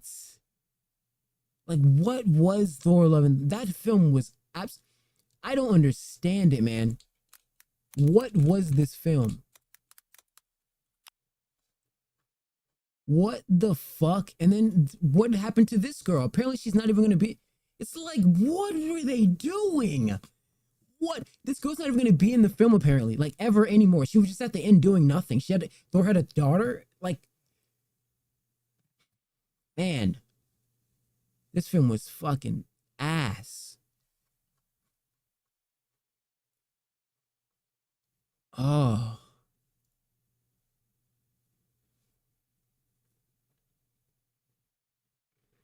How much more doper would it have been if they had said, no, we're gonna go Thor, King of Asgard. Actually, Asgard got blown up. Never mind. No. Actually, well, Asgard is actually at that one place. No. Thor.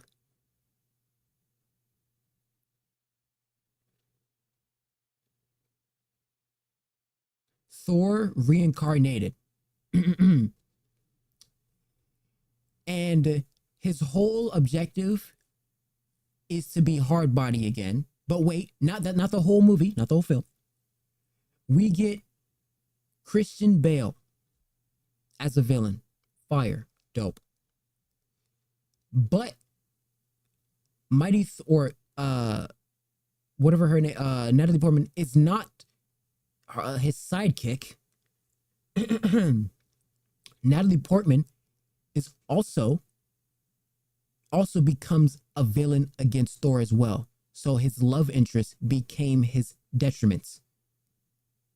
You see how we just changed the paradigm shift right there? You see how we just created a new plot line that has intriguability? So,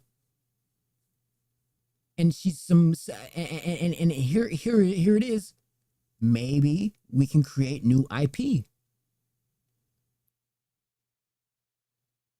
Right? Like, I don't understand why we can't do new characters. I genuinely don't understand why we can't do new characters. Maybe it's a contract thing they're under. Okay, possibly. But we can work the fine line. We can work the line. You can bend the world, okay? It's the MCU, okay? Oh, would you look at that? So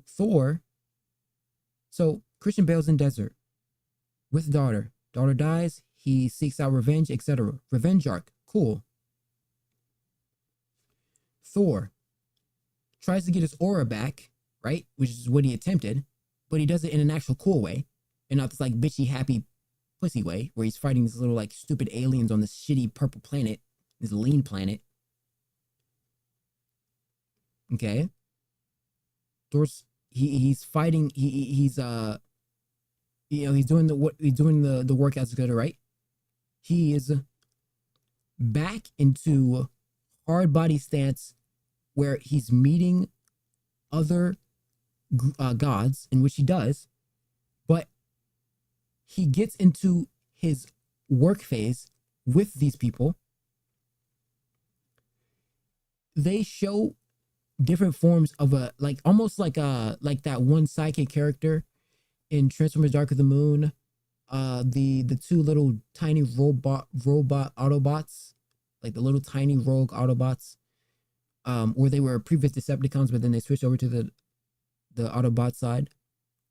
Who, and so this is like his team. He has a quick little team of gods again. But this is something that's happening way like sort of middle, right? Maybe 132 mark. And what we do develop is, because Christian Bale had sought out the pain from his daughter, a huge reason why he's able to access Natalie Portman is through the dimension of pain. And so he is able to impose change on Natalie Portman, and he infects her with an evil, like, virus, basically. And we only get this antithetical nature towards later in the end of the film, after Thor meets up with his new team. And his new team they help along the way on this journey. But I think another reason why is because a lot of this film is color graded to the fucking max. It's like so fucking saturated. Look at it's so saturated. It doesn't have that gritty, hard body aura. There's too many potent colors. Like, it's not hard body. Like, when he went to that Greek like arena of like all those gods, he went to this Greek arena with all these gods. He was not looking to network beyond get that bolt. And that bolt was a piece of shit. Because honestly, that shit wasn't doing anything anyways. Like, you really need a fucking bolt? Really? That shit with the kids was stupid. They should have got that shit out of there. Nobody needed that. Natalie Portman becomes an evil witch, time dimensional being that slowly tries to corrode and infect Thor. So the seduction is what ends up. The whole lesson of the film is discipline, and the seduction crux is what is, because that's the same thing in Transformers.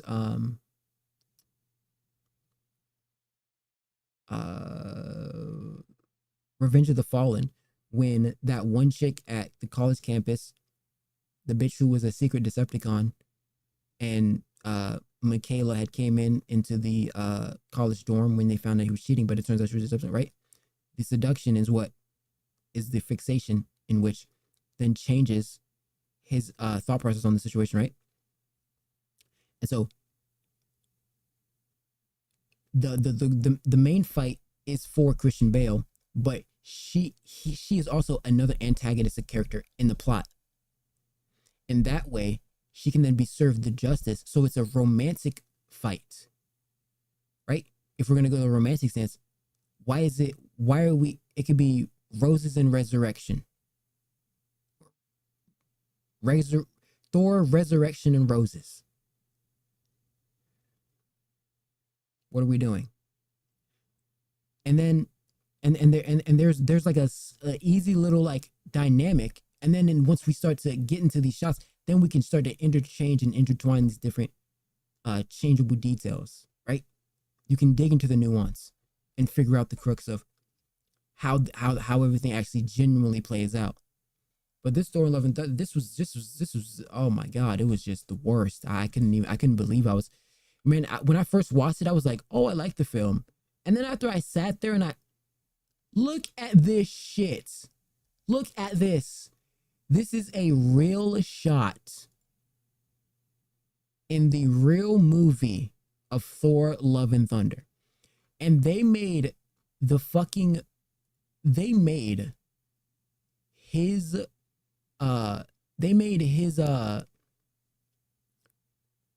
love interest a personified hammer.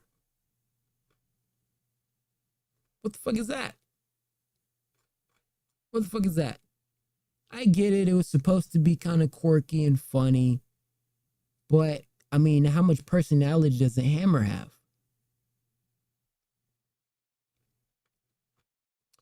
Not fucking much.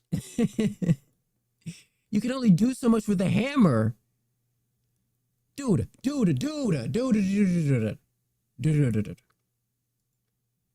This should have been the main dynamic, okay?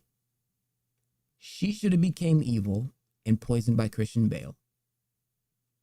And she should have been trying to kill him almost on some Medusa shit. And he should have been able to resurrect from the like manipulation of love. Because even though he loved her, he had to kill the bitch. Right?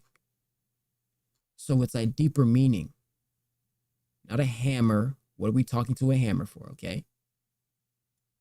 That's something you do if you don't have a budget. You got a budget. You have Natalie fucking Portman in front of your... You have Natalie Portman in front of your fucking eyes, and you use this as this? You do that? No. Man, Natalie Portman could have acted her ass off in some crazy, like, power dynamic, like, crazy bitch. Like, bro, that shit could have been so much... It could have been so much harder, bro. Because then it would have been all these opposing sides against him.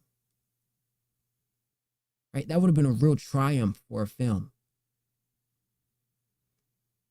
Right? And it's just him and Valkyrie against them. And the quick little team that he got. But since those teams, then we can start. But look, and then, okay, so look, that little team, make them, if we make them extremely likable, and then we kill them off, right there is my intrigue. No. There's a Family Guy bit where Cleveland goes, and then we have to make sure that we kill a kid in the film so they can, every season they can be like, oh, what? They killed a kid? Right there. It's the absurdity is going to be like, whoa. Right? A likable character that like died off. I remember when Colby Smulders died in Secret Invasion, I was like, no, Colby Smulders. Not Colby Smulders, bro. Oh my God. I like Colby Smulders. Every time she pop up, she'd always be on her little militant shit. You see, but you see how she stay out the way. She's like a Black Widow. She stay out the way. She do what she gotta do, and she don't do too much. Right? She's not trying to be the hero. She's the sidekick, and she does it regular, schmegular, cool. She's not trying to be the hero. The little sidekick. She was Nick Fury's little sidekick. And she would get that shit done. She would get the job done. But that's what I'm on, man. Huge rant on Marvel movie films. Look, man, I don't know if the MCU has anything locked in store for us, but... Oh, let me move this over here. I want the next films to be good. I fuck with Marvel. I've been watching Marvel since I was, you know, in flipping Pampers, dude. I'm still in Pampers. And so, what the fuck? Oh, I meant to see that. Let me see. This is what Reddit. Okay, let me go back here real quick. Pedro Pascal.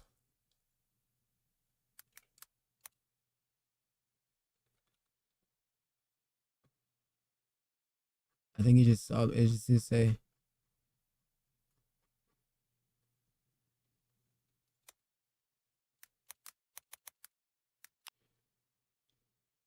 They just show me a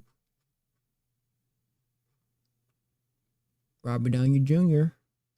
Robert Downey Jr.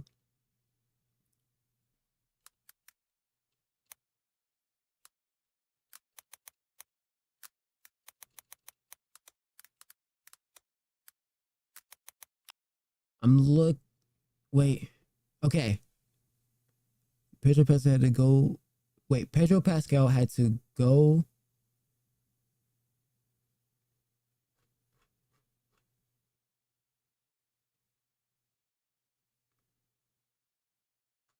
What? Pedro Pascal had to go to Robert Downey Jr.'s house for a homework day before filming Avengers?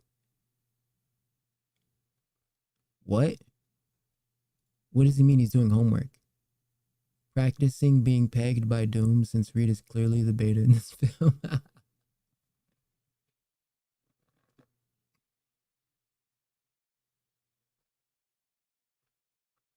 Like, what does he mean?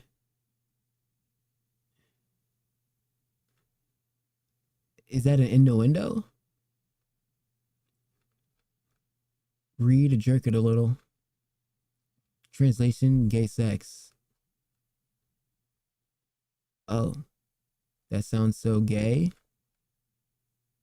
Prob tried to suck him off. They banged. I don't get it. What did you go over to do homework? Is he saying like he studied him? Quincy Cass. Homework day. Like he studied him? A freak off? He ain't Diddy. What does this even mean? It's probably read some comic books and watch some movies or shows for inspiration and look over their lines, rehearse them, fix. That's probably right. But it's just RDJ has this thing. He does this thing. It's very hard to describe how RDJ does it, but he has this like charismatic bravado that you can't really replicate. It's very hard. Like he just has that. He does that thing. You know? He does that thing. He's a good actor. I don't even know what you describe it. It's like...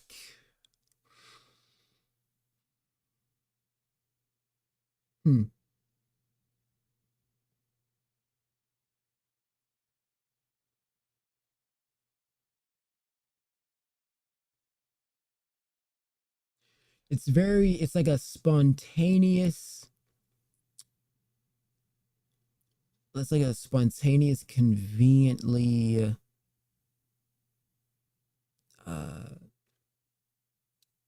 moderate, charismatic, like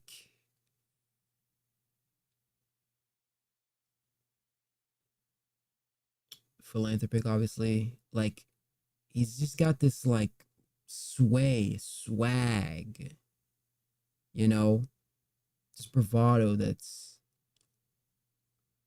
it's like smooth. He's just very smooth with his lines, his delivery. It's very like, oh shit. It's very like nice.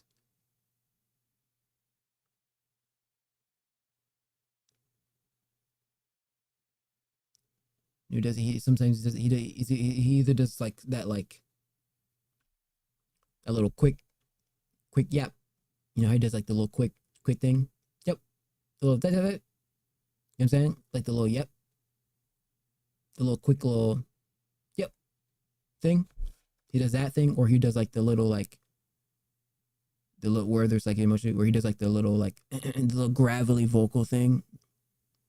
You know what I'm saying? It's like very like gravelly. Like when he was on at the very beginning of Endgame, it's like, just know that every day will feel like I'm drifting off now. Some shit like that. He does that thing, but he's very good at it in terms of like his bravado and delivery. It's very like giddy up sometimes. It's hard to explain, but it's very nice to watch because you can tell that he practiced it a lot, because just how natural he comes across on the screen is it's a huge talent. He comes across very natural. Like you're not even watching him act, you're just watching him be. You know? It's kind of what it feels like.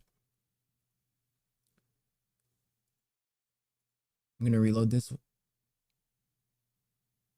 Man, oh shit.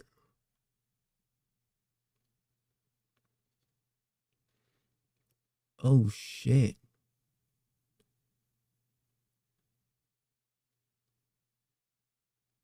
Ironheart debuts with 72% on Rotten Tomatoes from 32 reviews. The show has a 72% audience score.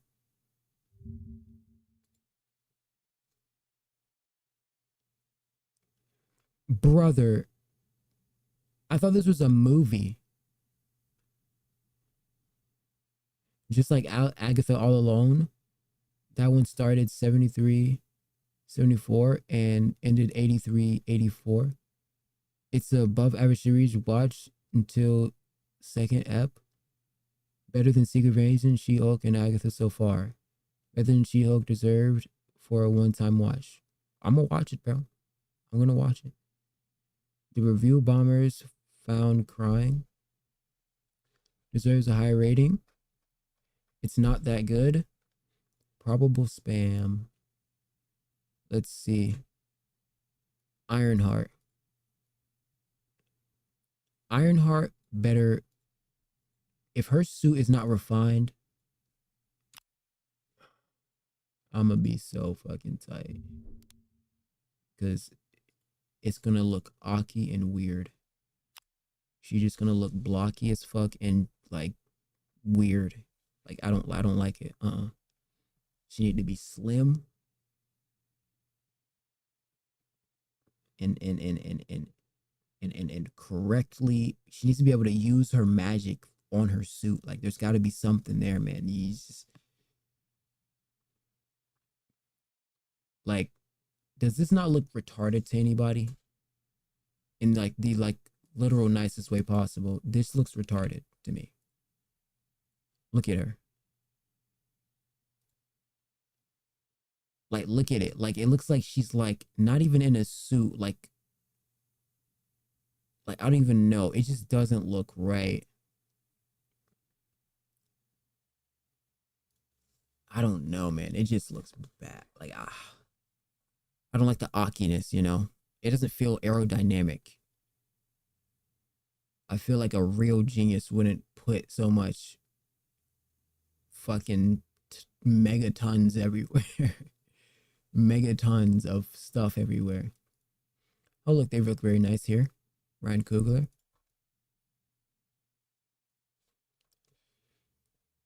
Shout out. He looks like he's having a kid. She looks very pretty. It's very nice. Very pretty cast here.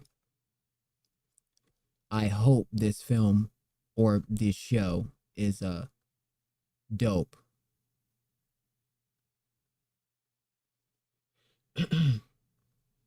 No one asked for an Ironheart show. Well, if we keep it 100, no one asked for Iron Man movie either. And look how that turned out. That is the most dumb idiot take I've ever heard. Nigga, Iron Man is the originator. It's his thing. What?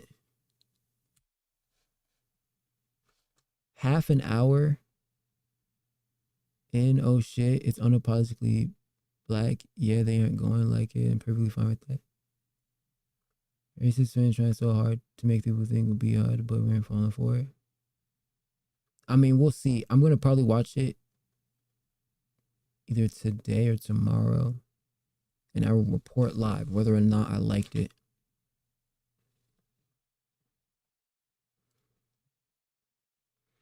I like the show until they made it black only. Why are we doing this? White only is a problem. Only one anything is a problem. It's a superhero show for woke black people. That's what it feels like. It feels like they're pandering to woke black people. And that's why I'm like, nigga, that's not all of us. Nigga, we're not all like that. So this is exactly what I'm on. That's what I mean by lame. It seems like it's pandering. And it's like a pity. Like a pity. Why are they pitying me? Don't pity me. That's a backhanded compliment. Like, if you don't make that, if you don't,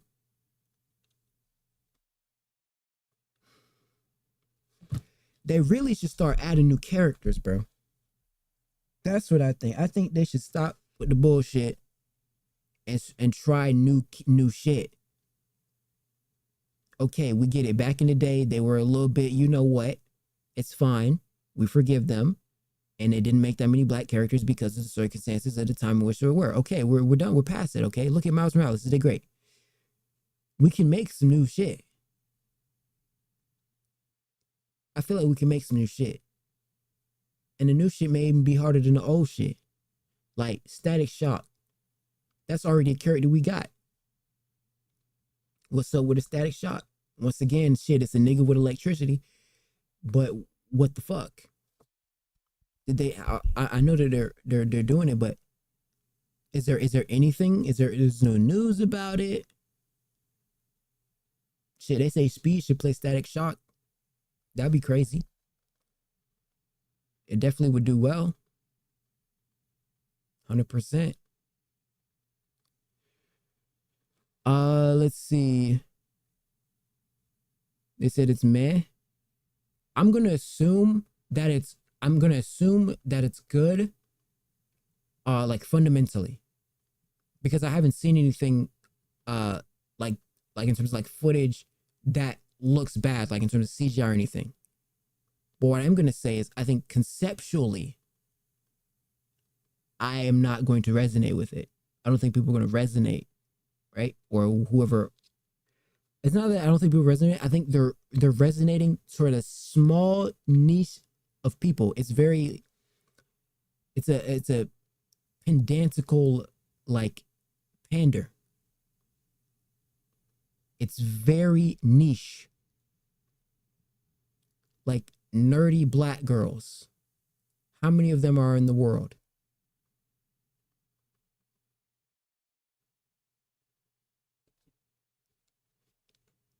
So I don't know, man. I don't know. Because she's supposed to be like this genius, whatever, but that's it's too niche. And it's too personalized. You want to know why? It's too internalized. And the identity, women resonate with, this is why.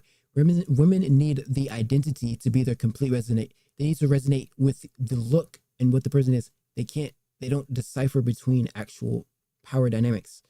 So this is why you have a Mrs. Marvel with 3 different Captain Marvels, because they're trying to pander to each different audience as much as they possibly can, because you can't do that just verbatim, right?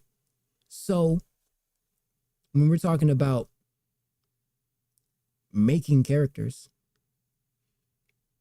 why is it that everybody fought with Scarlet Witch? Because it's not about Scarlet Witch's actual identity and her wanting to be a good mother. Nobody gives a fuck about that.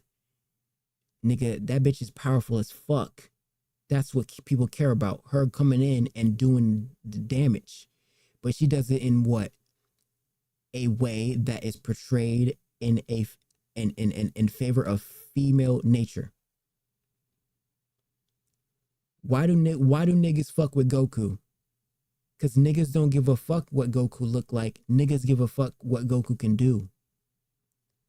They fuck with Goku because it's Goku. And this nigga goes Super Saiyan. Niggas don't need to look like Goku to fuck with Goku. You don't even have to look like the nigga to fuck with the nigga.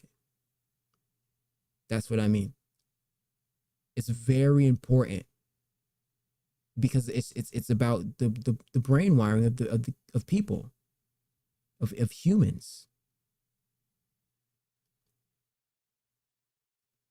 Like, this is a very niche film that they're giving to a certain audience.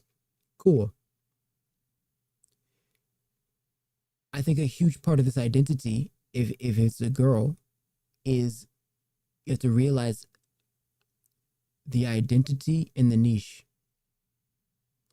How many people resonate towards this? And what is the group of people who are going to resonate the most? It's not like I can't watch it, right? But why do certain characters have huge staying power and max aura when they get on film? Because of the fans' consensus of behind the character. People love Hulk. People die for a Tony Stark because of the likability of the character and the fan resonance with the character. Who resonates with Iron Man the most? Well, I'll tell you what, it can't be nerdy black girls. And who's going to resonate with Iron Heart the most? It's literally identity.